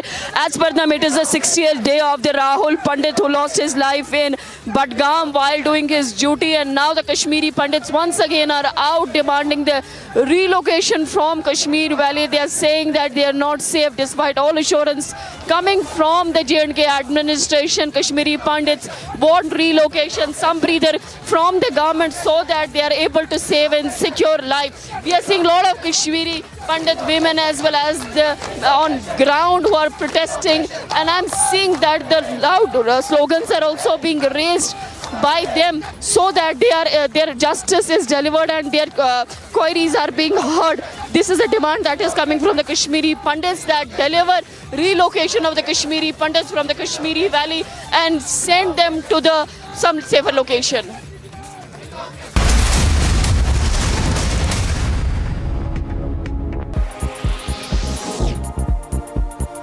Vigorous southwest monsoon to continue in northern part of the country as well. The weather department has predicted heavy rainfall and issued yellow alert in Delhi. Various parts of Delhi have been receiving moderate to severe rains since several days.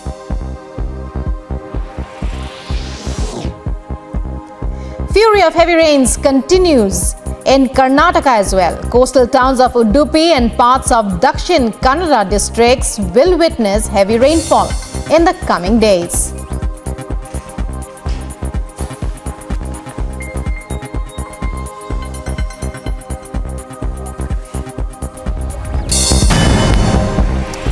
A quick roundup of news in brief. Two Indian youth from Moitra Ward number 2 and 4 were reportedly shot dead in Tammu in Myanmar. Reportedly, they were shot dead by Myanmar militia in the Tammu town of Myanmar at around 1 p.m. on Tuesday. The Congress Delhi unit lashed out at the ruling up for passing bills to give a 66% hike in salaries and allowances to assembly members, saying that the session did not broach providing unemployment allowance to the youth. He further alleged that the Chief Minister Arvind Kejriwal has failed to fulfill his promise to give 8 lakh jobs. Try to relate it to diplomatic happenings and situations as they happen in contemporary times. So that's the analogy which the professor is talking about. Now, the central message which I give there is actually life is very complex. That very often what is right, what is wrong, what is in your interest, what is not, where should you be restrained, where should you not, when is the time to act, when is the time to be silent. These are not very clear black and white choices. That if you actually follow Sri Krishna's journey through the Mahabharata in a way, whether it's as a diplomat, whether it is as an advisor, there are positions he has taken and courses of action he has advocated during that period. My sense is, from that perspective, what we are doing in the case of Ukraine, I believe, is the right.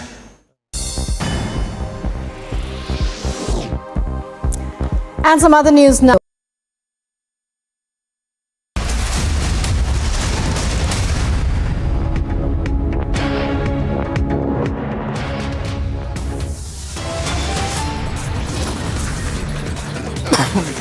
Massive anger erupts over Moitra commenters smoking Kali poster. FIR registered in Bhopal and Kolkata.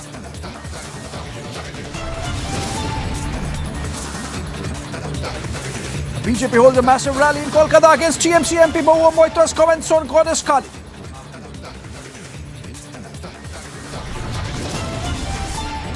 Alleged PFI member Sohail Nadvi questioned by NIA in Amravati murder. Is there a PFI link?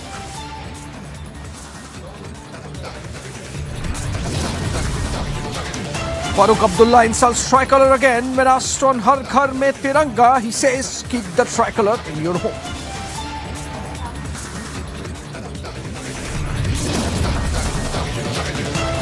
NIA raids Tawheed Madrasa in Hyderabad over the Udaipur beheading case. Muslim scholar detained.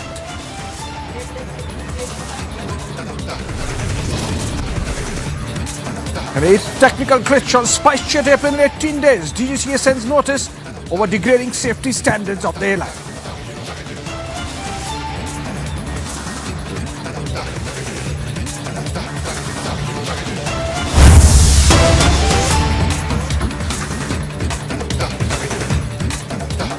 Alright, let's cut to pictures coming in from Kolkata this time. BJP carrying out a mega rally in Kolkata as we speak.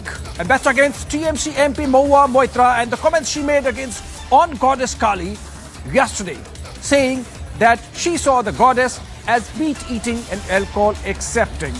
This has been found to be preposterous by a great majority of Hindu followers of the deity, and protests have erupted across the country. BJP, of course, picking up on that sentiment, and in the pictures we see a BJP rally, a protest going on in Kolkata. Let's go to Ishan Dev. He joins us live from Kolkata on the Smoking Kali poster protests. Ishan, if you're there on the ground, please tell us what's happening, how many people, who all participating, and what is the objective of the BJP in carrying out this rally? Well, this is actually Shyama Prasad Yatra. BJP is West Bengal State BJP leadership is commemorating the birth anniversary of Dr. Shyama Prasad Mukherjee in a huge way this year. This kinds of visuals are not available every year in Kolkata during the birth anniversary of Dr. Shyama Prasad Mukherjee. You know, every year BJP commemorates this day, commemorates the birth anniversary of Shyama Prasad Mukherjee as he was. Right, Ishan. Pictures coming in of protests in Kolkata.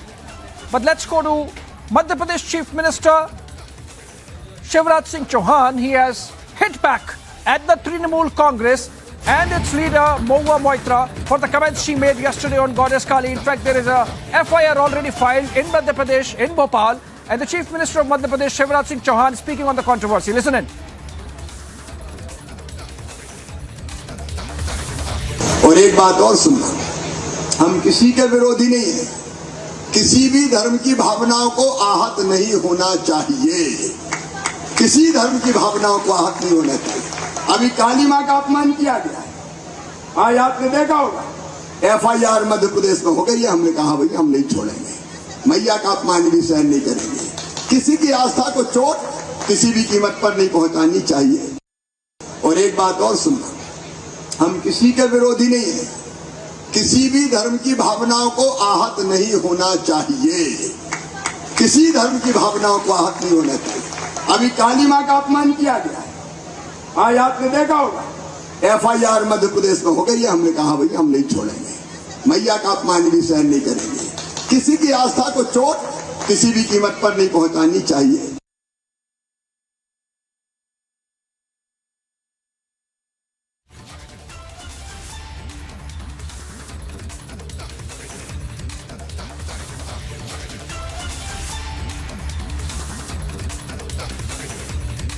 और एक बात और सुनना, हम किसी के विरोधी नहीं है, किसी भी धर्म की भावनाओं को आहत नहीं होना चाहिए, किसी धर्म की भावनाओं को आहत नहीं होना चाहिए।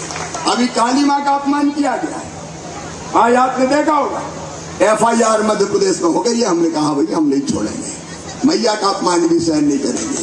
किसी की आस्था को चोट किसी भी कीमत पर नहीं पहुंचानी चाहिए। और एक बात और सुनना, हम किसी के विरोधी नहीं है, किसी भी धर्म की भावनाओं को आहत नहीं होना चाहिए, किसी धर्म की भावनाओं को आहत नहीं होना चाहिए। अभी काली मां का अपमान किया गया है, आज आपने देखा होगा FIR मध्य प्रदेश में हो गई है। हमने कहा भाई हम नहीं छोड़ेंगे, मैया का अपमान भी सहन नहीं करेंगे। किसी की आस्था को चोट किसी भी कीमत पर नहीं पहुंचानी चाहिए। और एक बात और सुनना, हम किसी के विरोधी नहीं है, किसी भी धर्म की भावनाओं को आहत नहीं होना चाहिए, किसी धर्म की भावनाओं को आहत नहीं होना चाहिए। अभी काली मां का अपमान किया गया है, आज आपने देखा होगा FIR मध्य प्रदेश में हो गई है। हमने कहा भाई हम नहीं छोड़ेंगे, मैया का अपमान भी सहन नहीं करेंगे। किसी की आस्था को चोट किसी भी कीमत पर नहीं पहुंचानी चाहिए। All right, let's go back to Ishan Dev reporting from Kolkata on the controversy surrounding Moitra's comments on Goddess Kali. In fact, protests have erupted in Kolkata led by the BJP, and in the pictures we see a rally moving out through the streets of Kolkata. Ishan, if you are getting me, who all are participating in this rally led by the BJP, which leaders, and what are their demands? Well, the BJP state leadership is participating in this rally, and you can see that Shubhendu Adhikari, who is the leader of opposition and also one of the most prominent faces of this time in state BJP, he is leading this rally. Other than Shubhendu Adhikari, you can see Agnimitra Paul, who is the state general secretary of BJP, and she is also an MLA from Asansol South constituency also.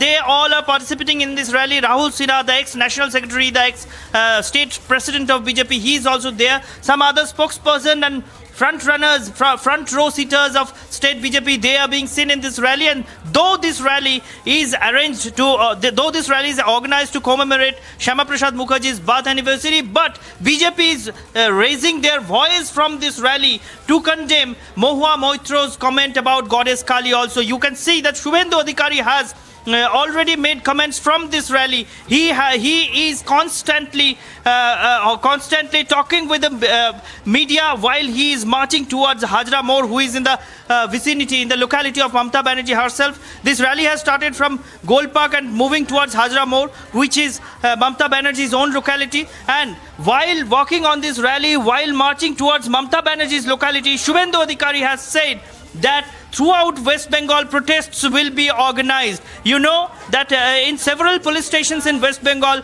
at least in 3 police stations in Kolkata and outside, also in some other police stations in districts in North Bengal, in South Bengal, in many places, complaints have been lodged by BJP workers and activists against Mahua Moitra for her comment about Goddess Kali. And Shubhendu Adhikari has said not only the BJP workers and supporters, but the Sadhu Samaj, the Sant Samaj, they will hit the streets of West Bengal. They will also hit the streets of Kolkata to protest this deplorable comment by the Krishnanagar TMC MP MP Mahua Moitra. And Shubhendu Adhikari has also announced another program for the next Saturday. He has said that since Saturday is considered as one of the days for Goddess Kali, dedicated to Goddess Kali, so on Saturday in several Kali mandirs of West Bengal, in several Kali temples of West Bengal, the BJP workers and people who are the believers in Sanatan, they will gather there and they will take part in special prayer to condemn this remark by Mahua Moitra about Goddess Kali. So this is what the BJP leadership is saying. And they have, as I have already mentioned, that they have lodged complaints against Mahua Moitra in several police stations. And today, from the procession which is organized to commemorate the birth anniversary of Shyama Prasad Mukherjee, there also BJP leadership, the state BJP leadership, is raising questions regarding Trinamool's stance. They are condemning the remark made by Mahua Moitra in a high-pitched voice, and they are also announcing another program that on the next Saturday in several Kali temples of West Bengal, special prayers will be arranged, will be organized to protest, to make a representative protest against Mahua Moitra's comment. Back to the studio. All right, massive protests happening in Bengal against Mahua Moitra's comments on Goddess Kali. In fact, BJP wants to scale it up, and over the next week, there would be protests, prayers held at Kali temples, particularly on Saturday. That's what Ishan Dev was reporting, our correspondent from Republic Bangla. Let's move on. A breaking news development now coming in. No, in fact, we have to go to a national wrap of news from across the country. Let's go to the national wrap.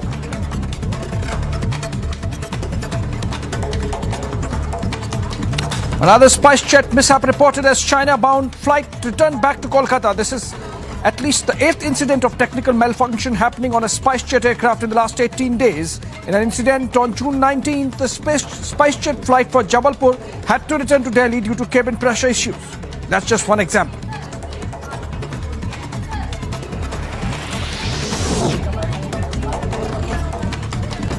In the light of the recent incidents of technical malfunction with SpiceJet flights, the DGCA has issued a show-cause notice to the air carrier. The DGCA said that SpiceJet has failed to establish safe, efficient and reliable air services.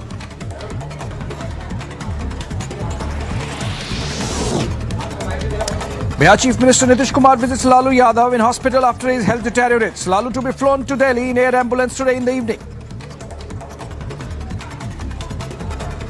समाचार खबर थी और उसी दिन हमने इनसे बात करके यहाँ लाना पड़ा और यहाँ के बारे में सारी जानकारी हो रहा था। आज पहले से स्थिति बेहतर है, लेकिन ये बहुत अच्छा चीज है कि एक बार दिल्ली में जा करके दिल्ली जाएंगे, सब तरह का टेस्ट कराएंगे और उनको से ही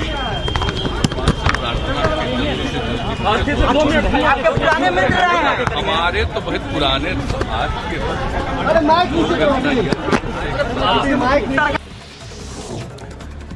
In the cabinet meeting held today, Prime Minister Modi praised Mukhtar Abbas Naqvi and Minister RP Singh. Both PM Modi said that today is the last day of the cabinet for both of them as their Rajya Sabha term ends tomorrow.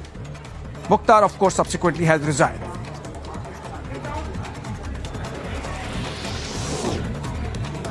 BJP leader Shubhendu Adhikari takes a dig on Kali Ma movie poster. He said that the sentiments of Hindus are being hurt and proper action should be taken against those who insult Goddess Kali.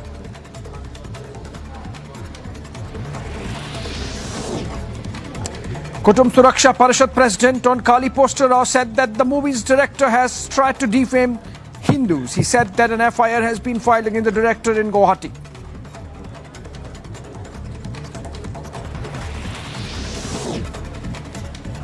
BJP Mahila Morcha staged a protest and demanded arrest of TMC MP Mahua Moitra over her remarks on movie Kali. The BJP Morcha demands a legal action against the Trinamool MP.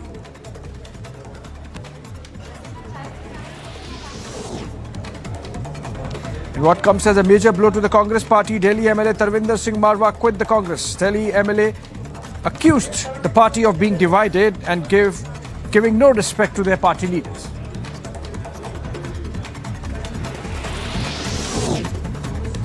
Later, Tarvinder Singh Marwa joined the BJP in presence of party president JP Nadda. Tarvinder was 3 times MLA and also Delhi's Congress vice president.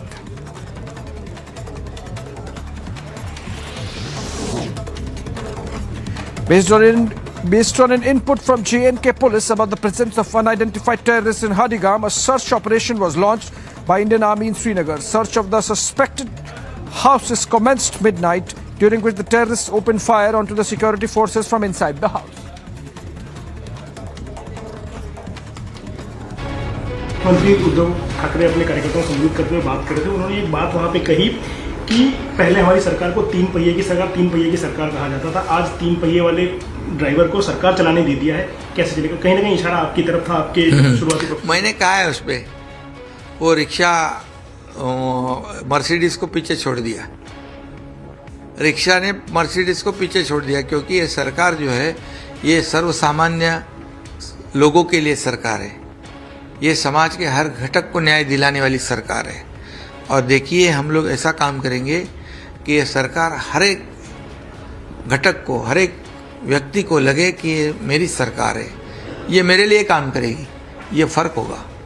और इसलिए मैं कहता हूँ कि यहाँ पर हमारे देवेंद्र जी जो है वो बड़े दिल से उप मुख्यमंत्री बन गए, उनको भी अनएक्सपेक्टेड था, लेकिन पार्टी का आदेश आता है तो पार्टी का आदेश मानते हो। और मेरे जैसे बाला साहेब और आनंदी के साहब के कार्यकर्ता को मुख्यमंत्री पद की कुर्सी पे बिठा दिया।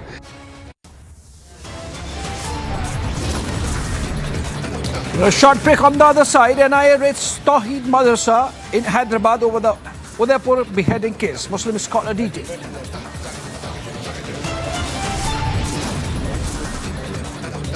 Eighth technical glitch on SpiceJet airplane in 18 days. DGCA sends notice over degrading safety standards.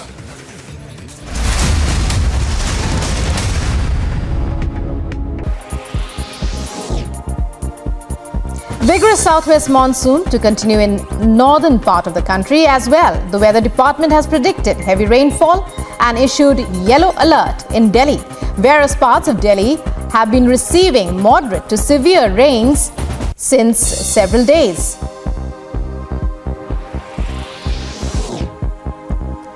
Fury of heavy rains continues in Karnataka as well. Coastal towns of Udupi and parts of Dakshin Kannada districts will witness heavy rainfall in the coming days.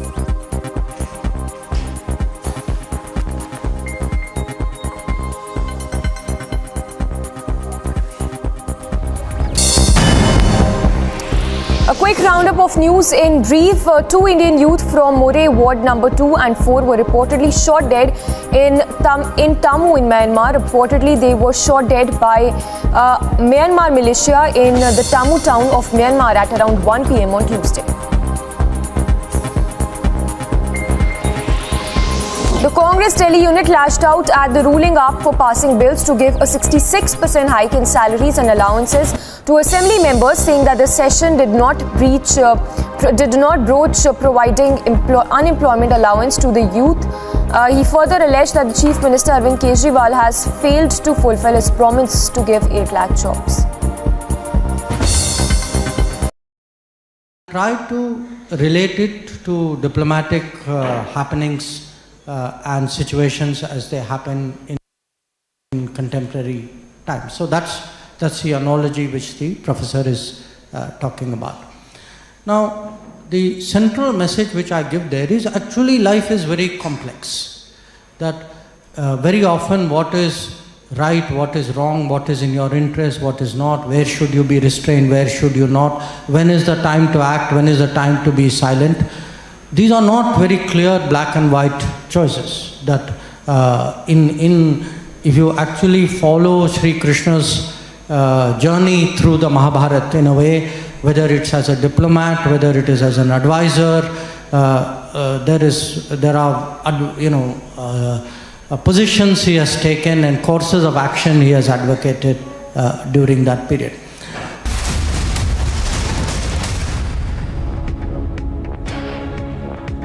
All right, it's an annual feature. With monsoons comes heavy rains, and with heavy rains comes waterlogging, throwing normal life out of gear in Mumbai. In fact, as pictures show, life in Mumbai has come to a standstill with waterlogging and almost flood-like situation emerging in some parts, some suburbs of the metropolis. In fact, emergency services have been pressed into emergency services have been deployed, given the fact that the weatherman says that this might continue for a few days and an orange alert has been sounded. In fact, IMD says that more rainfall would be there in Mumbai over the next few days, and people have to bear with some waterlogging in most parts of the city. Take a look at this report.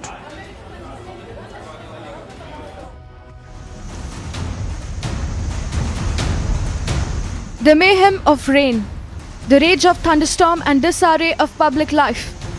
With Indian Meteorological Department issuing an orange alert, the financial capital is reeling under the wrath of rains. Waterlogging all around, traffic came to a halt at Mankhurd Railway Bridge, Dadar TT Junction, Mulund and Matunga Junction. Several areas of Mumbai were submerged after incessant downpour. Mumbai local trains are also delayed due to accumulation of rainwater on tracks. Submerged roads in city have led to traffic snarls. The picture says it's all, where there is a waterlogging as it's a heavy rainfall that has been ongoing since last night, which leads to the waterlogging in the roads of Mumbai. It's not only in the Hindmata, but also there are other several places, whether it is Parel, Gandhi Market, Sion, Matunga Road.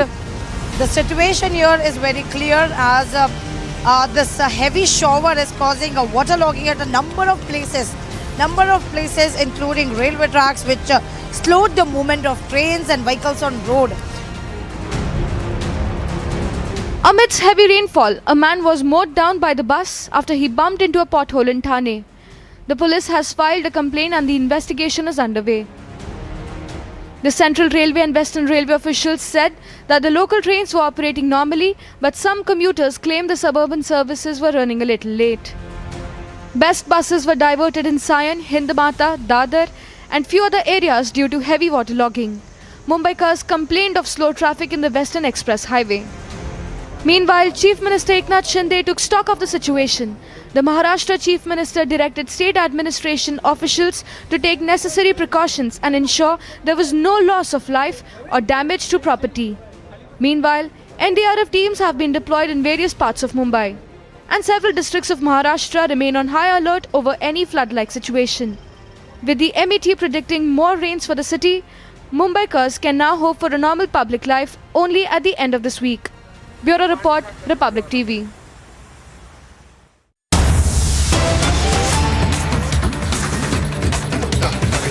Alright, a breaking news development coming in. A smoke incident has been reported on an Indigo flight which was flying from Indore to Raipur. Let's go to Aishwarya for more details on this development. Aishwarya, the troubles with aircrafts, be it SpiceJet, be it Vistara and now Indigo, refuses to die down. We have seen similar instances being reported over the last 1 month. What are the details of the latest incident involving Indigo, Aishwarya? Well, at this point of time, we are being told, Abhishek, that smoke in cabin arrived, and it was a Raipur-Indore flight. And after landing at the Indore airport, there are certain passengers who have filed a complaint, though Indigo had neither officially accepted nor denied the fact. They are basically now looking into the details.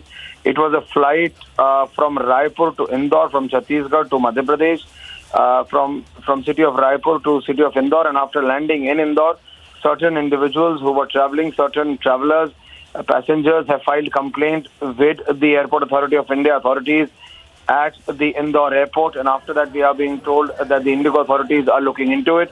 We are also trying to get more details and also an official version from the Indigo at this point of time. Abhishek. Aishwarya, also it seems that the passengers have filed complaint as you suggested. Is that complaint being looked into? Is it a complaint with the DGC or is it a complaint with the airline itself?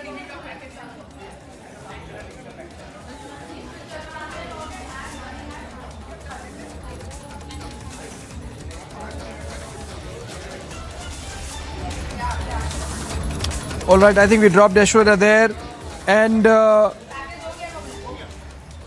reports suggest that Raipur-Indore flight of Indigo suffered from smoke in the cabin mid-air, following which complaints were lodged by the passengers with the airline. There is a complaint, it seems, with the DGC as well. If we can get the reporter back. And Indigo has said that they are checking and that they will issue a statement. But moving on, an important development coming in from down south Kerala, where Kerala Minister Shaji Cherian, who had made comments compromising the dignity of the Constitution of India, has resigned. The CPIM minister was sort of brazening it out, when sought an explanation by his party, he had said that it was a mere slip of tongue, which obviously it was not, because of a longish statement where the minister had said that the Constitution of India has protected the rich, has made the rich flourish, even as poor have been exploited, or those exploited have not got the protection that they should have from the Constitution, and that it was a document made by the British, clearly a challenge to the fact that it was written by Dr. Baba Saheb Ambedkar and a committee headed by him. Ashwin joins us live from Trivandrum, Tiruvananthapuram. Ashwin, please tell us if the Kerala Minister Shaji Cherian has resigned, and has he resigned on the issue of the comments he made on the Constitution of India? Absolutely, after immense pressure which has been put both by the national media and immense pressure put by the opposition, Shaji Cherian, the culture minister of the state, has resigned from his post after there has been immense pressure. Today, early today, Sitaram Yechuri, the secretary of the CPM, had also stated categorically in Delhi that an action will be taken against Shaji Cherian for making demeaning remarks against the constitution of our country. He had stated that the constitution of the country is being used as an aid to plunder majority of the people in the country for the past 75 years. And then he went on to also say, demean the judiciary of the country, and also say the judiciary works for the vested interest of few corporates. He had also made the statements during a party meeting, a public meeting that was held for the party members in Pathanamthitta, and it was expected, the expected lines that Shaji Cherian would resign, because the matter would have gone to the court, and the court would have even admonished the remarks to save himself from the criticism from the judiciary itself. Today, Shaji Cherian has made his resignation. Early today in the morning, he had denied any possibility of resignation. But contrary to that, just 5 hours after his very statement that there's no need to resign, today, 5 minutes ago, Shaji Cherian has given his resignation, and he'll step down from the post of a cabinet minister from the state, and he'll be the very first minister in the Pinarayi Vijayan government to resign in this regard. Right, thank you so much, Ashwin. George Korean of the BJP, in fact, joins us from Kerala. George Korean, it was a BJP demand that Shaji Cherian, I beg your pardon, should resign, and he has. Does that satisfy the BJP, or are there any more demands that are left of the party? See, it is imminent that the High Court of Kerala, previously it was held that if any minister he say anything about the constitution, he should resign. And otherwise, he should be removed. And the High Court held that the authority for removing him is governor or the chief minister. Right. Let's go to Shehzad Poonawala of the BJP national spokesperson, joins us over the phone. Shehzad, does this satisfy the BJP that Shaji Cherian, the minister who compromised the dignity of the constitution by his comments, has resigned? No, you see, he has not only insulted the constitution, he's insulted Baba Saheb Ambedkar and his Vichardhara, and therefore just resignation won't do. There should be action also, because there is a law that prevents insults to national honor. The national honor includes the tricolour and the constitution. So let us see if Mr. Vijayan has only done this for cosmetic purposes or whether he will go the whole way and ensure that action. Now that he has got the resignation, it means that we were right. We were protesting from day one that this is insult of Ambedkar, insult of the constitution. The left was trying to defend him. Now the left should tell us A, what action they will take in legal terms, and B, what about the remaining set of people who abuse and insult the armed forces and the various institutions of our constitution, including Election Commission, Supreme Court, time and again. Will that procedure and will that Mansikta also stop?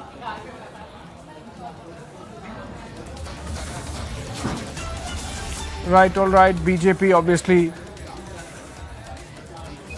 little satisfied, maybe little not, about the decision of Shaji Cherian to resign after he compromised the dignity of the Constitution of India. The matter, of course, taken up by the top leadership of the CPM as well, and an explanation sought, though initial reaction. ശ്രമകരമായ പരിശ്രമം. ഇതിനായി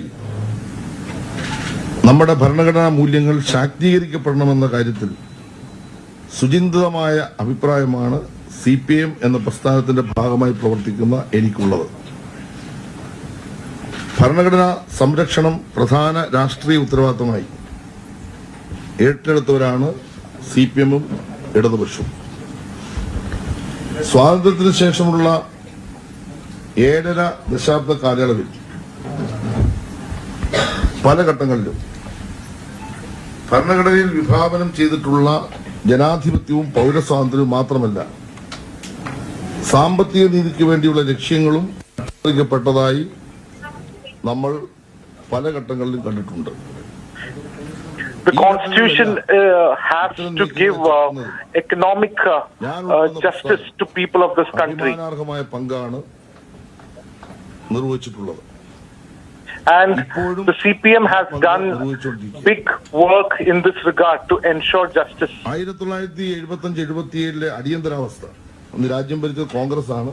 അവരാണ് രാജ്യത്ത് അടിയന്തരാവസ്ഥ പ്രഖ്യാപിച്ചത്. 2019 കേന്ദ്ര സർക്കാർ കൊണ്ടുവന്ന പൗരത്വ നിയമ ഭേദഗതി, in whether it's the emergency that was declared by the Congress in 1977 or the CAA bill that was brought in by the BJP government, the work done by the CPM has been the reason, and the protest by the CPM has been the reason for has been the reason, and the CPM has always stood in front of such protests. ജനങ്ങൾ തെരഞ്ഞെടുത്ത സംസ്ഥാന സർക്കാരുകളെ പിടിച്ചുവിടുന്നത് ഇവർ വ്യാപകമായി നടപ്പാക്കി, ഇപ്പോഴും നടപ്പാക്കി വരികയാണ്. There have been instances where state governments which has been elected by the people was also dissolved. ഇപ്പോൾ നേരിടുന്ന വെല്ലുവിളി കടുത്തതാണ്. There is a huge challenge right now in this time when we talk about secularism. ജനാധിപത്യ വിരുദ്ധ നടപടികളും നാം കണ്ടുകൊണ്ടിരിക്കുകയാണ്. We are witnessing a lot of events in the country which is against democracy. ആ പ്രസംഗത്തിന്റെ മുഴുവൻ ഭാഗവും നിങ്ങൾ പ്രക്ഷേപണം ചെയ്തില്ല എന്നതാണ് എനിക്ക് നിങ്ങളോട്. The media has only given a selective selection, only a part of the entire speech which was given. അപ്പൊ ഈ വിമർശനങ്ങളെല്ലാം ഉന്നയിക്കുമ്പോൾ ഞാൻ എന്റേതായ ഭാഷയിൽ ശൈലിയിലുമാണ് ഞാൻ ഉപയോഗിച്ചത്. So while criticizing all these, I had used a language which was comfortable for me. I never thought this would insult the very constitution. ഭരണഘടനയോടുള്ള കൂറും വിധേയത്വവും ആത്മാർത്ഥതയും 43 വർഷം 8ാം ക്ലാസ്സിൽ ഞാൻ വിദ്യാർത്ഥിയായിരിക്കുന്ന കാലം മുതൽ ഞാൻ എന്റെ പൊതുപ്രവർത്തനത്തിൽ ഈ നിമിഷം വരെ കാത്തുസൂക്ഷിച്ചു. My public life for the last 43 years, I have been an enabler of the Constitution. I have abided by the constitutional values. കൂറു പുലർത്തിയ ഒരു വ്യക്തി എന്ന നിലയിൽ എന്നെ ഇത്തരത്തിൽ തെറ്റിദ്ധരിക്കുന്ന തരത്തിലുള്ള പ്രചരണ പ്രവർത്തനങ്ങൾ എന്നെ വേദനിപ്പിച്ചിട്ടുണ്ട്. I've been pained by reports that have been put against me to project me as somebody who's against the Constitution. this has pained me. Only a selected part of my entire speech was projected. ഇടതുപക്ഷ ജനാധിപത്യ മുന്നണിയും സംസ്ഥാന സർക്കാരും ഉയർത്തിപ്പിടിക്കുന്ന സമീപനങ്ങളെ ദുർബലപ്പെടുത്താൻ ലക്ഷ്യമിട്ടുള്ളതാണ്. And all these are done by people with vested interests, which is trying to derail the less democratic front government in the state. ഉത്തരവാദിത്തപ്പെട്ട ഒരു പൊതുപ്രവർത്തന നിലയിൽ എന്നിൽ അതിയായ പ്രയാസവും ദുഃഖവും ഉണ്ടാക്കുന്നുണ്ട്. I am pained by this attack against. എന്റെ പ്രസംഗത്തിലെ പരാമർശങ്ങൾ സംബന്ധിച്ചുള്ള നിയമവശങ്ങളെപ്പറ്റി ബഹുമാനപ്പെട്ട മുഖ്യമന്ത്രി അഡ്വക്കേറ്റ് ജനറൽ ഉപദേശം തേടി എന്നാണ് ഞാൻ മനസ്സിലാക്കുന്നത്. I understand that the Honorable Chief Minister has taken the opinion of the Advocate General. ബഹുമാനപ്പെട്ട മുഖ്യമന്ത്രിയുമായി ഞാൻ ആശയവിനിമയം നടത്തിയതിനു ശേഷം മന്ത്രിസ്ഥാനത്ത് തുടരുന്നത് ശരിയല്ല എന്ന എന്റെ അഭിപ്രായം ഞാൻ രേഖപ്പെടുത്തി. And after that, I met with the Chief Minister and I did submit to him that in such an instance, the presiding as a minister will not be right. And I submitted the same to the Chief Minister. എല്ലാ പ്രവർത്തനങ്ങളിലും ഞാൻ തുടർന്നും ഇപ്പോഴത്തേക്കാൾ കൂടുതൽ സജീവമായി ഉണ്ടായിരിക്കും എന്നുകൂടി പറയാൻ ആഗ്രഹിക്കുന്നു. I hereby also declare that I will work more rigorously and more actively in my public life than ever before, even after I submit the resignation. നിലപാട് വളരെ ക്ലിയറായി വ്യക്തമാക്കി. ഈ നിലപാടിനപ്പുറത്തേക്കൊന്നും ഞാനിപ്പോൾ സംസാരിക്കാൻ ഉദ്ദേശിക്കുന്നില്ല. ഇനിയുള്ള ദിവസങ്ങളിൽ ഇതുമായി ബന്ധപ്പെട്ട അഭിപ്രായങ്ങൾ പറയേണ്ടി വരുമല്ലോ. അപ്പോൾ സ്വാഭാവികമായിട്ടും ഞാൻ അഭിപ്രായങ്ങൾ പറയാം. Right now, I don't want to speak anything else any further. I do not want to make any further comments on this issue. But in the coming days, when the time is right, I will definitely speak about it. തീരുമാനമാണെന്ന് ഞാൻ പറഞ്ഞല്ലോ. സ്വതന്ത്രമായ എൻ്റെ തീരുമാനം ഞാൻ അറിയിക്കേണ്ടവരെ അറിയിച്ചു. ആ തീരുമാനത്തിന്റെ ഭാഗമായി my independent decision was conveyed to the people whom it had to be conveyed. മുഖ്യമന്ത്രി ഈ കാര്യത്തെ സംബന്ധിച്ച് നിയമോപദേശം സ്വീകരിക്കാൻ അല്ലെങ്കിൽ ചോദിച്ച കഴിഞ്ഞപ്പോൾ ഞാൻ മന്ത്രിയായിരുന്നാൽ സ്വതന്ത്രമായ അന്വേഷണം അല്ലെ സ്വതന്ത്രമായ തീരുമാനം വരുന്നതിന് ചിലപ്പോൾ തടസ്സം വരും. അതുകൊണ്ട് മന്ത്രി എന്ന നിലയിൽ ഞാൻ ആ സ്ഥാനത്ത് തുടരുന്നത് ധാർമ്മികമായി ശരിയല്ല. അതുകൊണ്ട് രാജിവെക്കും. In this issue won't happen, and that is the reason why I am stepping down as a minister, so that independent inquiry may be done in this matter and to decide whether I have done a mistake or not.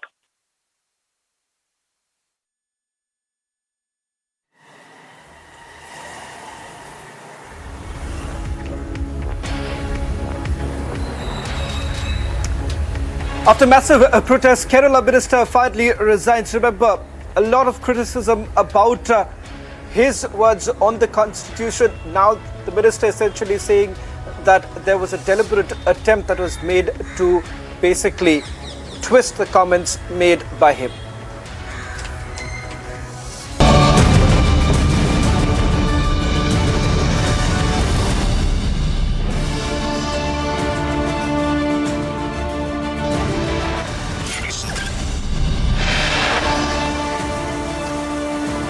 WhatsApp radicalization, more details emerges as Republic investigation in Amravati continues. WhatsApp radicalization angle emerges. There were threat calls to mass beheading and killing.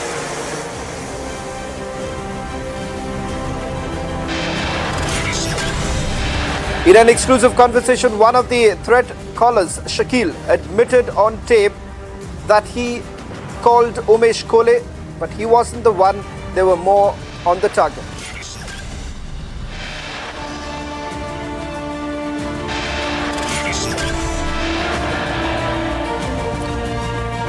Sting tapes and audio tapes out. Republic gets you all the exclusive details of how there were more on the target. Umesh wasn't the only one who was under threat.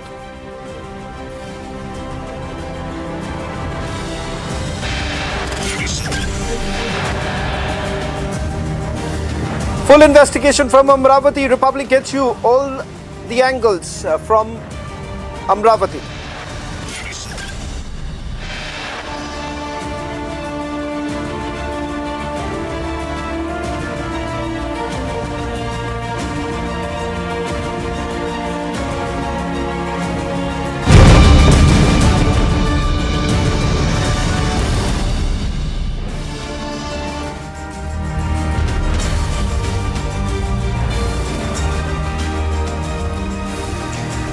Starting this edition of This Is Exclusive with our big investigation coming in from Amravati. Remember, I continued a focus on what really transpired on 21st of June when Umesh Kole was brutally murdered. A sinister plot has now been exposed.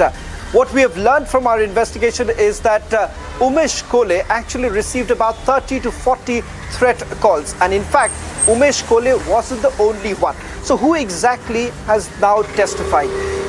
We've managed to get on camera a man who goes by the name Shakil under the scanner of the agencies right now. He makes an admission that yes, calls were made to Umesh Kole. He was threatened and he was not the only one. In fact, they had a target list and that target list involved other people apart from Umesh Kole. Take a look at this investigation done by my colleague Priyanka.